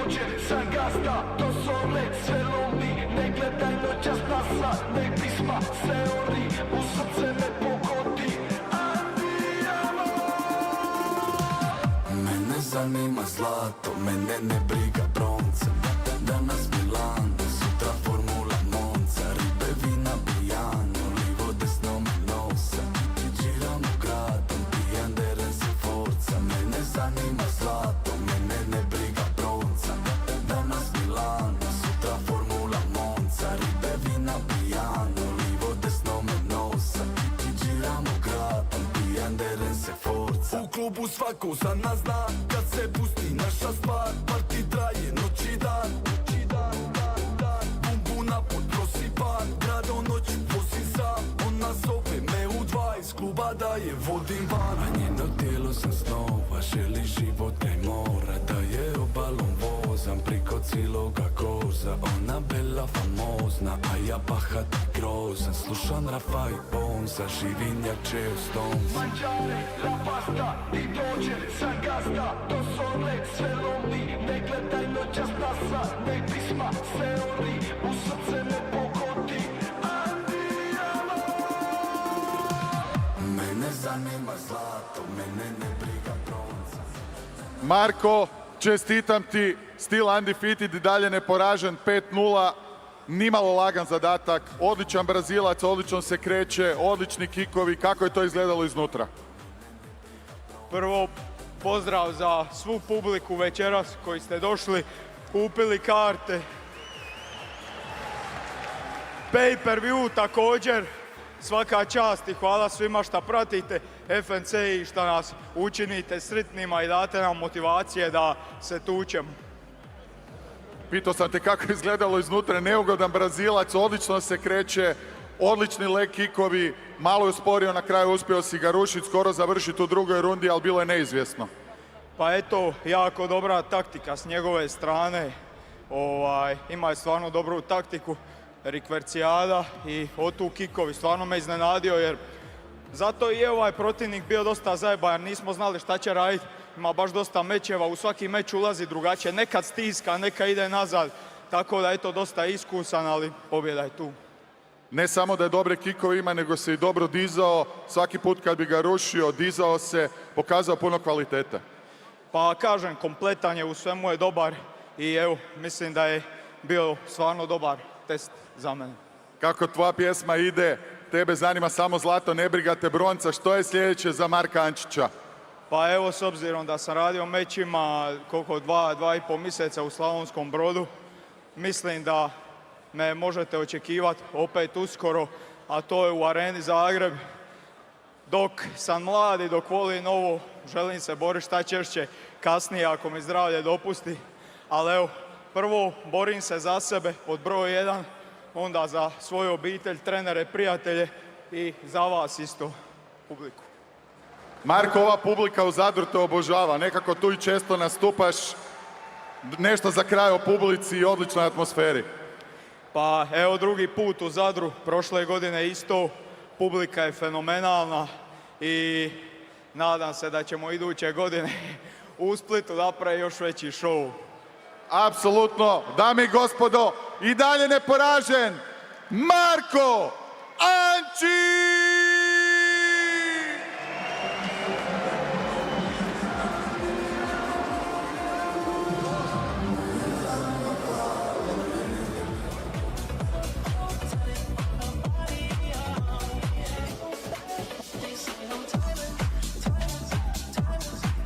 And a chance to revisit the stats. Well, Ferreira and Ančić didn't really throw a lot. It was a low output fight, but nearly 50% accuracy for each. It was the punches, it was the boxing of Ančić that really stole it in that third round. A lot of that was landed in between the successful takedowns. Not a lot resulting from them, but 6 of 9. That's respectable. And Ferreira looked excellent in the first round, but then lost the next 2, and that is the name of the game.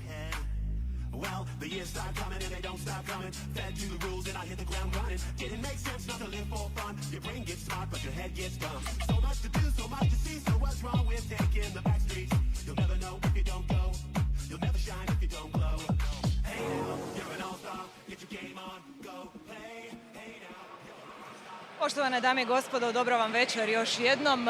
Nisam ovoga puta u društvu Ozrena i Truhana, nego u jednom drugom društvu. Najavit ćemo FNC u Beogradu. Gianni Barbir je pored mene, ali prije toga da napravim kratak uvod. Postoje one borbe koje se dogode doslovno preko noći, a postoje one borbe koje ključaju 5 godina, prozivke, susretanja na eventima i slično. A najbolje ćemo to čuti od Barbira koji je puno toga prošao s Ilićem i sad je uskoro došao taj trenutak. Prije svega, kako si? Evo, dobro večer svima, odlično sam, hvala Bogu, evo, privodim pripreme kraju, došao sam tu malo pogledati event i tako, lagano. Kako idu pripreme? Pa pripreme idu odlično, hvala Bogu, od samog početka smo sve posložili kako treba, tako da stvarno možda daleko najkvalitetnije pripreme do sada. Moram te pitati kako to da nisi u ATT-u? Pa jednostavno otvorile su mi se neke prilike, dolaze sa ozbiljnim mečevi, ATT je velik tim, ja imam priliku sad da se cijele pripreme svode oko mene.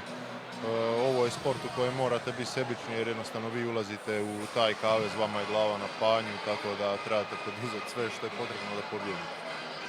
Znam, odnosno čula sam i od kolega da dosta radiš i na rukama. Šta je sa klinčem i ostalim segmentima borbe, koliko ćeš se tome posvetiti? Ja svaki dan radim cijeli MMA, nema dana kad radim samo jednu stvar. Ja sam kompletan borac i najviše se veselim sad pokazati svoju raznovrsnost u ovoj borbi.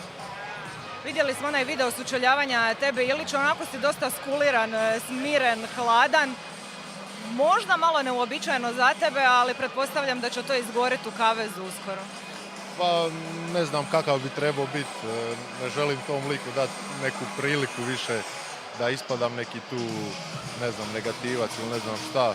Borba je dogovorena, 35. Beograd i ima da riješimo sve u kavezu. Kad bi morao Ilića opisati jednom riječju, koja bi to bila? Manipulator. Kratko i jasno. Što misliš, je li 35. to ili bi se mogla otvoriti neka trilogija, rematch ili slično? Možda je sad prerano da prejudiciramo o tome, ali evo, bi li htio i to? Pa s obzirom da Ilić već mene pokušava predstaviti kao neku kukavicu, jer je očigledno da ću ga ići rušiti i da ću ga ići hrvat. Tako da bi bilo super da ga zadavim prvo Komačića pa da onda dogovorimo možda borbu u nekom ultimate kickboksingu, bare knucklu, boksu, bilo šta. Nakon ove borbe može bilo šta i u tome ću da riješiti. Da, sad si mu bacio rukavicu izazova, sudeći po svemu i po tvojoj izjavi rekla bih da ćeš odmah od prve minute krenuti na najjače, da čisto sumnjam da će to doći do druge runde. Od prve sekunde mu idem skinit glavu sa svime što imam. Borba je na 5 rundi, ali idem po finišu od prve sekunde. Mentalno si itekako spreman. Pa radim na svemu, radim na sebi, tako da koliko sam spreman tek se vidi 35. Hvala ti puno, Gianni. Evo, dosta smo se nagledali i ovoga pojasa. Lijepo ga je vidjeti ovdje. Nadamo se da će ga i zadržati. Evo, želimo mu sreću, a vi nastavite pratiti ostatak borbi. Sretno Ozren i sretno Truhan.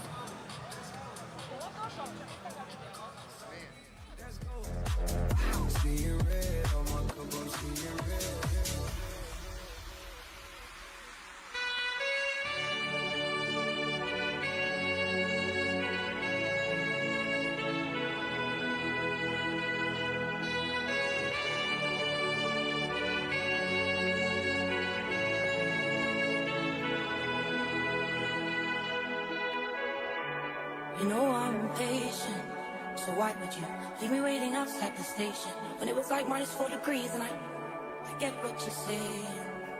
I just really don't want to hear it right now. Can you shut up for like one single lie? Listen to me. I think nice words of advice about how you think I'm gonna die. Okay, if I turn 33. Okay, so yeah, I smoke like a chimney. I'm not skinny and I pull a Britney every other week. But cut me some slack. Who do you want me to be? 'Cause I'm too messy and then I'm too fucking clean. You told me get a job and you asked where the hell I've been. And I'm too perfect. So I open my big mouth. I want to be me, is that not allowed? And I'm too clever, and then I'm too fucking dumb. You hate it when I cry, and it's just that time of the month. And I'm too perfect, so I show you that I'm not 1,000 people I could be for you. And you hate the fucking love. You hate the fucking love. You hate the fucking love. Hate it.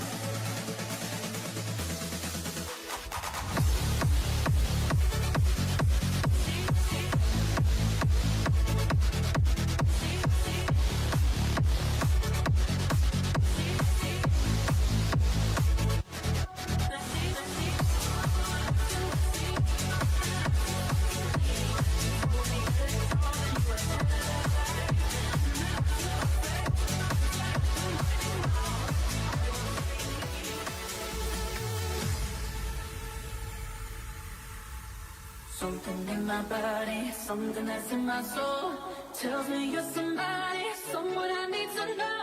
No, I can't leave this already if I just let this go. Don't wanna hear my heart say I told you so. Okay, all night been looking all my life, trying to find something new. So lost, but I'll find my way tonight, and I know it's because of you.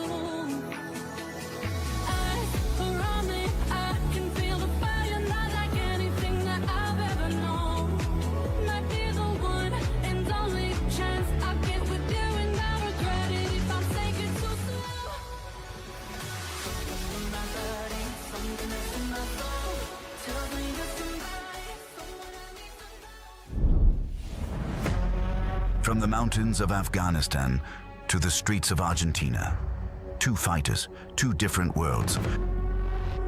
Tonight in Zadar, there are no borders, no past lives, no escape. There is only violence, only war inside the FNC cage. I am a fighter who loves the war.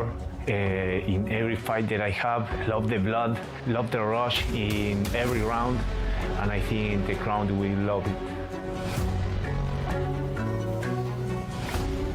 ما از وقتی که پای به ورزش ماندیم هدفم فقط پیروزی بوده و تشنه پیروزی هستم و میخوایم که فقط پیروز شم مسابقه را از آن خود کنم. My opponent is dangerous because he's Afghano, you know. He grew out in the middle of the war. I think he's dangerous because of that.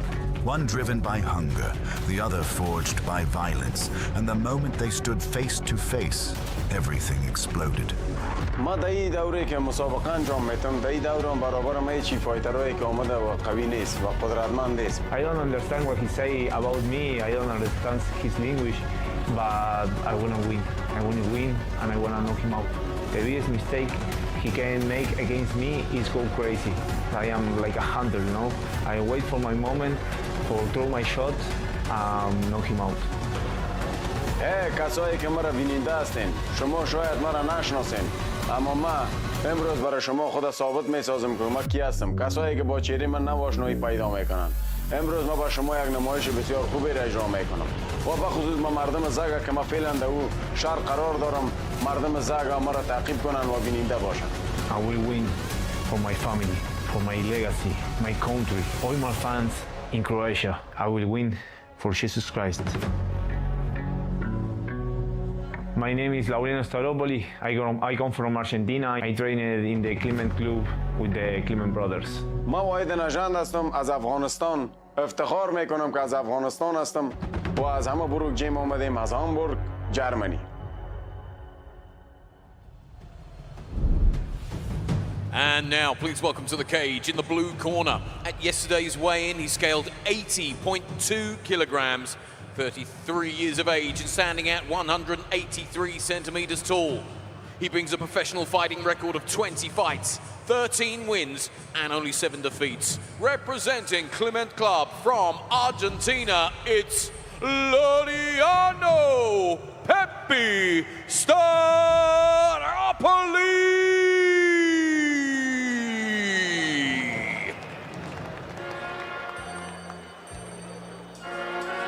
Well, back to the action if you've just joined us. Welcome to FNC30.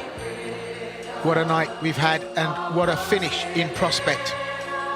Making his way to the cage, Laureano Staropoli from Argentina. Well, a UFC and PFL veteran. He comes into this on a 2-fight losing streak. That's gonna make him angry. When arriving to FNC, he was helped by former lightweight champion Francisco Croata Barrio.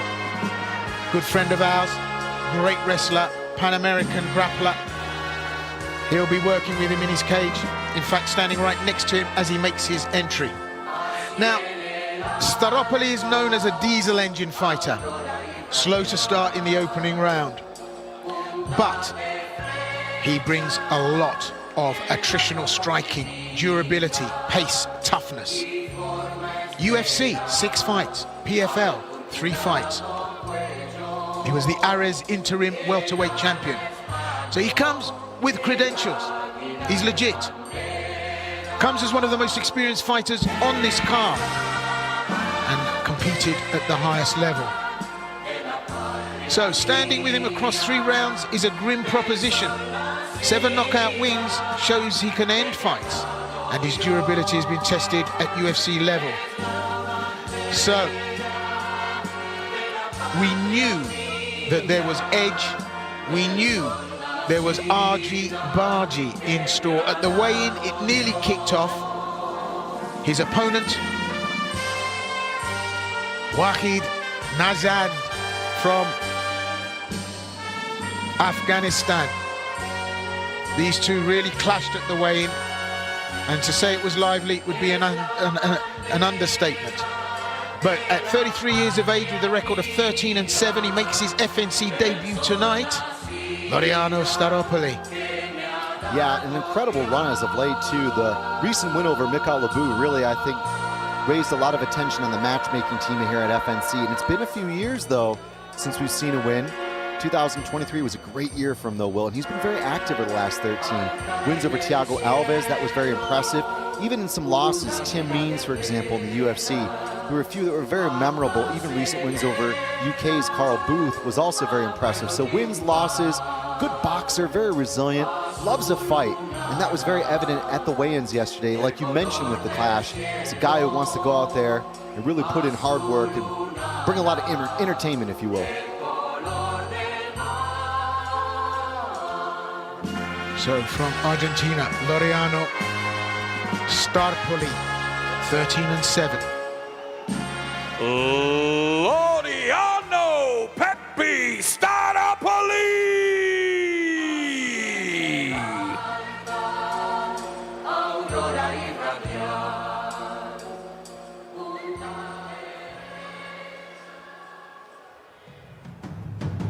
And now, please welcome to the cage in the red corner. At yesterday's weigh-in, he scaled 77.4 kilos. He's 32 years of age and standing at 175 centimeters tall. He brings an excellent record of 12 fights with 10 wins and only 2 defeats. He's representing Hammerbrook Gym from Germany, where he's known as the Stone Eater, Wahid Nazand.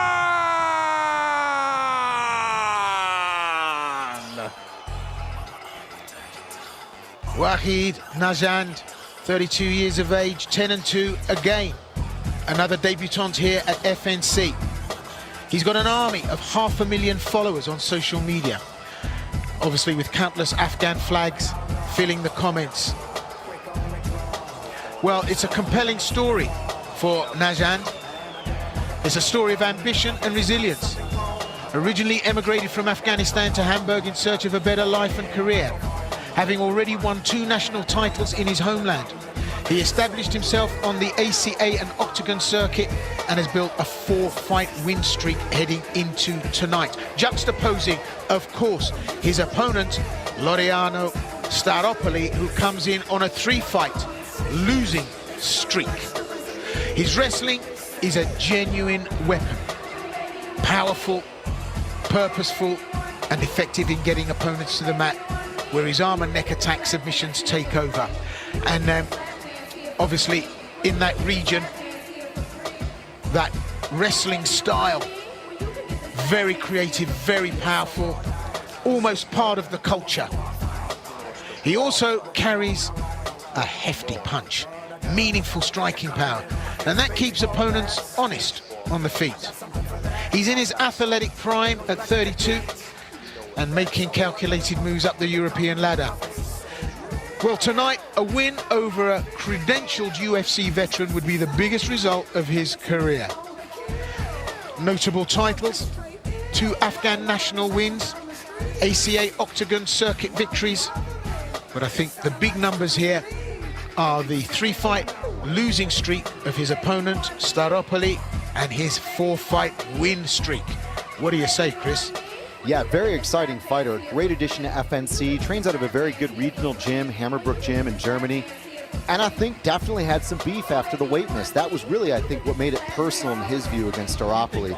Staropoli had the extra hour to make weight, couldn't do it. There was the fine, there was, of course, the weigh-ins. Ultimately, though, his style is going to make this thing a stylistic clash anyways, so the emotions are only going to add to that fuel, Will. So just run us through the penalties for missing weight. Yup, fined, and he's going to be deducted a point here after weighing 80.2. Oh, ahead, the Stone Eater, Nazhan!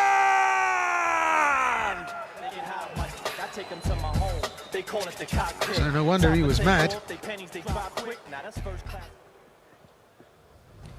And this MMA rules bout takes place in the minus 77 kilogram welterweight division. This bout will be contested over 3 5-minute rounds, and your referee in charge when the action gets underway, Mr. Alexander Zodic. Fighters to the center, please, for your final instructions.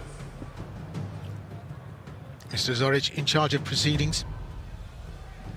Fighters, you know the rules. Listen my command 3 all the 5-minute time. rounds. When I said stop, you stop. FNC Touch MMA gloves, rounds. Go to your corners. Welterweight is the division. Tell us the tale of the tape, Chris. Tail of the tape for this one, it's at welterweight, of course. We mentioned the weight miss. Very, very similar stats. Great wins, some losses, mostly submission losses. Of course, 33-year-old Staropoli is 1 year older than the 32-year-old Nazhan. So, not enough to make a huge difference if you're calculating the math. And here we are being invited to share in the misery, the pain of Staropoli, as the 1 point is deducted as well as part of his purse by referee. Scheduled for 3, round 1. Staropoli is the favorite by the bookies coming in, but you wonder about that weight miss. Well, it could be catastrophic. Both guys are aggressive starters, heavy hands. I don't think this is going 3 rounds. Yeah, weight loss late in preparation is always detrimental. I've never seen a fighter really come back from that. The Afghan will know it. He's in like Flynn, and Nazhan, aggressive, powerful, takes his man down, double leg take, hooks the legs out from underneath him, pressurizes him on the wire, and up and over with the suplex. Body slams his man over, and look at this, straight round the back for a rear naked, and he looks in all kinds of trouble, Staropoli. Exhaustion, of course, being another element to his adversity here tonight. It's been the perfect start here from Nazhan, exposing the back. Staropoli doesn't deal well with the back pressure. He's lost via RNC, but here comes Staropoli, who's gotten back up, surprising. It looked like he might have been toast, Will, but this is a good tussle we're having here. Absolutely. Dead cat bounce. He went down. We thought it could be the end, but straight up, and now defending on the wire. Just look at the musculature of Nazhan. Great condition. Clearly no problem for him making weight. But that extra weight, well, could be a bonus if you can get the hench on a punch, but the weight loss process, trying to drop that extra kilo or two, will have taken it out of him. So settled down now. They've tried to impose themselves early. They've got the measure of it, and as this settles down, this is where the rubber hits the road. It's going to get gritty. Oh! Ushiro Mawashigiri! That's it, it's all over! It's a knockdown! Reverse spinning back kick from Loriano Staropoli. Ushiro Mawashigiri! Oh, you don't get better than that! That was a brutalization right there! Oh my goodness! In the first 2-3 minutes of the first round, a vandalicious strike. That was just, well, I'm sure he got the memo now, but Wahid Najand really didn't have that on any of the cards. Where did that come from? Will, I have to say, FNC30 bringing you Knockout of the Year candidate in 2026. What an outcome there from Staropoli. I'm telling you right now, that was the least likely outcome. Came in, missed weight, deducted a point, and he took matters into his own hands. That was outstanding. Through from the hip with a reverse spinning back kick, and it wasn't just any reverse spinning back kick, he clumped the heel on the temple. That was like absolute dynamite right there. Sensational. Take a look at this. In space, literally hits a wheel kick, cold, no setup, no nothing. Caught him walking into it too. Circling to the right and eats that heel straight to the dome, Will. Clinical. And it wasn't balletic, you know, but whoa, textbook finish. Beautiful, beautiful whip as he spins round. Gets the body round first to look at the direction, then whip that leg round. That was unbelievable. And there's Croata Barrio, Francisco Barrio, FNC champion himself, saying, yeah, what took you so long? Coming in on a 2-fight slump, mixed record, mixed expectations, struggled in the sauna. You know, people write you off. You're a big dog, one of the biggest dogs.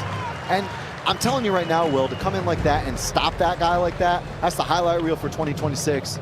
Yeah, straight butter, baby. And I'm telling you now, Staropoli spent more time in the sauna than he did in the cage tonight. You know, you've got to give it to him. A win's a win, and he came to do business. So he'll go home just a little bit lighter in the purse, but bang. On his debut, Loriano Staropoli is going to be partying all night. Spectacular finish there. And let's hope that his opponent is okay. And respect paid. And enough said. There was a lot of bad mouthing before at the weigh-in, but that's true Budo and respect. We love that. Well, what an outcome, Chris. Truly, unexpected as well.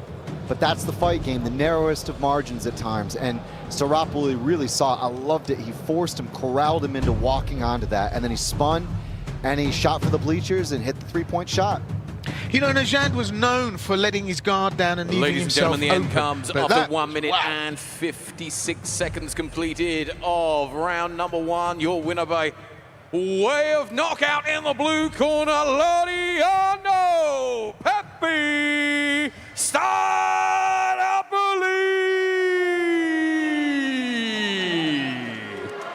Well, he stars in his eyes, stars in his feet. Staropoli. Look at that smile, broader than Broadway. That's just incredible. They're going to be overjoyed with that. And there's our chum Big Red in the corner of Wahid Najand, and he goes to congratulate Staropoli. Congratulations and commiserations all in the one tableau here at FNC.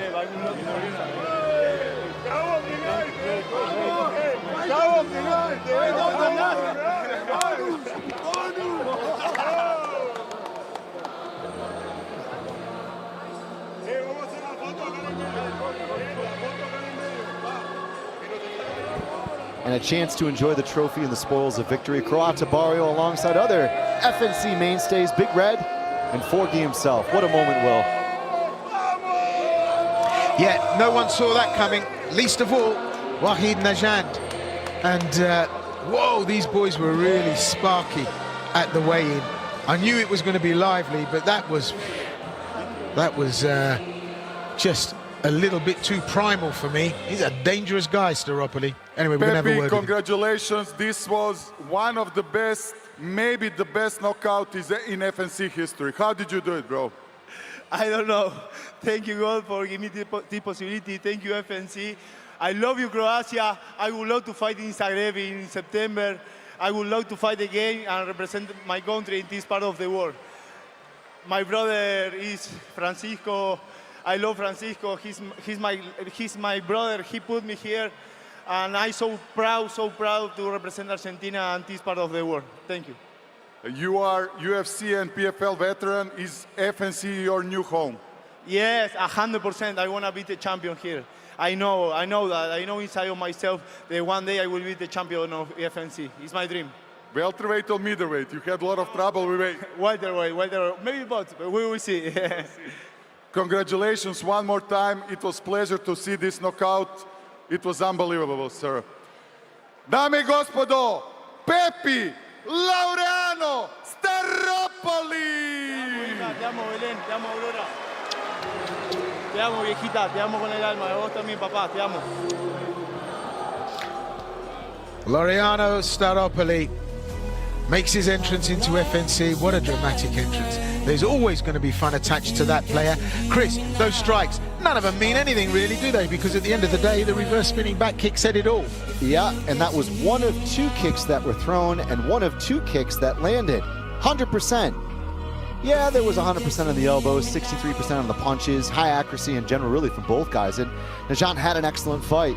He really had a solid start, but in the end, Staropoli set up a sensational highlight reel play here at FNC.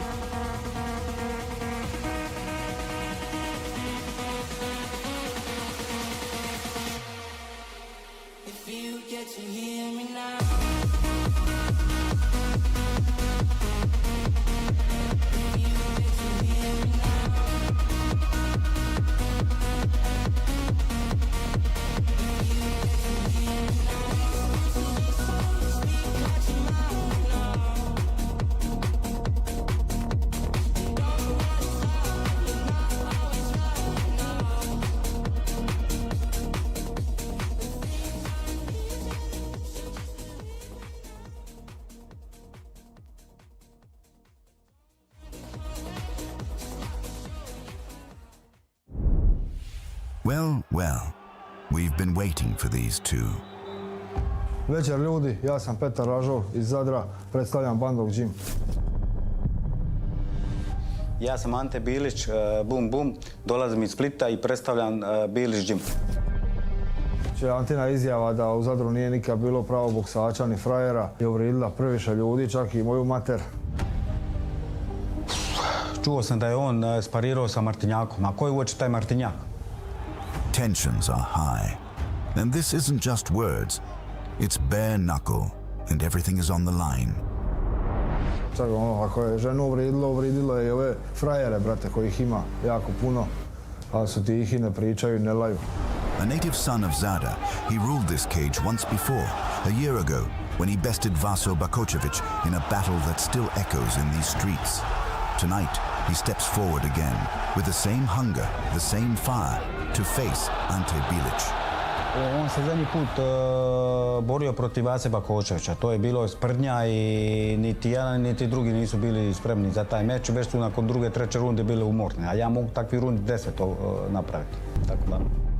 Two warriors, but only one can claim Zada tonight. A što mislim o njemu? Mislim da bi treba spakirati kofere nakon meča odmah i bižati iz Zadra, jer tu više nema mjesta za njega. Petar Rajov, fighting in Zada, defending his home and rising once more.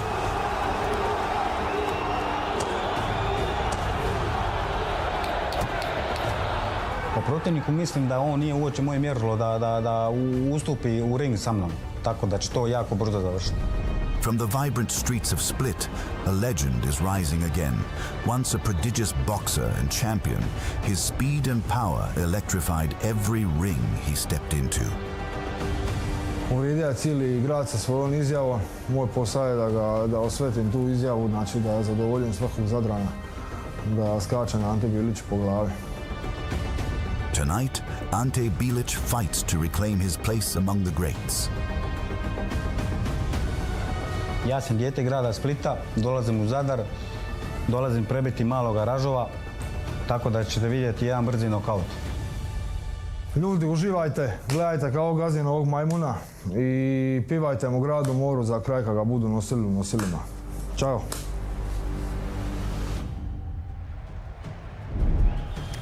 And now, please welcome to the cage in the blue corner. At yesterday's weigh-in, he scaled 76 kilos exactly. 42 years of age, standing at 179 centimeters tall. Tonight, making his bare-knuckle boxing debut, representing Team Bilić. From Croatia, it's Ante Boom Boom Bilić!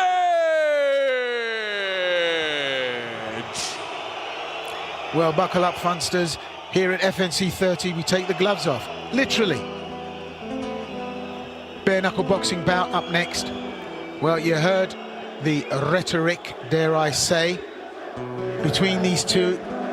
I don't think there's any love lost between them, so we should see a light the blue touch paper and stand back affair come into play. A lot of trash talk, and that sparks for a lot of jeopardy. Making his way into the blue corner, Ante Bilić, 34-6 pro boxing.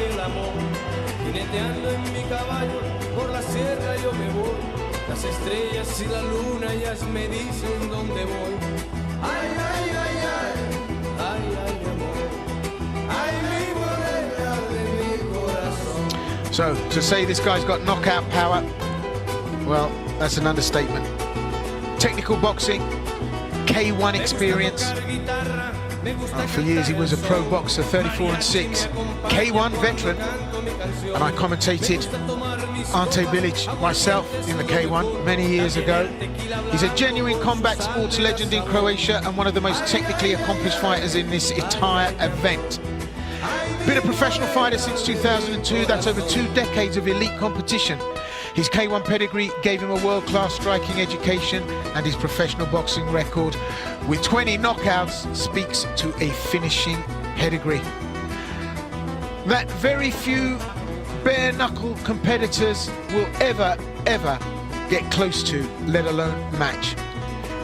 The Split native earned his reputation the hard way, headlining domestic and regional cards for years, and now at 42, he's the oldest man on the card, but look, he's in great shape.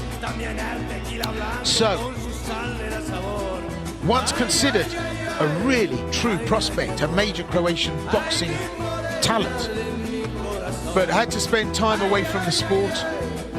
He returns now, as I say, at 42. Let's see what he can bring. He's angered the crowd by claiming that Zadar has never produced a good boxer or a real tough guy. That's not going to go down well at all. I could have told him that. But here he goes, Ante Bilić. You said it exactly. He actually refused the handshake yesterday as well, so that's certainly going to be in the memory. But what I like about his career, high knockout rating. Had some really solid knockouts, former WBO, European kickboxing champ, and European boxing champ.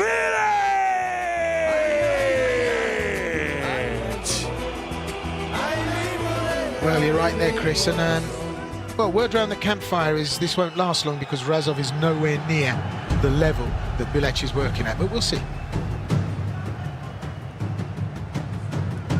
And now, please welcome to the cage in the red corner at yesterday's weigh-in. He scaled 74.8 kilos. He's 27 years of age, standing at 185 centimeters tall. His bare-knuckle boxing record is excellent one of 3 fights and 3 wins. He's representing Bandog Gym Zadar and Alpha Team Zagreb from Zadar, Croatia, Petar!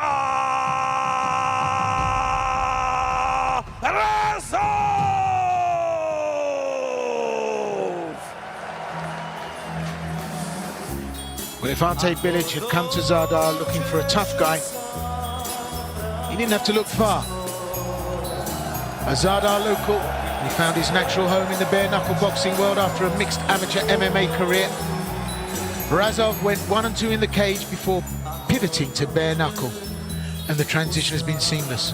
All 3 wins have come via unanimous decisions, evidence of a fighter who grinds opponents down before sustained pressure and output, rather than single-shot finishes. His most notable scalp came in February 2025 in this very arena when he outworked Vaso the Psycho Bakocevic over 3 rounds. And any FNC fan, any KSW fan, in fact, any WFC fan, I've commentated them all, and I've commentated Vaso Bakocevic in every one of them. He's the most entertaining and the most lovable, fun-loving bare-knuckle boxer you could ever meet. And that's kind of strange. It's like saying, I just met a nice great white shark. But anyway, back to Petar Razov.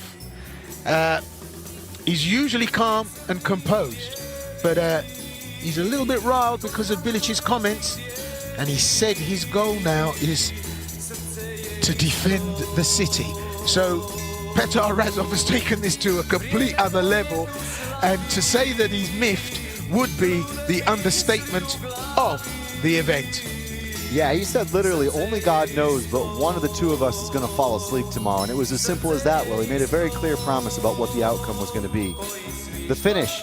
So now the chance to actually put actions behind the words. But what I really like about what his resume shows is, you mentioned the dissection of Vaso Bakocevic, who actually very much being an experienced martial artist has done quite well in BKB recently. He's 3-0 in BKB in general. Razov looks a very sharp, fast fighter. Well, he's fighting an older veteran tonight, but I'm looking forward to seeing what he's got in store.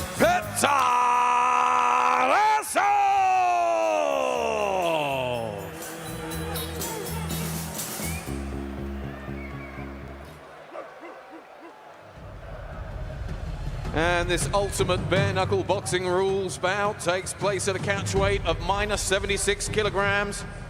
And this bout will be contested over 5 2-minute rounds. And your referee in charge when the action gets underway, Mr. Alexander Zodic. Fighters to the center, please, for your final instructions. Well, referee Zoric lays out the rules. You can see the height advantage immediately.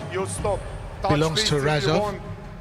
However, Razov's decision record suggests durability but not finishing power. What do the numbers tell us, Chris? 76 kilograms. It is a veteran at 42 against a youngster in 27 who's only 3-0 in BKB against a debutant in BKB who is obviously a former champion both in kickboxing and boxing.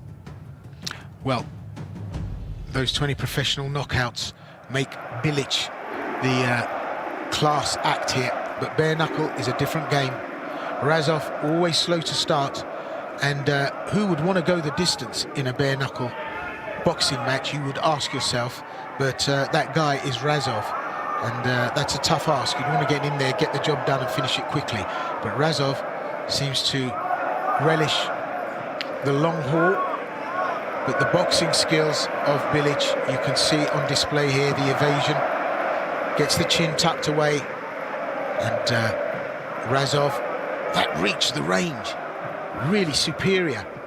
Sharp pinpoint accuracy from Razov in prospect here.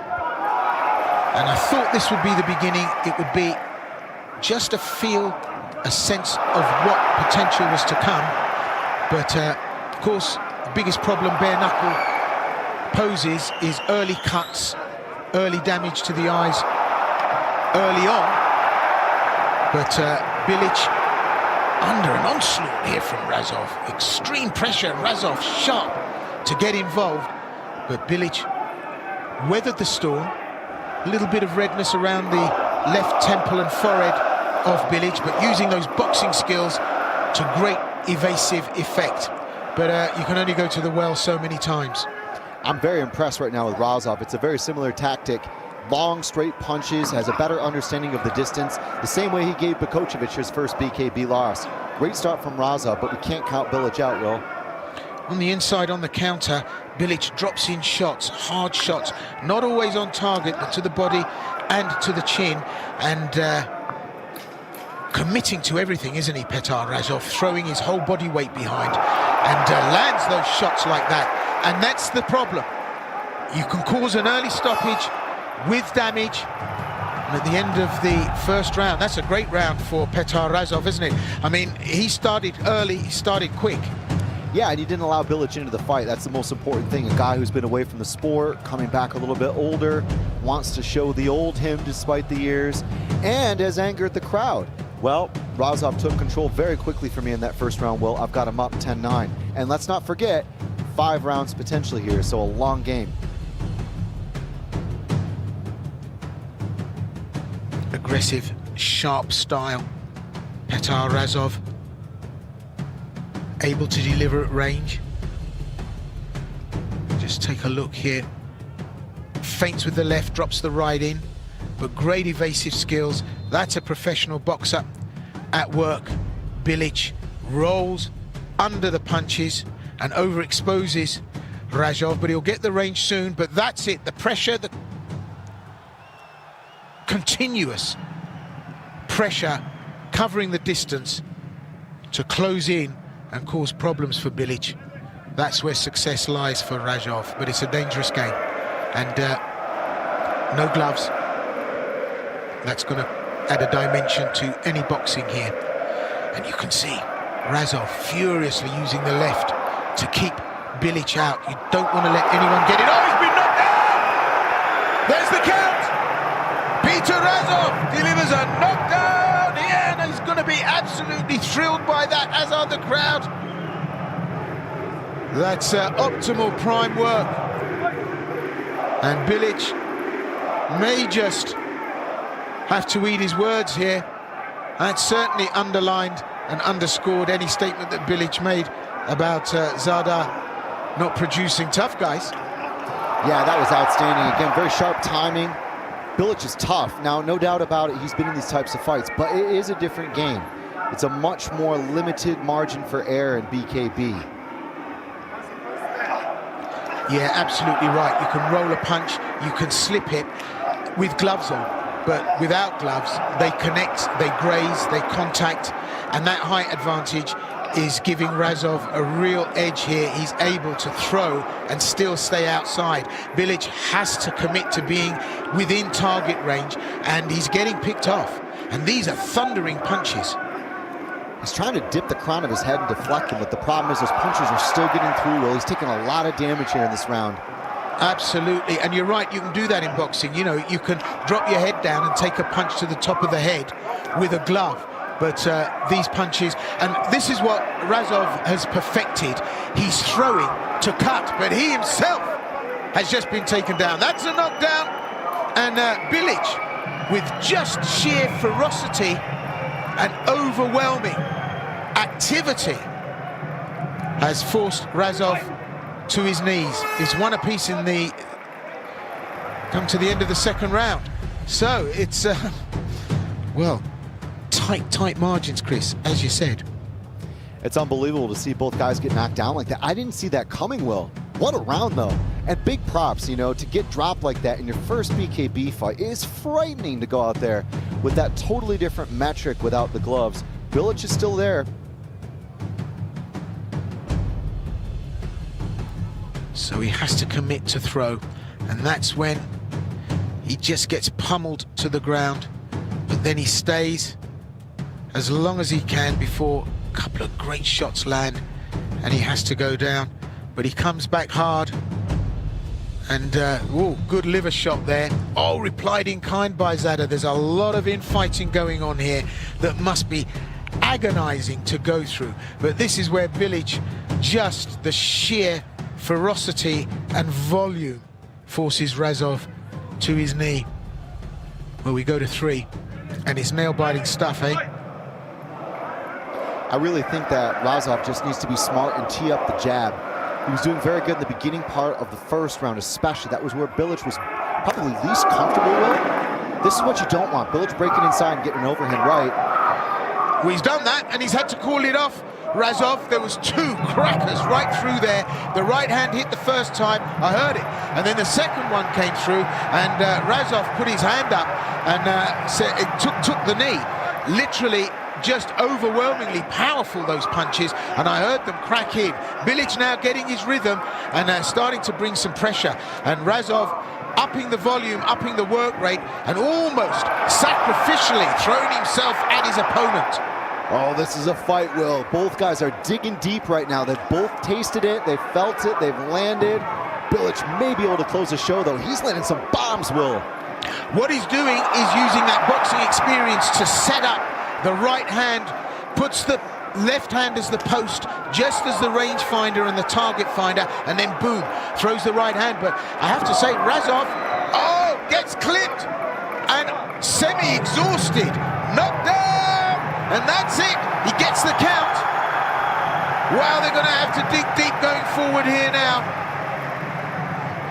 Razov up to the task, gets to his feet, and well, this is no cake to be walked. And my goodness, when you look at the win of Laureano Staropoli in the first 2 minutes of the first round, he throws a high kick and takes his opponent out. Well, this looks like a shift and a half for these two. Just throw it. Right there, he's on Wobble Street. Bilic, what a comeback from Razov. He needs to, Will. He was so charged coming into this fight, defending the city, all of the drama beforehand, the disrespect. But you have to box, you have to fight smart. Both guys have been dropped, and I'm telling you right now, you do not want to let a veteran boxer, a former champion, come back into the fight, especially on the inside. That's where Bilic was most dangerous in that round. Yeah, there's no leeway at all here. And I have to say, props to both fighters, but Razov really, really struggled a lot, and it's props to Bilic being able to sustain that pressure, but he was exhausted, cracked with that right hand. He went down and he threw up his hand. He'd been really hurt by that. You'd have thought that would have been the end, but look at this. He comes back and lands these shots. I mean, it's just incredible. And then Bilic pummels his man, and that's twice in a round. I've got Bilic ahead. Those two knockdowns in one round will put him securely on the judges' scorecard as favoured. But, well, Petar Razov, you've got to ask yourself, how deep do you have to dig, and where do you have to go? Down to the basement to get the power tools out. That's what's going to happen here. I've got a sneaky feeling none of these two want to go the distance. They're going to want to try and finish it, and we might see some sparks here. It's madness right now, Will. It is absolute madness, and the stakes have gone up, especially because of the double knockdown, like you mentioned, and indeed knocking each other down in one of the rounds. I mean, both have really got to know it's all coming down to these final couple. 4 of the 5. And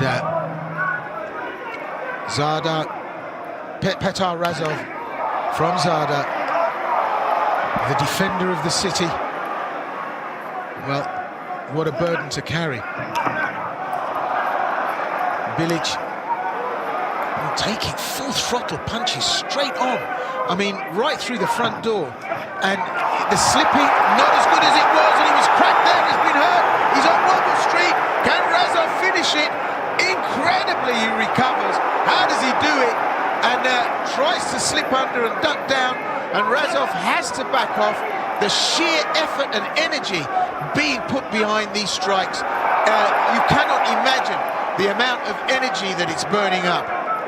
He's hitting him with everything, Will. Shovel uppercut, the Stockton slap, heavy jab to a 2, and Bilic is just taking it. I am shocked at how tough this guy is. Yeah, and, you know, you can only go to the well so many times. You need to come forward and get creative. You can't stand there and accept that kind of punishment. And these are whipping shots. This is a great technique that Razov has developed. He throws the left and then followed through with the right. It's kind of like a ricochet, a boom boom, and throws that left and the right quickly after, and it's that reverberating ricochet of both strikes that adds to the momentum. I mean, this is really punishing stuff from Petar Razov. So yeah, how Bilic is surviving this, I don't know. But he's standing there saying, you know, Rocky-esque. You haven't put me down, I'm still here. Well, he throws his hands up, but I think Razov has taken that round. I think it's all to play for in the 5th, Chris. I agree. Exactly that. And the biggest thing for me, Will, was actually Razov becoming a little bit less conventional as a boxer. He was staging a lot of his punches from quite low, and the hands low, like you said, and springing into the 1-2, for example, I think made it very difficult for Bilic to cover, tuck up, and then return. It's a wild fight right now. I'm literally blown away. Well, they have both been busier than a job centre on a Monday morning. Just relentless work. Just, as you said, Chris, throwing every kind of strike available from every angle and right in there throwing. And I mean, it just gives credence to the question, you know, in a street fight, what do you have to do to put your opponent away? And they both call each other on. And I mean, that's tough right there. So the 5th and final round.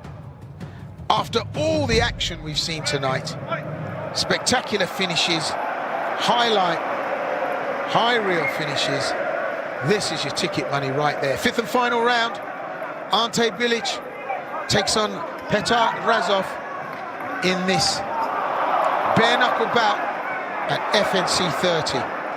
And really, they've both left it out there. We might see a finish, but I think this is going to go the distance, and boy, it's going to be a tough job for the judges. And you might even be into a draw territory, especially given the big round that Bilic had with the double knockdown.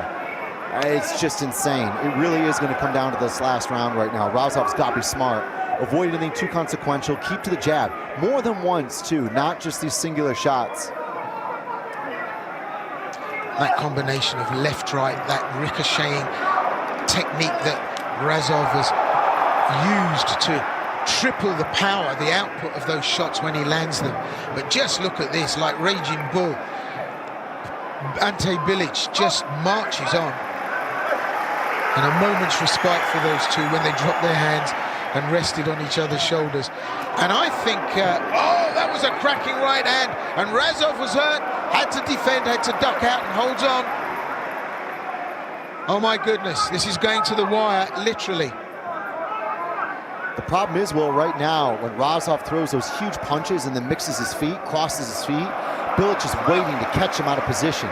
And that is the discipline of an experienced boxer. When you're hurt, you're tired, your technique and vision and your reaction from that long in the sport are still there. And that could cause problems for Razov. Yeah, Bilic is definitely the king of the counter, isn't he? Having got him to commit Razov to those long shots, he waits to hurt him on the inside. Well, we're on the 10-second clapper. I don't think anything significant is going to happen now till the end of the round. It's going to go to judges' scorecards, but what an exciting matchup between these two. Absolutely relentless, and, well, Razov offers his hand, and still Bilic refuses. And, well, that's just a little bit sad, given the Budo ethic and respect we've seen from the martial artists. But anyway, props to Razov. He's performed here tonight. And maybe not the decisive finish that he wanted. There's no two ways about it. He's put in a shift tonight. Just talk us through, Chris. Yeah, it was one of those fights that was really an instant classic in FNC as far as the fight catalog goes. Both guys landed damaging punches, and Bilic was always there. You see what I mean? You can see Razov throwing. He was going for it, but the problem was he was completely out of position, bent over, feet maybe a little bit too far, misstepping, and Bilic was right there. Almost kind of Tyson-esque the way he was kind of leaning and then really throwing heavy counters. Remarkable fight. There has to be mutual respect there. That was respect earned in my book, Will. Yeah, and you said that, you know, Razov was out of position. After he committed to the punch, he was, but I thought he did incredibly well to roll out. Hey, now that's what we want to see. That's the money shot for me. Doesn't matter what anyone else has done before that. That's the shot. And, yeah, respect found, respect won, and respect earned. So, let's see if they're still as engaging once the result has been drawn. I've got a funny feeling the crowd will be a little less forgiving if Razov isn't found to have carried favour. But Ante Bilic, well, he gonna need more than one stake for that. Tense.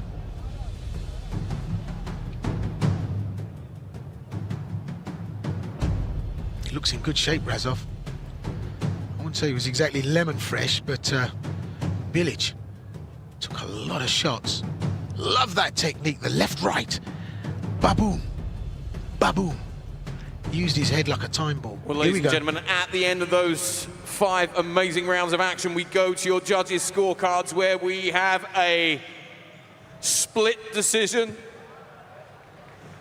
Judge Shintits scoring this contest 46-45 in favor of Bilic. Judge Spaniel scoring this contest 46-45 in favor of Razov. And Judge Lucic scoring this contest 46-45 in favor of your winner by split decision. In the red corner, Petar Razov!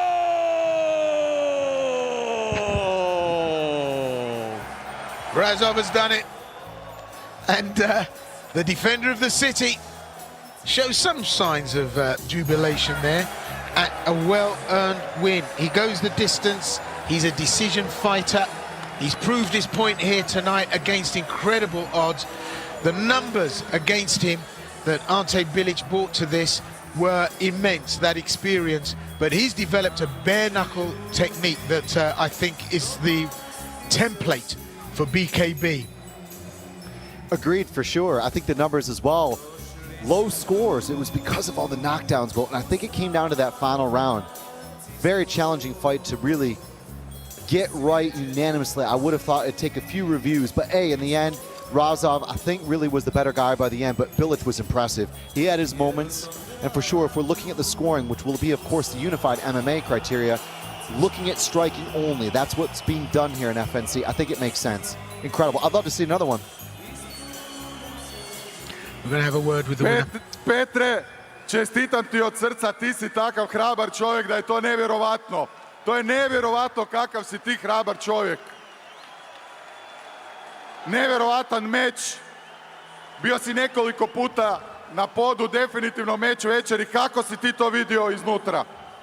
Brate, nemam pojma, ali mogu ja zapevat sa svojom publikom? Ej, slušaj, ej. More mir, Mišo Kovačić. Najljepša zemljo, naša Kroacijo i moja mila, majko Dalmacijo, rodiste sina starih očmi, gradu moru, gradu kamenu, njegovo ime se pronosi molima, sinovih čenih to, zemljama 30 vjekova, prkosi burama, sad se opet diže iz pepela.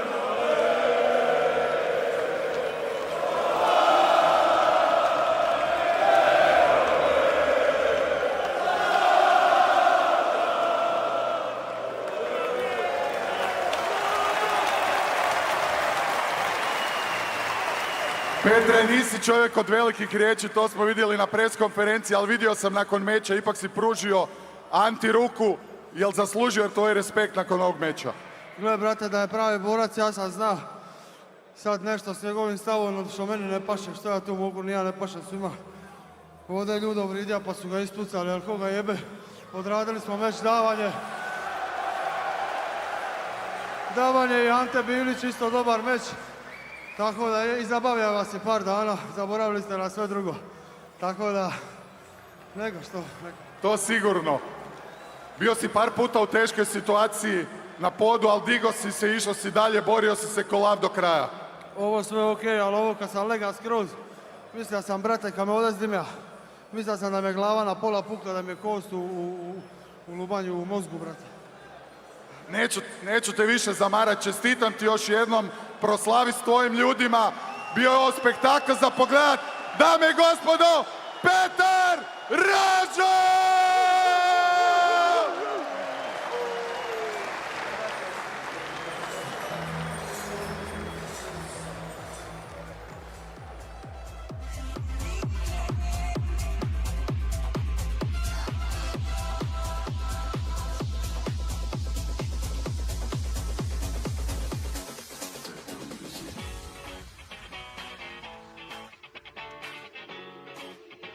These beautiful things that I got.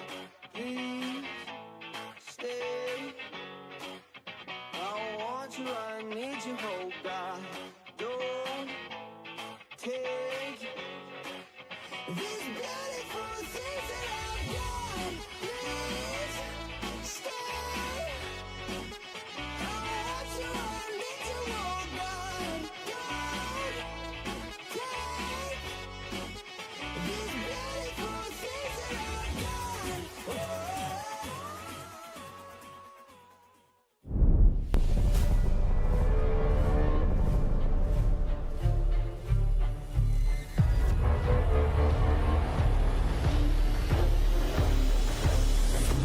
Zada, are you ready?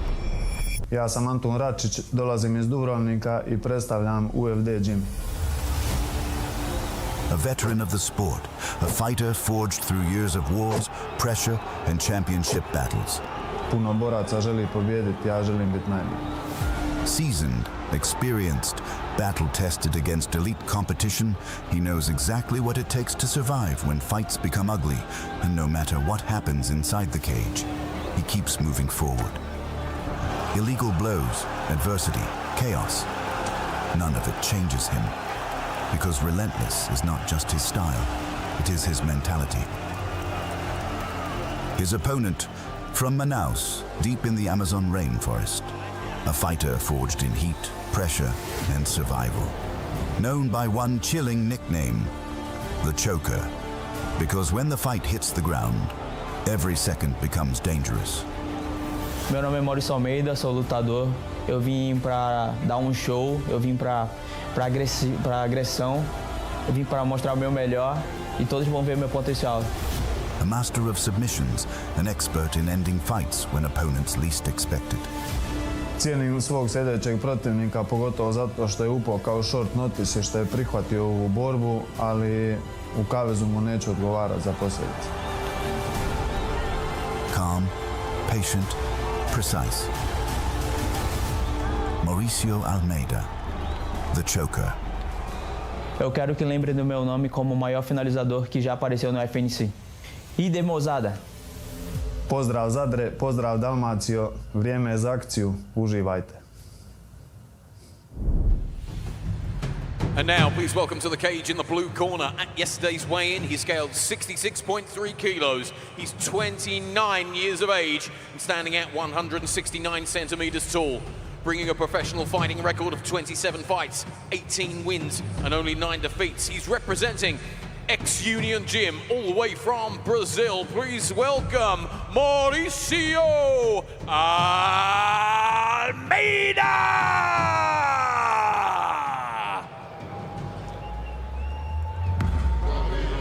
From Brazil, from Manaus, to be exact, comes a seasoned South American circuit veteran who makes the transatlantic trip for a serious step up in competition. Mauricio Almeida has built a formidable submission game over his career on the jungle fight and shooter circuits. Armbar in particular has been a consistent match winner. The triangular choke and rear naked choke round out a dangerous ground game that will be his primary route to victory. He's known as the Choker, and you can bet your bottom dollar he's a serial strangler. Tough, tough, tough opponent for Anton Račić tonight. He stepped into the fight at short notice, just 2 weeks before the event, and returns to the cage 6 months after his last defeat. Never been knocked out in his career, but he's also competed in the bantamweight division. Tonight looks in good shape after that long journey, and at 28 he's in the prime years of his fight career, and comes to Europe with the hunger of a man looking to make a statement on this stage.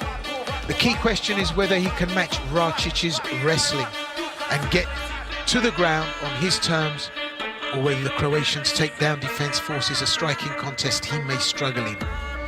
So his multiple and notable wins are jungle fight and shooto victories, and established himself clearly as the South American contender in not only tonight's proceedings, but in his regional circuit. There's a lot of things I like here, especially given the fact that Racic had multiple opponent swaps. He had an Italian opponent, Argentinian opponent, very different styles. And you bring a black belt, you bring very strong MMA game, you bring a good amount of experience, and a guy in his prime, that could be the upset. Mauricio Almeida!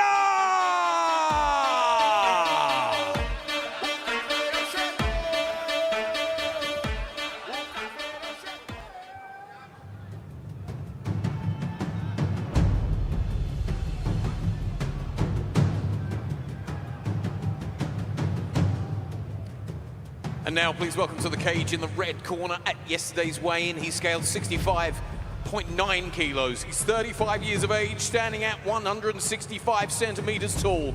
He brings an extensive record, 43 fights, 29 wins, 13 defeats and 1 draw. He's representing UFD Gym from Croatia.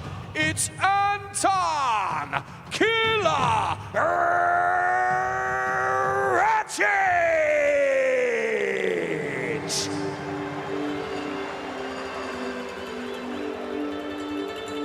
From UFD Dusseldorf, Germany.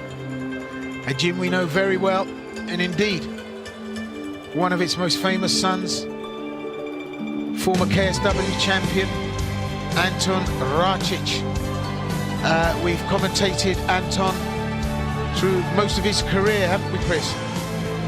One of those fighters that I really think has evolved and reinvented himself. And I have to say, what we saw last time against Ite Tratner or Luis Miguel Alar, for example, that's the new Anton Racic. Despite the loss of Barrio, you have to love this guy. He's a true veteran and a wonderful character. Well, one of the most decorated fighters ever to come out of Croatian MMA. Racic reached the summit of KSW's bantamweight division, making him one of the very few domestic fighters to win a title at one of Europe's premier promotions. So 13 taps on his record underlines an encyclopedic grappling knowledge. He's also a sharp boxer, capable of imposing volume and pace on his feet. At 35, 43 professional fights behind him, his ring IQ is as high as anyone on this card, and I have to say, his physique naturally lends itself to the weight and to wrestling. Very, very modest stature, shorter legs than body size, and that makes his grappling hugely dangerous. Yeah, exactly like that, and we've seen him in some classics. We've seen him in some amazing fights. Zuriko Jujua, he lost, but that was competitive with the wrestling. The Jakub Vikwac, the Sebastian Cherbish fight, for example, excellent wrestling. And the wins over Santos or Stasiak, Politiwo, the win over Cherbish. So there's a lot to write home about of where his grappling defined the fights. But I think over the years, especially in the last year or so, he really put an emphasis on going up in weight and bringing big power. And we saw that in a couple of the knockouts, 2 of which, were very unexpected and impressive wins. So I really like where he's at right now, and that's the most important thing. Not what your history is at 35, but where you're going, the man you want to become. Yeah, it's interesting that he's developed this knockout power at the higher rate, because he used to be a distance guy. Always went the 4-3 or 4-5. Just didn't have stoppage on the radar. But new memo, new Anton, and he is tearing it up right now on the FNC circuit. I think he's found his natural home, and he rules supreme. Let's see how he does tonight against a tough opponent in Almeida. Anton Killer Racic!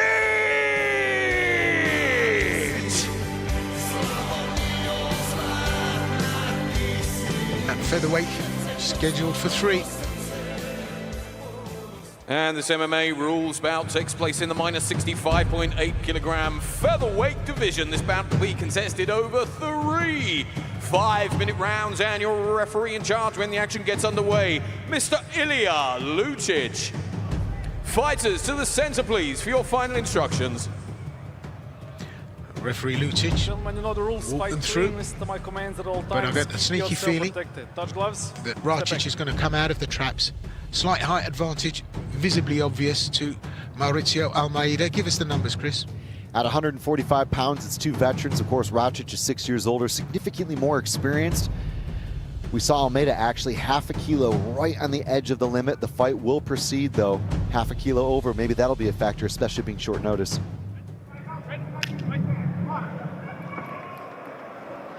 So, fighting southpaw, Almeida, forcing this into an open match, open stance match. I thought Racic would get to work throwing earlier. Well, from my lips to his ears. On the job and getting busy. And I mentioned the natural physique of Racic, that low center of gravity that allows him in the grappling. Huge advantage because you track the legs down, but of course that's not the complete story. His body length extremely long in statistical comparison to the leg length. Get straight in and just look at the sheer power, throwing shots, just really aggressive here. And in this MMA matchup, the boxing skills from a wrestler of Racic's note are exceptional. You might be surprised, Will, that he actually trained at Roberto Soldic's gym for this fight, RRC, so maybe we'll get to see some shades of that. Of course, different weight classes, but that's not a bad impression to have upon you for your camp. Well, of course, Soldic was a former member of UFD, then went off to the one promotion. I think he'd be the first to admit that it didn't work out as he would have wanted it to, but I'm glad to see that he's back. And look at this, Racic, having trained there with Soldic, has got the striking, but the takedown never goes. The wrestling, the grappling, it's always there. Beautiful slide away from the wire, made it look real easy. And Almeida on the deck, in the position that Racic works in. I mean, this is his office, he's at his desk. Yeah, excellent pressure. Cage wrestling is Racic's specialty. It always was. It always was. I'll never forget when he welcomed Pavel Politiwo to KSW in his pro debut. What a nightmare. And Racic here now having to fish to try to pass and avoid the arm lock. Nicely done. Almeida was thinking about opening up his guard for an attack, but it's going to be tough. Racic puts you in the worst of spaces, Will. Yeah, he's absolutely a monster when it comes to shutting down space, oxygen, ring size. I mean, he's a monster. And, well, Almeida's finding that. He's on his back. We're still 2 minutes 20 odd in this round. And it's going to be a tough night in the office for the Brazilian. This is all smart because if there was any risk of going into a very different opponent where Racic had to change across multiple camps for different styles, this is an easy way to take it away, Will, because you just get him tired. You get him hurt, frustrated, mentally exhausted. It's a smart tactic from Racic. And this is what I said about the, you know, the body. Just look at how the legs are able to compact underneath Racic, but the body length from hips to shoulders just allows him to get on top and cause the damage. And that's exactly what he does. It's an incredible physical attribute that advantages him. And then, of course, he's got the power to come up through the legs, to get up and stay on top and just ram and pile drive his man into the wire. And he can do this all day. We've seen him do it for 5 rounds. He was always that guy. When you got the call and said, hey, by the way, you're another number 1 contender, okay. Not easy. Let's see what Racic can do here. I'd like to see him stand and pass and pop that guard open, Will, because when Almeida is compressed, almost folded like this, it's an easy thing to do. Yeah, and I think Racic wants to soften his man up first, give him a little taste of the Racic wrestling to open it up first. And so I don't think he's in a hurry to do anything. And, well, created a little bit of space, the Brazilian, and got his head away from the wire. But look at that, Racic throws those shots in there, and that makes you want to lean back, and in that instant, he just slides you back up against the wire.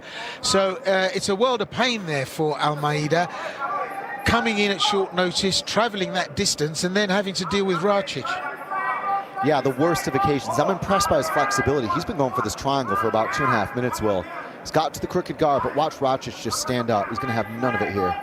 There's no way he's going to allow that. Lovely slam, perfect. Yeah, slam dunk. Bangs his man onto the canvas. Packing heavy, Anton Racic, early doors here, 10-second clapper, still throwing in the shots, and he really has roughed Almeida up. This was like almost a mugging, and right from the get-go, Racic has brutalized him. Well, let's see how he comes back from that. He won't want to go to the ground quickly. He's going to have to rely on some stand-up, but we'll have a look at the action in the replay and just see where it strategically went wrong for Almeida and where it advantaged Racic. I think both guys will be happy to have a breather after that. Racic was working, probably a little bit stalemated, but here we are on the outside. That's classic new Anton Racic. The overhand right is always there. He loves it. The corking shots, heavy low kicks. There's the old Soldic inside chop. And here, the attack of the triangle. Racic just shut it down. Really good job there. Compressing Almeida, breaking him down with short elbows on the inside. The body type works so well for Anton Racic in these positions. Two of the scheduled three so far. Racic by a country mile, and I think Mauricio Almeida has to try and reboot here, and I think restart and compose yourself and bring a strategy to this. You can't be a journeyman and expect to advantage yourself and capitalize on a free hand. Racic knows what he's doing, and he's going to go for it. And atomic little fighter. Pocket battleship, Racic. The power behind those shots. Forcing his man back when he lands. Nice high kick from Almeida. Threat of danger always there. But he'll fall foul. Racic lands a left hand. It's a solid clunking punch. And it wasn't dramatic. It wasn't slick. Just purposeful.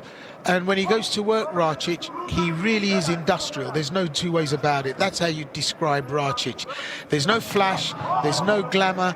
This is industrial work, and he works agriculturally. That's it. Yeah, the shifting footwork will. He'll kind of go southpaw and then turn into the left off that and go orthodox again. It's very smart. Makes you really hesitant as well when you're backing off. Almeida is a little uncertain if it's a shot, if it's obviously going to be a corker of a left or a right or an uppercut. Tricky to deal with. So the submission engineer, the man they call the choker, gets clumped left, right, on the inside, through his guard, on his chin, and he just hasn't worked this out yet. And he's switch hitting to try and offset Anton Racic's pathway in, but Racic outside now, completely out of range.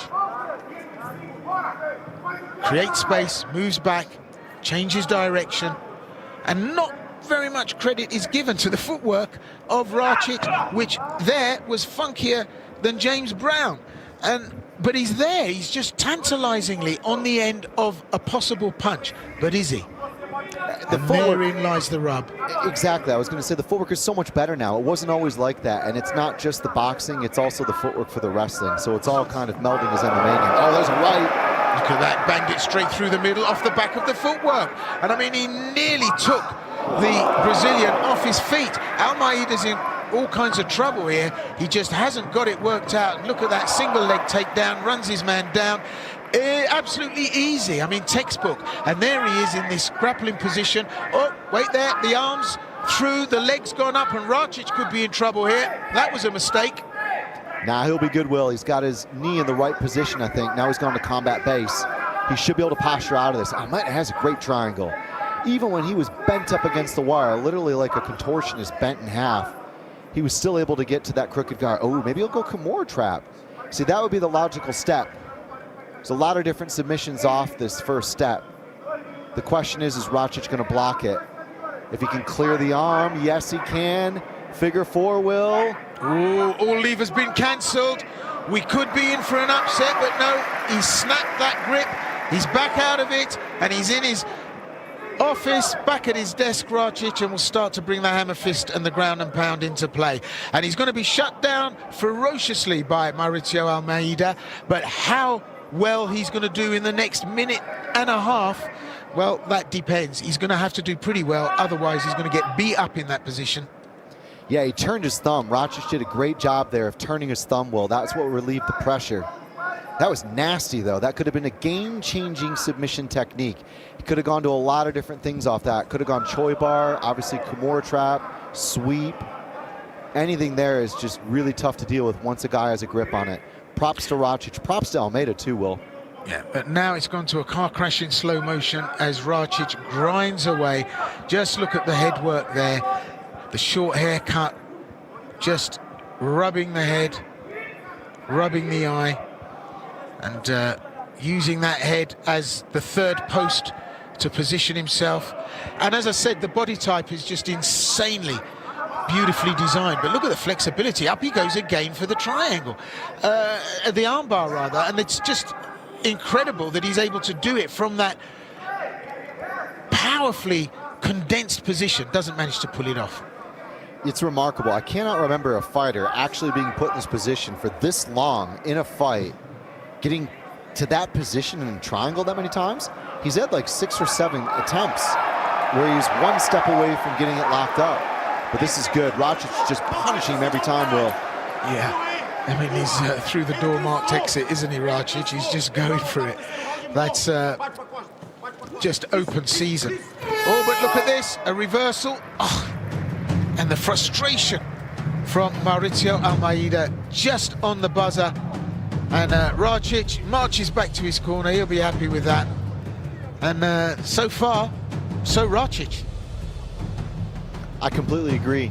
It's been a great performance against a tough guy. I cannot take anything away from Almeida here. He is still, after 2 rounds of that, jumping to his feet, shaking his head, but jumping to his feet. And let's not forget, Rakic had a lot of problems here. Not just the opponents, but staff, a hospital stay, surgery on his hand after the last fight. So there's a lot going on here for Rakic. But here comes Rakic on the inside. Good boxing, some threats from Almeida, but Rakic very much an organized, steady attack here that I think is winning him the fight. Well, Rakic has transformed himself to a completely different fighter. So back in those KSW days with Sherbij and Vikwac. So we go to 3, but make no mistake, it's going to be a tough round for Mauricio Almeida. And touch of gloves and a sporting, affectionate touch of I appreciate you, I see you. Rakic, well, it's like he's circling the plug hole, isn't it? He knows what he's got to do, and he's going to go to it. I have to say, the footwork, absolutely brilliant. Look, he plants his feet, then that right-left combination, and then he's on his toes again. I mean, this is boxing of such a high standard, and we've never seen that. He's possessed of it, Rakic, now in a way that was omitted from his previous performances. But look at that, as you said, Almeida straight back in there, fresh as a daisy, back to work, tries to make it work, but he was hurt by that. Almeida needs to go for it here. He's capable of going for it, but he needs to really organize it, get his wits about him, set up for 2 or 3 big plays here. There's probably only 2 or 3 good chances to tag Rakic or maybe get the takedown. We saw him get some good grips. Something monumental must occur from the blue corner right now, Will. Yeah, he needs a rabbit out of the hat. I don't see it coming, to be honest with you. Mind you, we're 3 minutes 40, and look at Rakic, just manhandles him down to the ground. No skill involved, no hip throw, no ogoshi, just ragdolled him down onto the ground and now starts to get to work. And that's the power he's got. And the center of gravity. I mean, I don't think I've ever seen Rakic swept in his career. He's just so centered and so strong in that positioning. But oh, up goes a leg here. There's the flexibility. He's incredible, Almeida, isn't he, from that position? It's unbelievable. I've never seen a fight in MMA in all my years where somebody has been that close to getting a triangle. I mean, okay, it's not that close, but as far as kind of the steps go, he's right on the verge of locking it up. And every single time, Rakic either stacks him, looks up, postures, gets to combat base, or puts his knee in the middle. There's a lot of different basic escapes, that Rakic has used. It's nuts, Will. Well, he's had to give up on it, Almeida. And such a shame, such a lot of effort to give up something. Rakic not as busy as he has been. Defended well from his back, Almeida, across this positioning. But just look at the relentless, rapacious attack and aggression from Rakic. And again, judicious, fair, but good use of the head in that position, making life positively miserable for Mauricio Almeida, and that wins fights. And that grinding, attritional, relentless approach that sucks the desire out of a fighter. And when survival is the only mode you can employ, you just will the clock to run down. I completely agree, and I'm so impressed that Almeida traveled long haul on short notice, cut weight, barely made it, literally made it with just the limit, and has kept in this fight like this. And again, for Rakic to perform, to keep pressing, to keep it multi-dimensional, but fight smart, fight safe. It's your reputation, your record, your standings in this organization that are on the line. Well, Almeida's still there. Rakic almost lets him up as if to say, well, I'm bored with this now, let me try this. And so up he gets and dances around the ring. And Rakic is like trying to get a grizzly to stand in line at McDonald's, isn't it? You're just not going to see it. Oh, beautiful takedown. And power, speed, strength, had it all. Bit of flair. Nice to see Rakic bring a bit of drama. And, well, as the clock ticks away, Almeida starts to deliver the elbow. And it's the first time he's had the opportunity to do that and cause some damage. Oh, and up goes the legs over the arms. Can he get an armbar out of this? Rakic having none of it. And in fact, it only serves for Almeida to give up his back. But at least now, on the wire, he doesn't have to deal with that, but he does all of a sudden. And look at this now. Wow, we know he's a choker. Can he cause an upset here? He's going to need decisiveness in this part of the bout. I don't know what he was doing with his legs there, but he's locked in. And now Rakic is having to pay the price. But I told you, the body type allows him to escape most of the damage. That's the end of it. And just as Almeida got some traction, got himself involved, that was it. Well, there's no doubt about it. Rakic has done enough, certainly across the three. But, yeah, he made it look easy. Well, that was insane. He literally went for the omoplata, caught the arm, and was almost going to use it to sweep. But in the end, he actually ninja'd the guillotine. That was crazy. That was very dangerous for Anton Rakic. Let's take a look at some of the action. It was domination from Rakic with the boxing, the shifting footwork, the heavy overhand right, the left straight, staying tight chest to chest, defending the guard play, dealing with at least 7 or 8 triangle attempts that were reasonably in the region of being concerning. Here was one of them. The heavy elbows from the back to 12-6. And that was actually the omoplata setup. You could actually see the 2-on-1 that matriculated towards that omoplata. I'm very impressed with Almeida. This guy is tough. He deserves a second shot in FNC. Well, there'll be no guesses as to the result. We're going to judges' scorecards, but it looks like the unassailable march of the new Anton Rakic to relentless win after win, well, is on the move.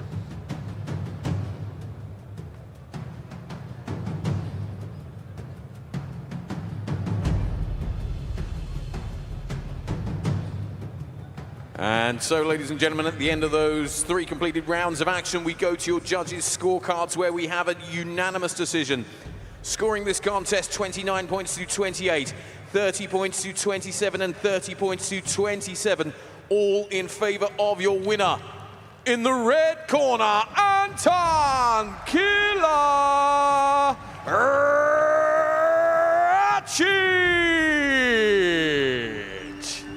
Well, Rakic does it, and even by his own standards, he looks relatively unimpressed with the win, but it's becoming the norm for him. Great performance there.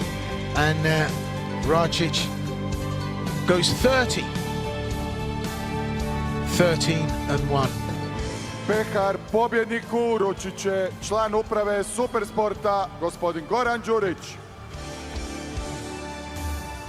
Kad se sjeti, suza krene, zamirišu uspomene svake stope rodnog kraja i narodni.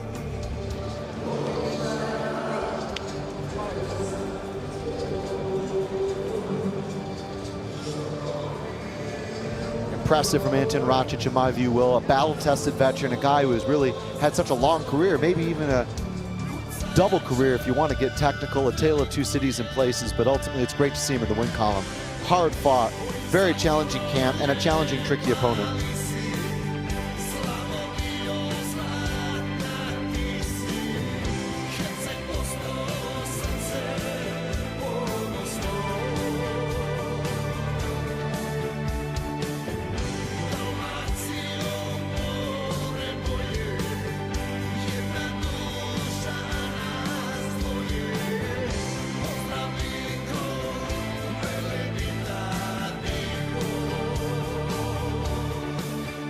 Killer, čestitam ti na ovoj sjajnoj pobjedi. Evo, Zadar ostaje sretan za tebe. 3 nastupa, 3 pobjede.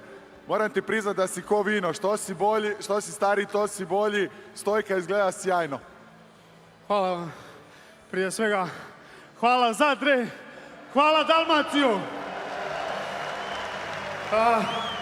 Kao što sam rekao u najavi, moja dužnost je publici pružiti moj najbolji performans. Ljudi, ovo je bio moj najbolji performans večeras.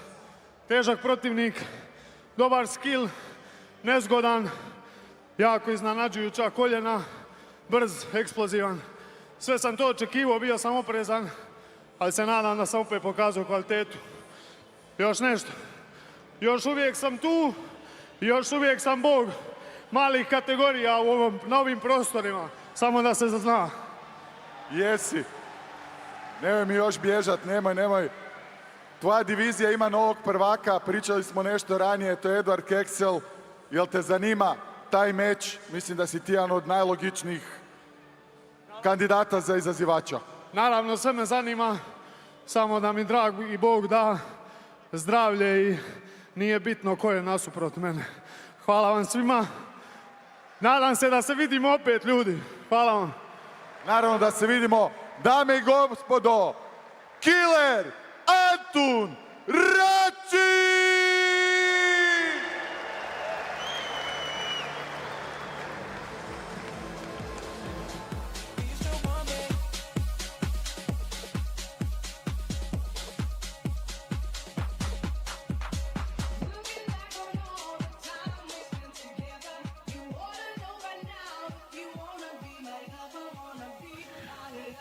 So just looking at the myriad of numbers, those are the fight statistics.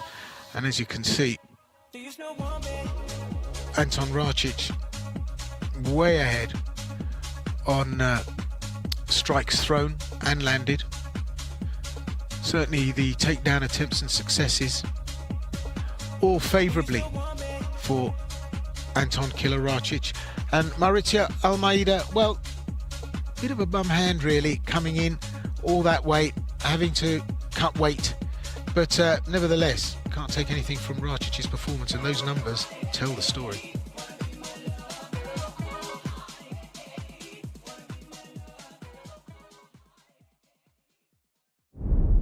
Belgrade Arena, get ready. Alexander Joker Illich fights for the belt against the champion Johnny Barbier. Power meets fury, Darko the Hammer Stosic. Rising Force, Marko Bojkovic. Welterweight champion Kamil Kraska. Tomislav the Beast Spahovic. Ivica Terror Truschek is coming for gold. And the chaos continues. Vaso Psycho Bakocevic. One night, one stage, total war. FNC 31.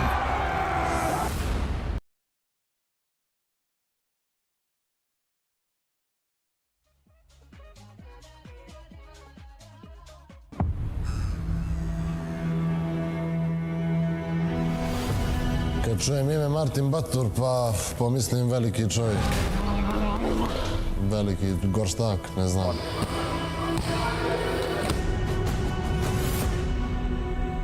Kad čujem Milenko Stamatović, pomislim batine i maltretiranje u kavezu. Yeah, folks, this is exactly how we start. Here we are, Zadar. Stone streets older than most countries, a harbor that remembers every arrival and every fight. Sport runs in its bones, basketball legacies, islands of grit, and crowds that don't forget favors.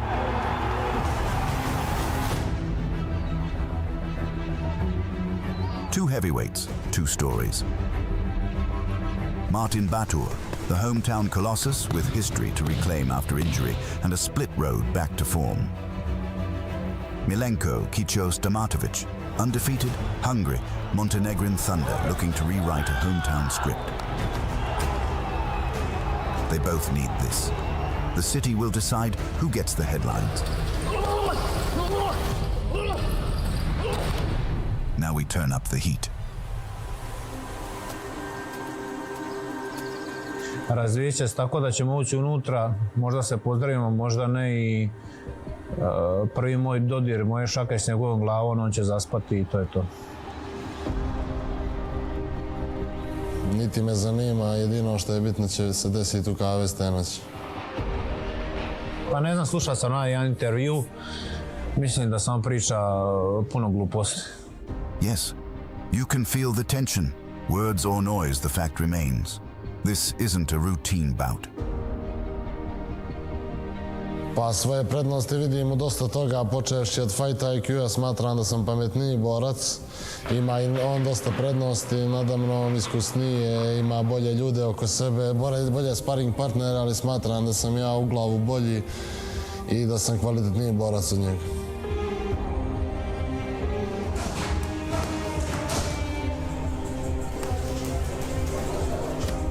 Pa ima dosta kvaliteta, dobar je u stojci, veliki, ogroman je, tako da... To je to, bit će zanimljiva borba.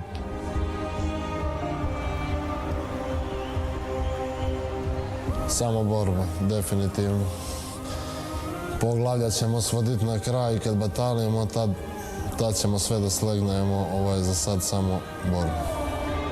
They came armed with different currencies. Hometown legacy and undefeated menace, both carrying more than pride. One fights to reclaim a moment he lost a year ago. The other fights to prove his run was never accidental. Publiko, nadam se da ćete uživati i nemojte puno da mi zviždite. Milenko, drži se, vidimo se u kavezu.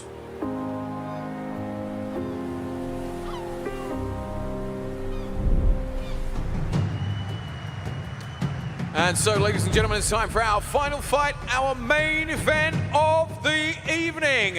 And so, please welcome firstly to the blue corner at yesterday's weigh-in. He's scaled in at 119 kilos exactly. 31 years of age, standing at 195 centimeters tall. He brings an unbeaten record of 6 fights and 6 wins. He's representing MMA Club Bushido and American top team Zagreb from Montenegro, where he's known as Kicho. It's Milenko Stamatovic!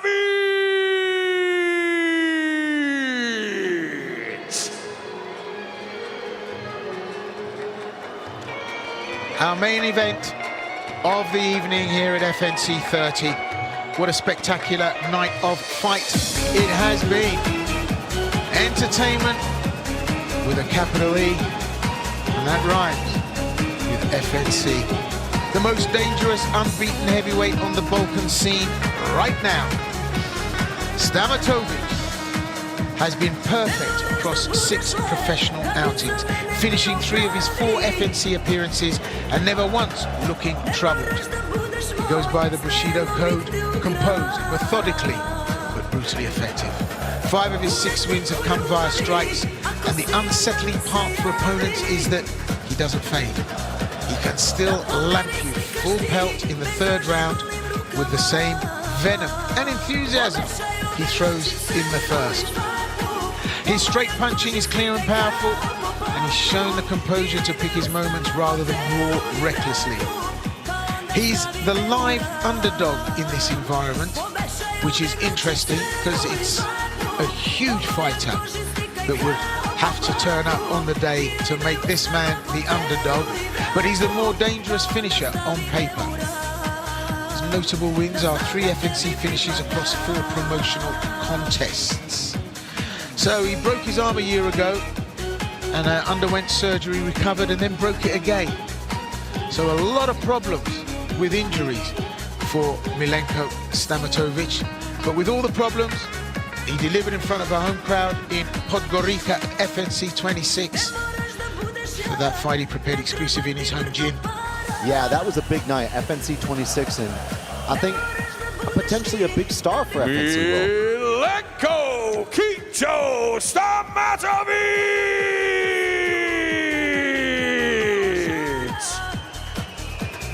And I'm really looking forward to seeing what happens here. This is such an important fight.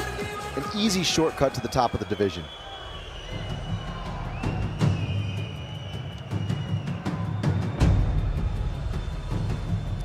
And now please welcome to the red corner. At yesterday's weigh-in, he scaled 116.8 kilos. He's 34 years of age. He stands at 193 centimeters tall.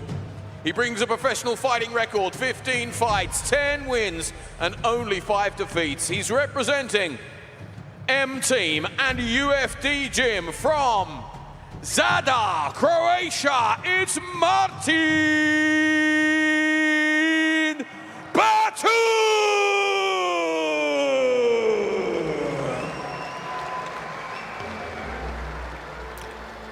Martin Batur, the hometown hero of Zadar, and the most familiar name on this card to the Croatian faithful. Battle-tested veteran, built his name on the One Championship circuit before establishing himself as a fixture in the Balkan MMA scene. A relentless pressure fighter, combines solid wrestling, real finishing power, using his bulk to drag opponents into deep, deep water in the clinch. His guillotine and arm triangle have accounted for submission wins, while his strikes have produced the majority of his stoppages. Was on a 2-fight losing streak. Both times he lost as a big favourite. Last time in Varaždin against Mihai Kita via a round 1 armbar, but bounced back with a win against Martins at FNC 28. Prepared in Germany in the UFD gym with FNC heavyweight champion Hatif Moel and former FNC, now UFC fighter Antti Delia. Yeah, I think that's so important. Batur was always talented. He was always such a very high pedigree fighter, but he had struggled with performances. There were some injuries, there was a couple of mistakes, the losses like you mentioned, and some inconsistency, maybe even being a little bit unlucky, which we spoke about pre-fight. But Stamatovic wanted this fight, Will. That's the inside part of the story. And Batur said, look, he's a real heavyweight. It's a big motivation. In Zadar, at home for me, in a main event, there's a lot at stake. But he said, I'm going to die and leave my heart in that cage in front of my people. This victory will be mine. That was what he said pre-fight. Well, he said he was unlucky. He had a knee pop in a fight against Andrzejak in Zadar right here a year ago. Obviously looking to make things right in front of the home crowd. Listen, Batur is good. He's got the skills, he's got the IQ. But wow, Milenko Stamatovic, what a proposition. Every which way you look at it, this matchup is tough. But ranked at number 4, Stamatovic, you would think, would be the person that on paper looked most likely to. But apparently, and as I've said, he is the ranked underdog. Absolutely, but I've also seen some bookies and handicappers calling it a pick and fight. So I've seen a swing on this one, actually, and I think that's probably because of the unpredictability of Batur, despite his pedigree in being able to perform inside the cage. And Stamatovic being undefeated and somewhat untested to a degree, if at times a little bit less than impressive. Well, just a quick social media note. His entrance, that's Batur's, in Zadar became the most viewed FNC walkout on social media. Martin Batur!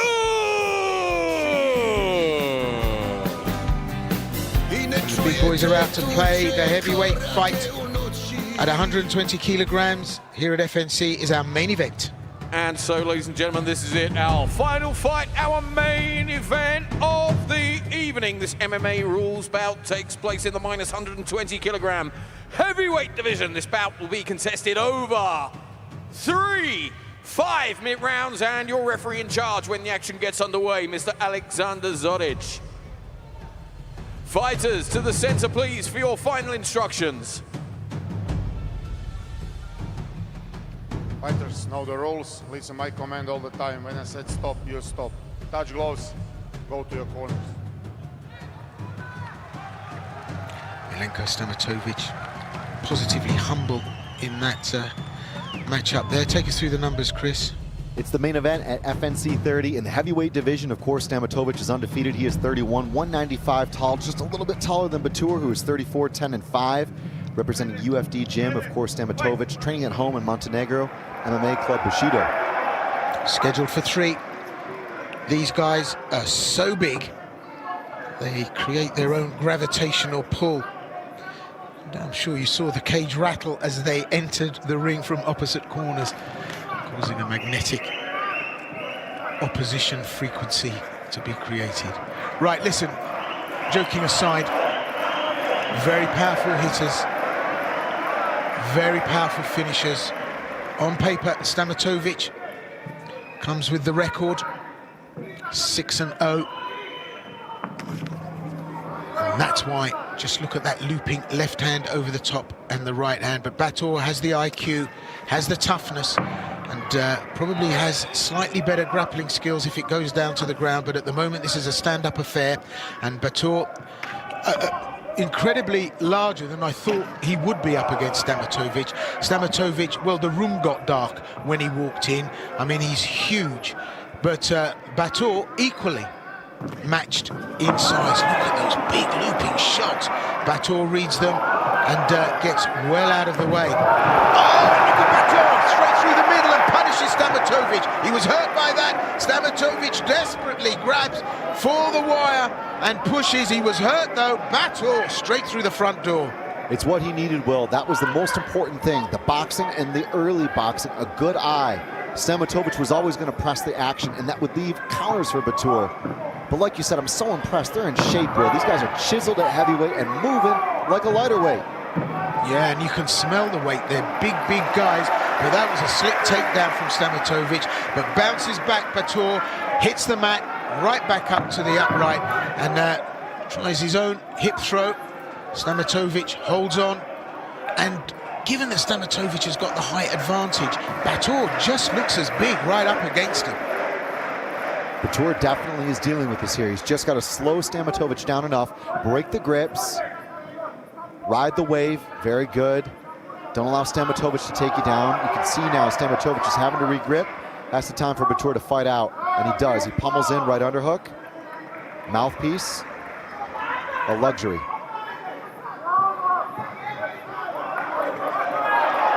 Batur turns his man, tries the knee strike. Look at the sprawl, the spread from Stamatovic. Doesn't resist the takedown, and Batur simply, easily, just takes his man and dumps him. Tries to pull that arm out from underneath. This is good work from Batur. It's methodical, it's clinical, and technical. There's no two ways about it. He knows what he's doing to manipulate the body weight of a man the size of Stamatovic, which with such ease is skill, and that's where the skill lies. Stamatovic breaks and clears, but he's woken up and smelt the coffee here tonight. Oh, and he takes another thwack to the right-hand side of the head and manages to reverse the momentum. Batur in trouble, on the wire, has to cover up. Stamatovic now trying to force his man down. I don't know what he did there. That was an error of judgment. He got clipped, Will. He got clipped with a check hook. But Batur is sticking with it here. Nice. Don't allow the leg entry. Ride it and slice, cut through. Very good. And passes. And he's got to really snap him down here. Do not allow him in on a single again. This is nuts. I've never seen these guys move or be in this kind of shape for a fight. It's incredible for heavyweight, Will. Well, positions of peril for both players here, and Stamatovic uses the body, uses the leverage, goes low all the time to push Batur against the wire. It surprises me how big and tall and physical Batur is.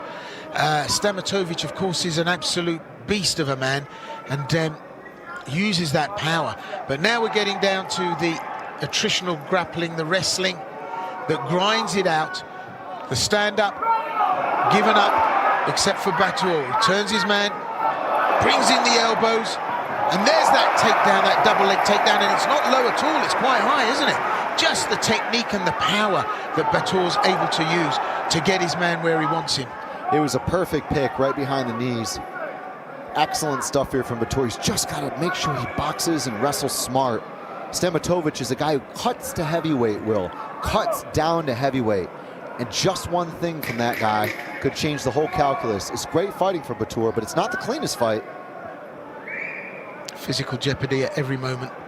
And just at the bell, you can see we've only been one round, and it looks like an absolute abattoir in there.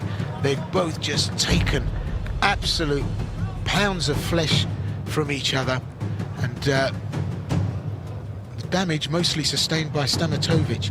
So, treatment in the corner of Batur. That was full throttle, the first round. Take us through it, Chris. Heavy punches from both. It really was Batur setting the expectations with the jab. Stamatovic got clipped. That was the first blood, if you will. And then there was a good counter on the inside, I believe, from Stamatovic at some point, a big check hook. But let's take a look at Batur again. Good control from the wrestling. We're going to see a good blow come from Stamatovic, I'm pretty sure. There we go. That's the one. It was the old check. And that's the problem. Batur has been caught by counters like that in his career before.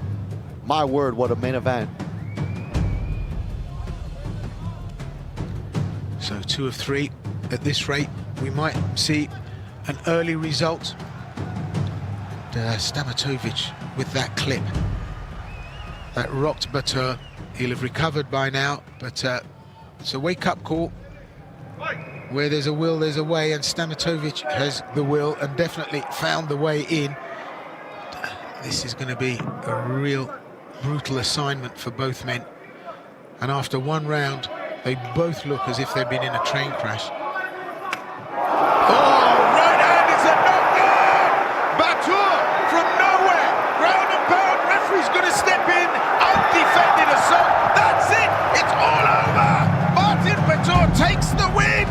That was juicy odds right there and then. Oh, Martin Batur pulled it out of the bag. Heavy, heavy traffic, that was extra. Those guys were traversing the ridge of an abyss for a round and change. That was absolutely crazy, Will. And then Batur lines it up, says it's time to end this, and he did it. It's exactly what he said he was going to do. The victory will be mine, he said pre-fight. I don't know how it's going to happen. I'm going to make it happen, and tonight he did in front of a partisan crowd. Well, I tell you what, gravity is a cruel and unpredictable mistress. And with this shot, he has just introduced Milenko Stamatovic to the horizontal position. Say hello to my little friend. Boom. Where it came from, I don't know. He just threw it. And the elbows at the end, really, that was what I think forced the referee to stand and call. Let's take a look at it here. Beautiful right hand drops him. Stamatovic has hit the deck there. Oh, just perfect boxing from Batur. And he was settled, you know, he had eyes wide open. He was looking for it, waited, then went, dropped him, and then it was really the elbows that forced the final intervention from the referee. Forensic execution there, really. Batur is so dangerous. And Stamatovic still receiving treatment. He came under some serious pressure there. But hey, listen, Batur has done it. No muss, no fuss. Beginning of the second round, it was getting to be a little bit gruesome in there, and Batur made the cut, and that punch put together like a Swiss watch, just threw it from nowhere, boom, bye-bye. And that's the statement. Well, we've had a couple of highlight finishes, high kicks, and big punches, and that right hand in front of a home crowd. That's what you want. That's a seminal moment in this guy's career. To come into Zadar, sell out the arena, be part of a big high-pressure main event against a guy who had a lot to win, where you have a lot to lose. But Tour needed this fight, Will. Just a quick opportunity to mention, while we see that punch again, check your socials. FNC MMA for upcoming events and to watch on pay-per-view if you can't make it in person. Just a little shout out to Severe MMA for logistics, and just a reminder that the Guru Chris Hoekstra and myself at Sensei Will Vanders, your international FNC commentary team, just absolutely overjoyed to be here to witness tonight. Great event, great performances from everyone concerned, and as usual, FNC deliver here an incredible event. It was insanity, Will. So many seminal highlight reel moments. We saw Batur in the main event. We saw some upsets, some great new talent lower down, some shifts and moves in the divisions, some undefeated records go. I cannot wait for Belgrade later this month. So, a regroup, a rethink for the number 4 ranked heavyweight, Milenko Stamatovic. What looked to be a done deal, a foregone conclusion, turned out to be an absolute brutalization from Martin Batur, and Stamatovic drinks from the bitter chalice that is defeat. Let's get the official announcement. And so, ladies and gentlemen, the end comes after 24 seconds completed of round number 2. Your winner by way of TKO in the red corner, Martin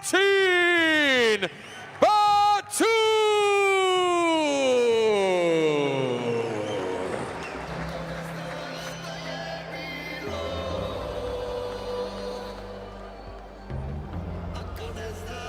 Pehar pobjedniku uručit će član uprave Supersporta gospodin Goran Đurić.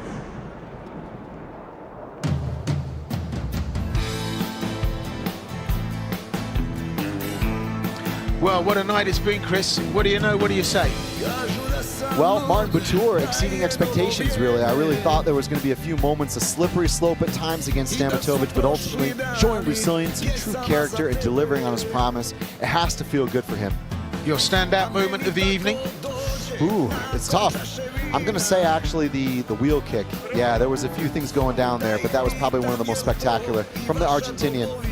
Yeah, absolutely. I have to say, for me, that was a highlight moment, and just unexpected. That's what made it all the more special. Laureano Staropoli makes his debut tonight with that entrance. Nice to see Peter Razov take the win in the bare knuckle, but of course, Martine, kakvo svetlo lice, vidim ovdje pao ti je kamen sa what a srca. performance. We're going to have a few words with him. Možda i najbolji nastup po dugo vremena, svaka ti čast. Kako je to izgledalo iznutra? Prvo želim zahvaliti Bogu, Djevici Mariji, Isu Kristu, što me stavija tu gdje jesam. Hvala mu na svemu, na svakom porazu, na svakom pobjedu. Hvala mu na moje obitelji, na moje braći, prijateljima, na vama ljudi. Ej, godinu dana sam živio za ovo. Svaku večer sam sanjao ovaj izlazak u Kavez i doniću pojas u Zadar. Hvala vam ljudi, volim vas sve. Bog i Hrvati! Martine, svaka čast ti kići, moramo to reći, kakav medvjed isto koji ti. Sudarili ste se sudar titana i ti si bio uzdrman u jednom trenutku. Koliko teško? Ej, nisam ovo mogao izgubiti. Znam kad sam izgubio od Mihaela Kite, odmah se on javio neki jazavci. Poslije mog poraza prije nije bilo nigdje. Svi su navali ko hijene. Ali obećavam da za godinu dana ću uništiti cijelu tešku kategoriju. Jel misliš na prozivku Drabince koji je rekao da hoće pobjednika između vas dvojice? Pa njega i onoga smeća slovenskog krokija. Tako da sve ista sudbina čeka. Nakon svega što ti se dogodilo u zadnjih godinu dana, godinu i nešto, koliko je sreće, veselja i gušta u ovom što sad proživljavaš? Pa znaš što, puno mi je srce, kažem ti. Hvala ovim predivnim ljudima.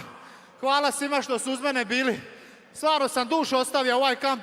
Želim zahvaliti mom cijelom timu, mojim prijateljima i želim zahvaliti Anti Deli stvarno, koji je prošli kamp i koji je ovaj kampija uz mene. Hvala mu na svemu, brate. Bićeš prvak UFC-a. Martine, hvala ti puno, uživaj u pobjedi, uživaj sa svojim gradom i veselimo se gledati te uskoro u FNC-u. Dame i gospodo, Martin Batur!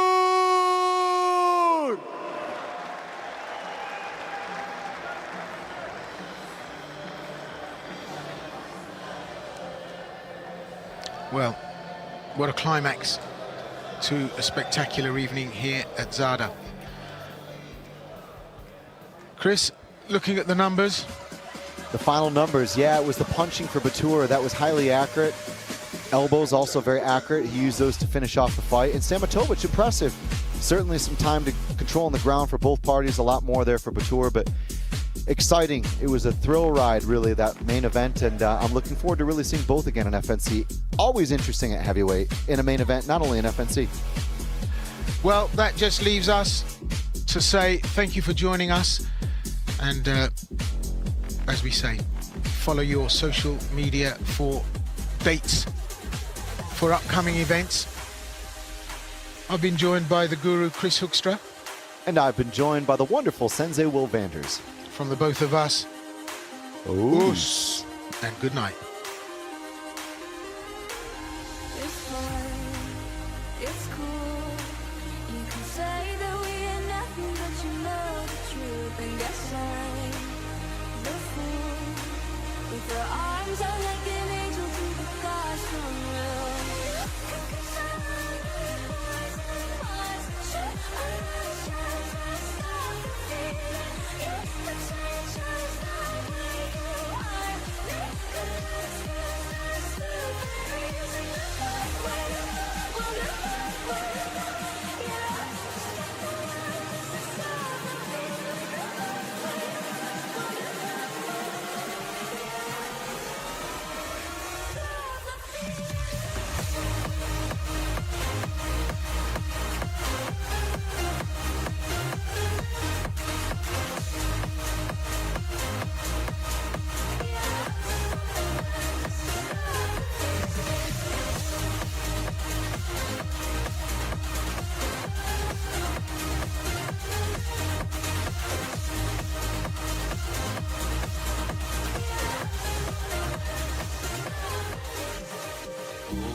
Got me thinking back to when we were young.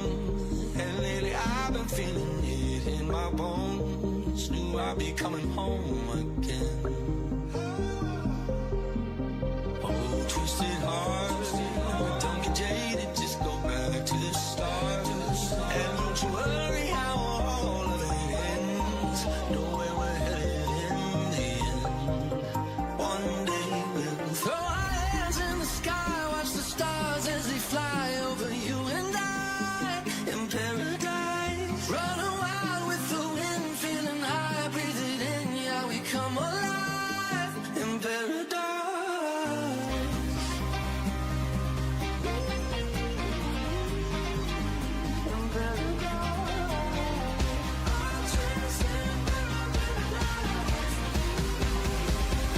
I'm chasing paradise with you.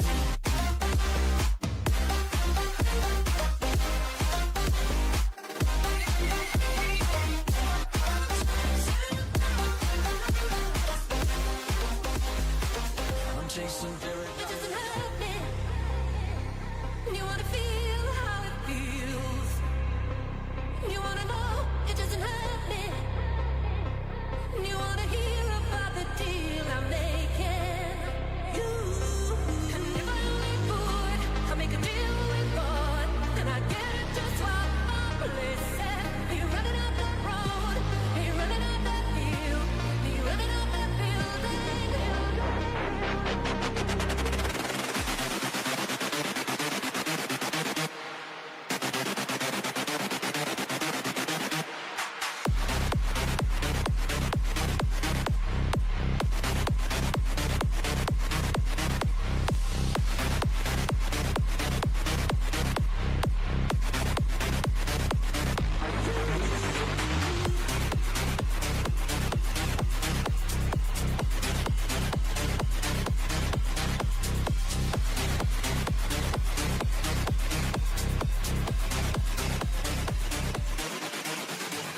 I can see in your eyes, you're about to break my heart. I met you at the wrong time, and now I don't know where we are.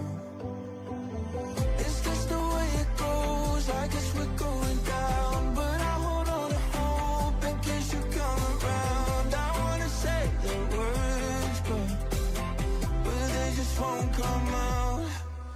Now my mind is ready to let you go, but my heart keeps telling me no. If it's right then, why does it feel so wrong? Yeah, you won't be mine anymore. I wanna hold you close before we lose it all. Don't tell me this is the end, 'cause my mind is ready to let you go, but my heart keeps telling me no. So put your love on.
My bones start to disconnect.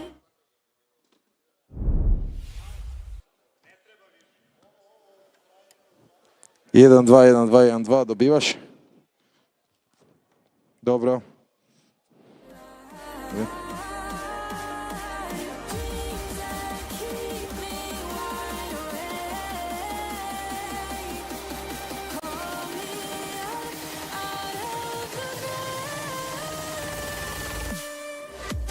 Jedan, dva. Imaš.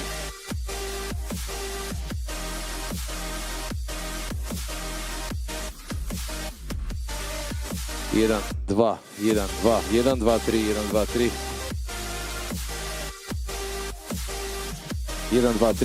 tri. 1, 2, 3, 4. Ne. Tonac sad. 1, 2. A imaš je išta? Dobra je, sekunda.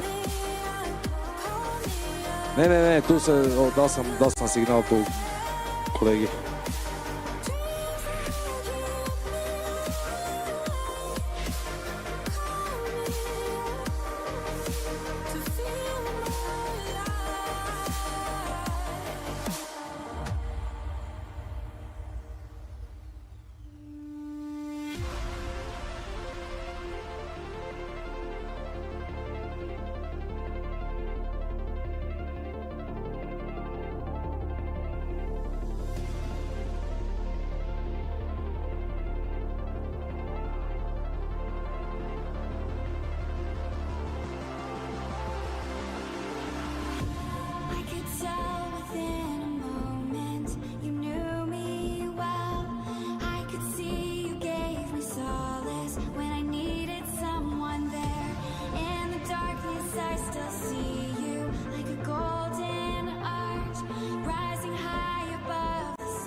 Aj vidi sad, gdje sad dobivaš.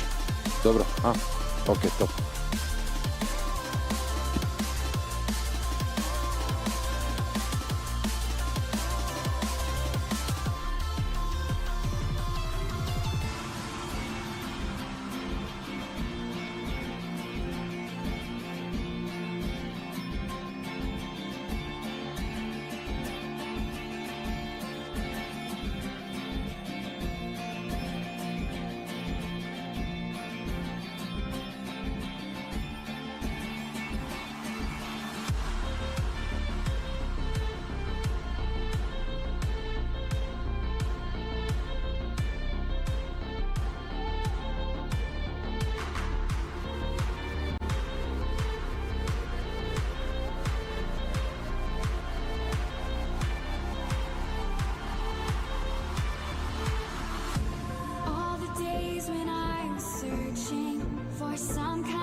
to disconnect. My soul becomes hollow. In the endless night, I'm desperate to feel more alive. Alive. Dreams that keep me wide awake. Call me up out of the bed.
start to disconnect. My soul becomes hollow. In the endless night, I'm desperate to feel more alive. Alive. Dreams that keep me wide awake. Call me up out of the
disconnect.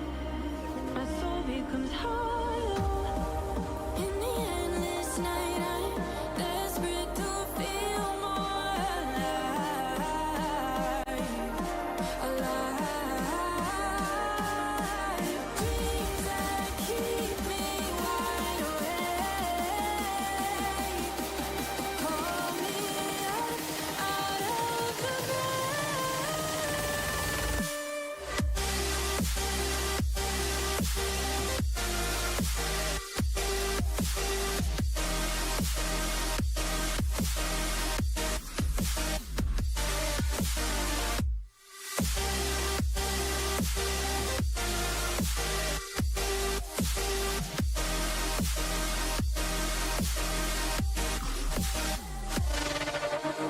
dreams that keep me wide awake. Call me up out of the rain. Dreams that keep me wide awake. Call me up to feel more alive.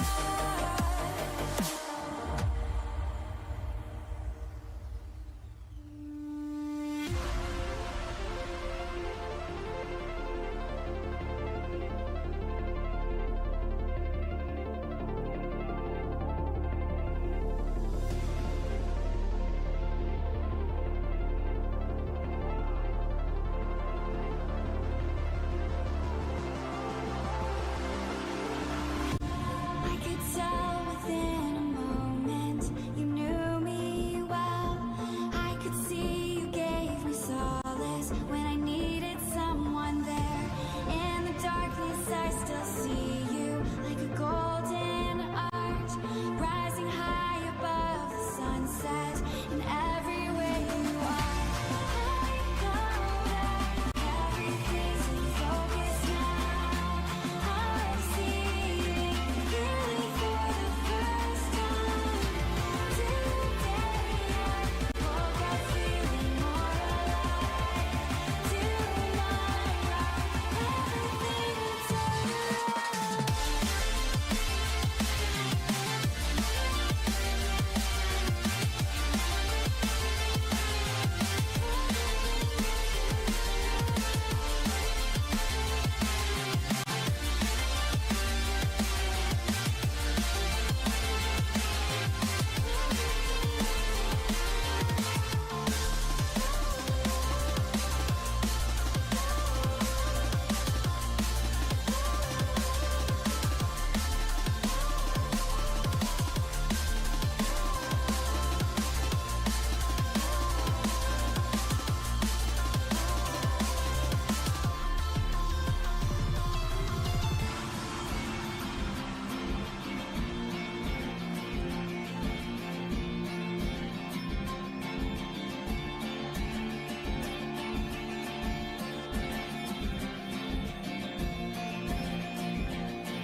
All the days when I was searching for some kind of sign, now I've reached the destination with someone of my kind. Keep me breathing with a feeling like an LED light. Now I'm moving through the shadows. You woke me up tonight. I know that everything's in focus now. I'm seeing clearly for the first time. Today I woke up feeling more alive. Tomorrow everything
My bones start to disconnect. My soul becomes hollow. In the endless night, I'm desperate to feel more alive. Alive. Dreams that keep me wide awake. Call me up out of the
Dragi gledatelji, dobro večer, pozdrav svim novinarima. Evo, prije svega hvala vam što ste s nama u ovako kasne ili rane sate, ovisi kako ko gleda, i dobrodošli na pres konferenciju. Evo, po završetku još jedne mega uspješne priredbe u režiji FNC-a pod glavnim pokroviteljstvom Supersporta. S obzirom da je dosta kasno, krenut ćemo odmah sa pitanjima novinara, a prije nego što krenemo sa pitanjima, ja ću samo prepustiti uvodnu riječ Draženu, pa evo Dražen, preuzmi. Pozdrav svima. Prije svega hoću da napravimo jedan pljesak za ovaj event i za ove borce, jer zbilja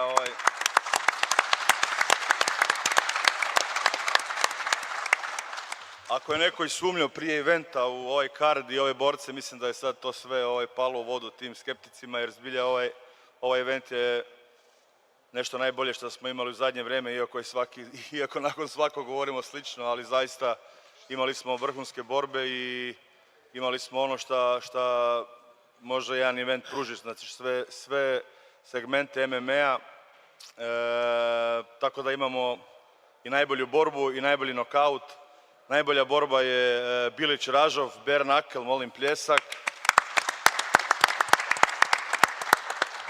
Sve ono što su najavljivali u najavama ovog meča i u posljednjih nekoliko dana su i isporučili u samom kavezu, i bespoštedna borba. Bio je plan da i Ražov i Bilić budu ovdje na pres konferenciji, ali nažalost evo moraju sanirati ozljede tako da ih nema ovdje, ali zbilja svaka čast na ovom meču što su pružili rijetko viđen meč. Najbolji nokaut je naravno naš Pepi Staropoli, evo pljesak za njega. Jedan od najboljih nokauta, one of the best knockout of the year in all MMA in the world. So Thank you, Mr. President. Thank you guys. Tako da evo, to je ono što moram najaviti na samom početku. Hvala našem sponzoru Supersportu koji je najzaslužniji gospodin Goran Đurić, upravo što je FNC i prvi puta došao u Zadar prošle godine, upravo on je inzistirao na tome i evo nije pogriješio, jer evo Zadar znamo grad sporta i grad koji voli borilački sport. Atmosfera je bila nerealna, zbilja uživao sam u svakoj sekundi ovog eventa i naravno vidimo se iduće godine ponovno u Zadru, tako da Zadar postaje naša standardna stanica svake godine i ne bi više dužio da ne zaspite, pa možemo krenuti sa pitanjima. Poštovanje svima i čestitke svima, evo krenuo bih od Forgija. Forgi, kao što si rekao, bilo je ljudi koji su sumnjali u ovaj kard i kako će to sve izgledati, ali ovi borci i ovi događaji su još jednom pokazali da FNC i tekako zna šta radi sa svakim kardom, pa eto kako komentarišeš sve te komentare uoči eventa i kako si video sve? Pa da, izgleda da imamo određena znanja oko ovih borilačkih evenata. Da, vidi, mi sad radimo 10 evenata godišnje, gotovo svakih mjesec dana, a sad smo zaredali evo gotovo svakih 20 dana ili mjesec dana jedan event. Tako da naravno da ne mogu uvijek biti oni borci koje publika najviše iščekuje ili neki najveći hype za neke borce među casual fanovima, ali naravno da mi tu posjedujemo znanja i znamo napraviti fight card koji će publici pružiti ono što žele vidjeti, a naravno da ćemo istovremeno svakim tim fight cardom graditi nova imena, nove borce u svojem rosteru, kao evo što je naš Pepi sad jednim potezom se pozicionirao kao jedan od izazivača na titulu i u sam vrh divizije, poput Martina Batura, evo koji se vratio nakon svih nedaća koje je imao i vratio se u velikom stilu. Također je bilo puno skeptika koji su sumnjali u njega, u njegove kvalitete. Mi to nismo ni u jednom trenu, mi smo znali da on mora isporučiti prije ili kasnije ono što može, jer svi znamo što može, znamo na treninzima šta radi. Mislim da je naša velika prednost, odnosno moja i mojeg tima, što smo mi prilično duboko involvirani u sport i znamo gotovo u svakoj dvorani kako prođe svaki sparing, tako da znamo u kakvom su stanju naši borci i evo, sukladno tome radimo ovakve kardove da bi i mi i publika i vi svi zajedno s nama mogli uživati. I have a question for Pepi. Pepi, first of all, congrats for crazy knockout. Thank you so much. That was one of the craziest knockout in FNC history. What do you think about that and how did you see the whole situation at that moment? No, for be honest, I can't believe it. It was so crazy. I saw the movement of Wahad when he moved for his right side. I saw his hands. He go down, and it was this perfect moment for the throw the spin kick. And let's see. I feel amazing for the show that we do with all my coach, with Agustin, with Jorge. I feel so happy. Fran Šimunić, Sportnet. Pitanje za Račića. Čestitke na pobjedi u Zadru, si započeo svoj FNC put i danas na FNC-u 30 ostvario svoju 30. pobjedu u karijeri. Kakav je to osjećaj? Pa prije svega hvala vam svima, hvala ovoj predivnoj publici, hvala svim navijačima koji su večeras došli, podržali nas, trebala nam je ta motivacija. Nadam se da smo svi pokazali šta možemo, da smo se borili onako kako se najbolje znamo boriti. naša dužnost je večeras bila prije svega vama pružiti zanimljive borbe i svako od nas je htio pokazati svoj najbolji performans. A što se tiče te moje 30. pobjede, da, FNC30 Zadar, 30. pobjeda u mojoj karijeri, 44. borba. Dosta ljudi mi govori sad da izgledam ko da sam u prajmu, ali evo, očito je to do FNC-a i do moje publike, jer pred svojom publikom ću da uvijek sve od sebe da napravim dobar performans. Večeras nije bilo kao u Varaždinu, ali pokazao sam protiv jako kvalitetnog parteraša i moj parter dobar stand-up i zadovoljan sam sa mojim performansom i idemo dalje. Hvala vam svim. Hvala.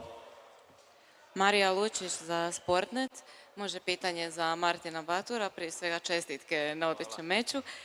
Rekao si da ćeš počistiti cijelu tešku kategoriju, od koje je sljedeći? Pa ne znam, eto, koga mi FNC da, mislim da ću prvo dos moram sanirat, pa ćemo onda razmišljati dalje. Hvala.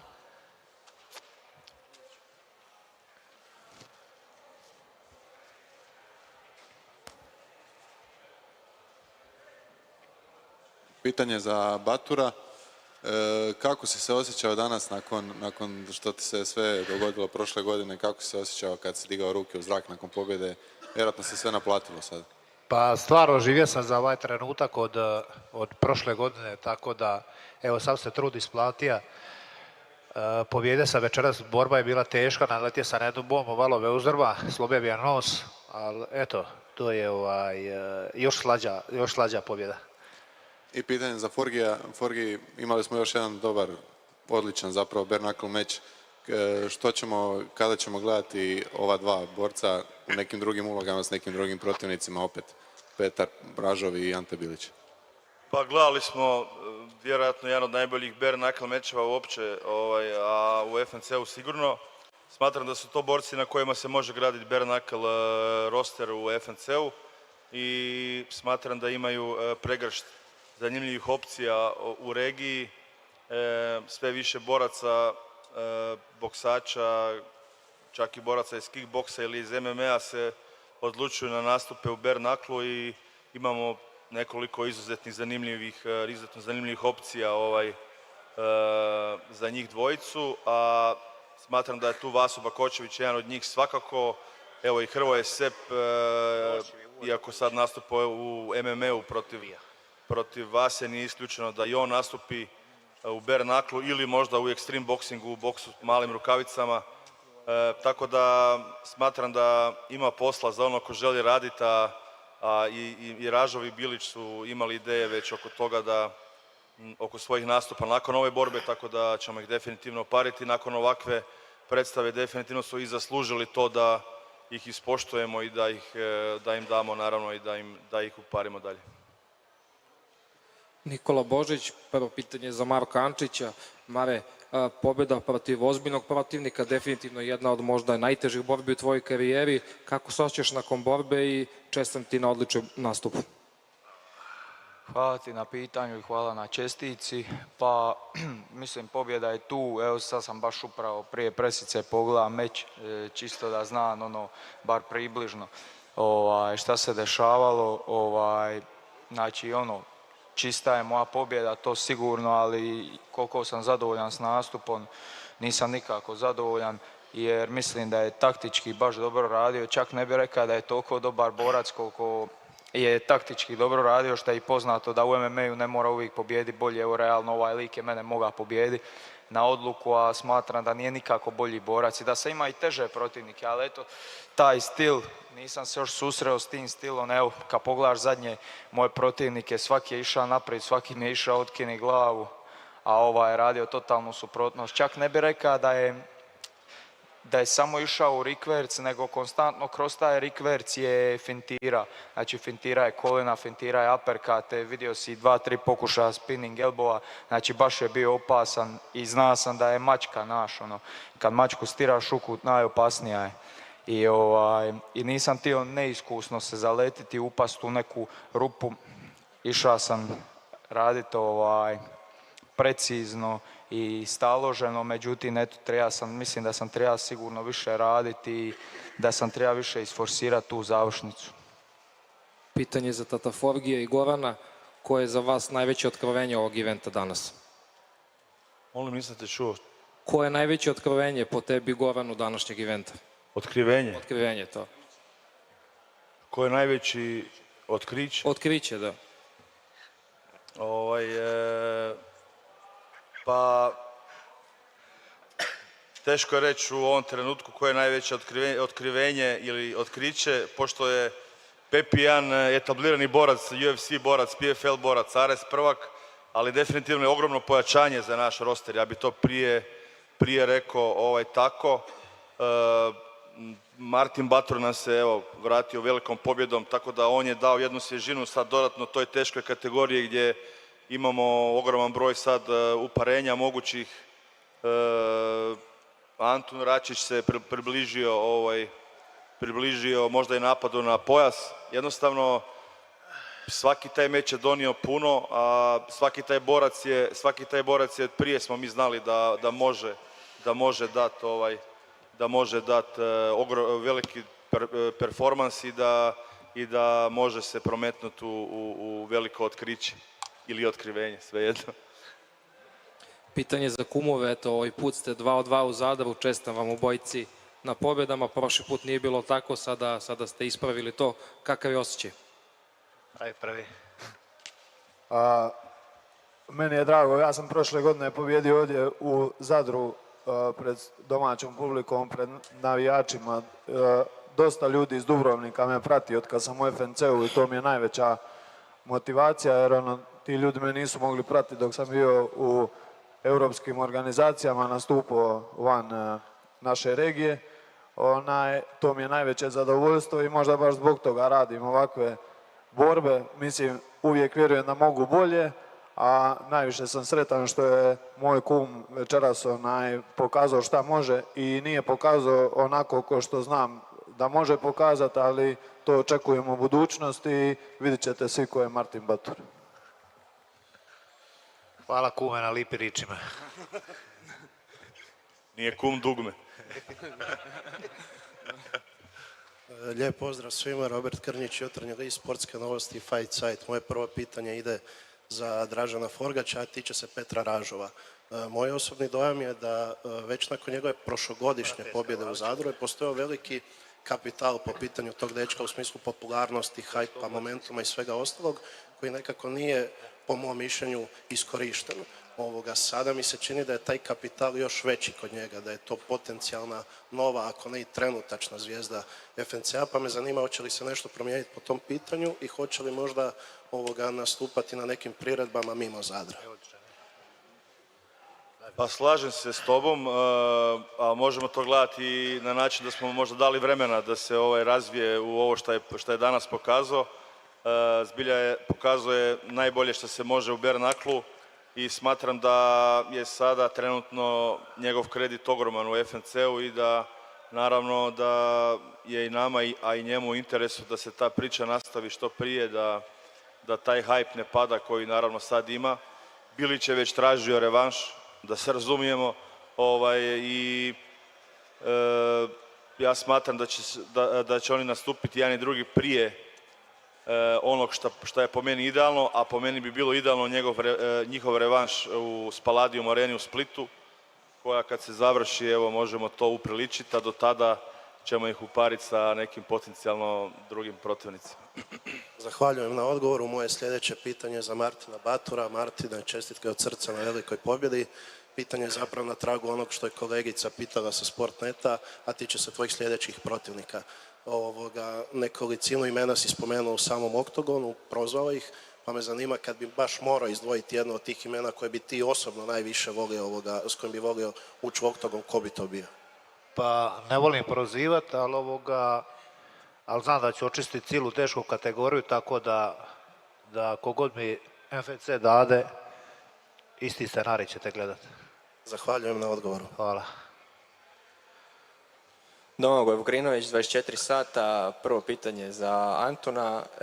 Uvijek smo znali da si jako dobar na parteru, sad si pokazao da si jako dobar, već neko vrijeme pokazuješ da si jako dobar u boksu. Koliko ti to daje veću širinu toga gdje možeš zaprijetiti?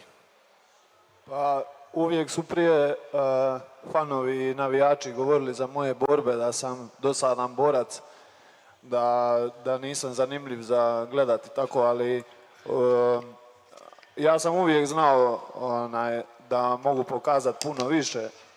Kao što sam već rekao, došao sam ovdje u FNC, nisam ovdje bez veze, ovdje sam došao prvenstveno zbog toga, zbog svoje publike i da svojoj publici pružim uživo ono što mogu. Zato se trudim, zato radim, a najveći napredak u stand-upu sam ostvario tako što me spriječila jedna ozljeda da radim svoj stil koji sam navikao raditi cijelu karijeru. Ta ozljeda me spriječavala tog kontakta u hrvanju i to sve. Imao sam problem sa vratnom kralježnicom i tim diskovima. Tako da sam onda bio primoran ne otići u mirovinu, nego promijeniti neki stil i evo sad sam napredovao u tom boksu. Mislim, nisam napredovao u boksu, nego sam napokon pustio te ruke. Mislim da ih mogu pustiti još i bit će sigurno zanimljivo i dalje. Sretan sam najviše zbog toga što vidim i nakon 40 nešto borbi da još uvijek napredujem u svim segmentima, da uživam na treninzima i dok god je tako možete od mene očekivati uvijek neki dobar performans, ako je to moj dan i ako sam zdrav. Tako da, stvarno sam sretan zbog ovako što sam pokazao. Jest da je možda kasno, ali pokazao sam otprilike šta mogu. I jedno još pitanje za Martina.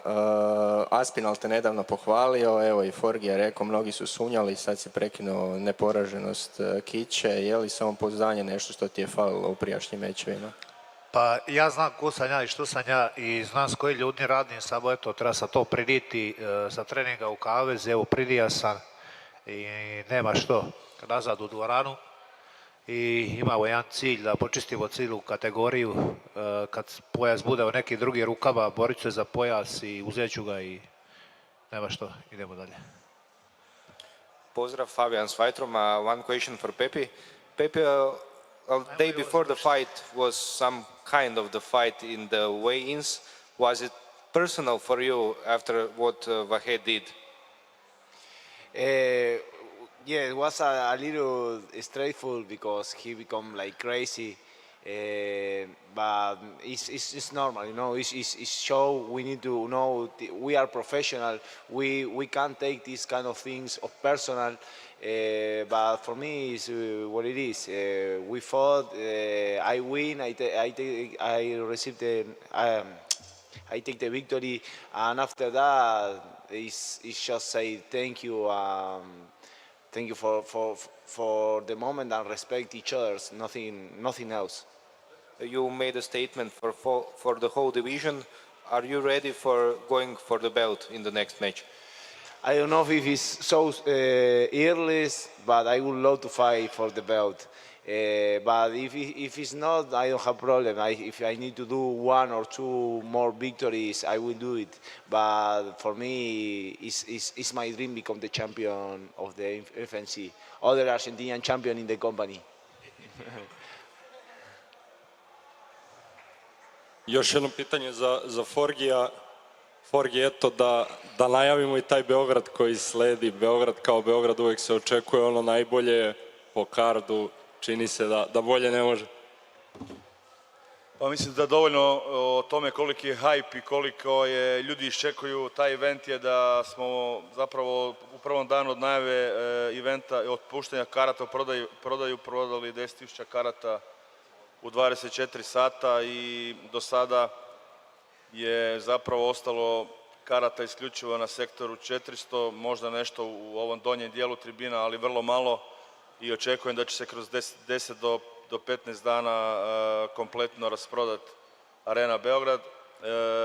Atmosfera je u Beogradu poslovično luda i smatram da ovaj kart koji će biti ovaj puta u Beogradskoj areni da će biti teško nadmašiti kasnije, jer evo imamo već sad ogroman interes i publike i medija i svih uključenih, a čini mi se da su i borci onako baš nabrušeni i da jedva i oni čekaju da to sve krene i da dođe taj dan, tako da evo vrlo brzo nas očekuje event i smatram da će to biti još jedan dokaz da je FNC vladar MMA scene u jugoistočnoj Evropi. Evo, ajde, kad smo već kod Beograda, jedino Zvezda i Partizan u košarci su uspeli da naprave takvu gužvu na sajtu za prodaju ulaznica. Eto, da li je to samo glavna potvrda koliko je FNC zapravo velik?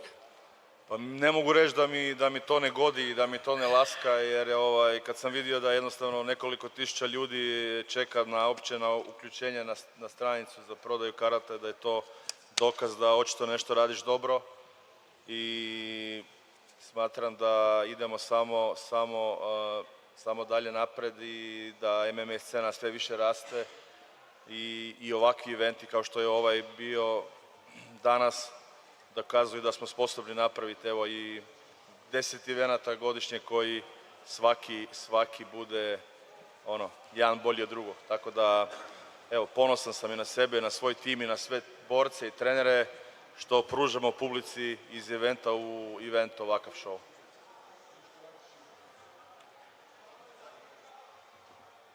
Pitanje za Raču, to sam zaboravio malo pre da te pitam.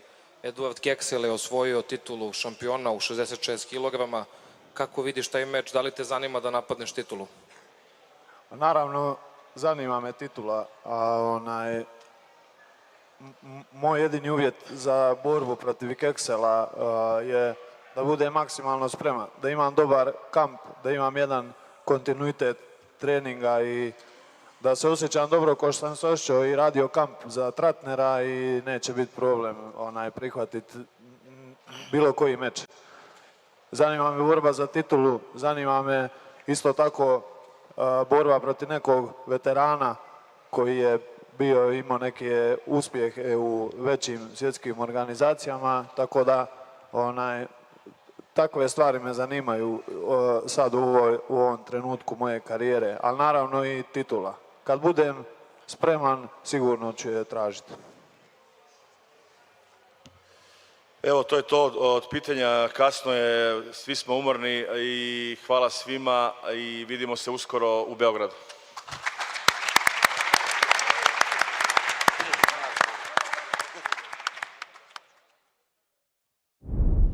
Belgrade Arena. Get ready. Alexander Joker Illich fights for the belt against the champion Johnny Barbier. Power meets fury. Darko the Hammer Stosic. Rising Force. Marko Bojkovic. Welterweight champion Kamil Kraska. Tomislav the Beast Spahovic. Ivica Terror Truschek is coming for gold. And the chaos continues. Vaso Psycho Bakocevic. One night, one stage. Total war. FNC31.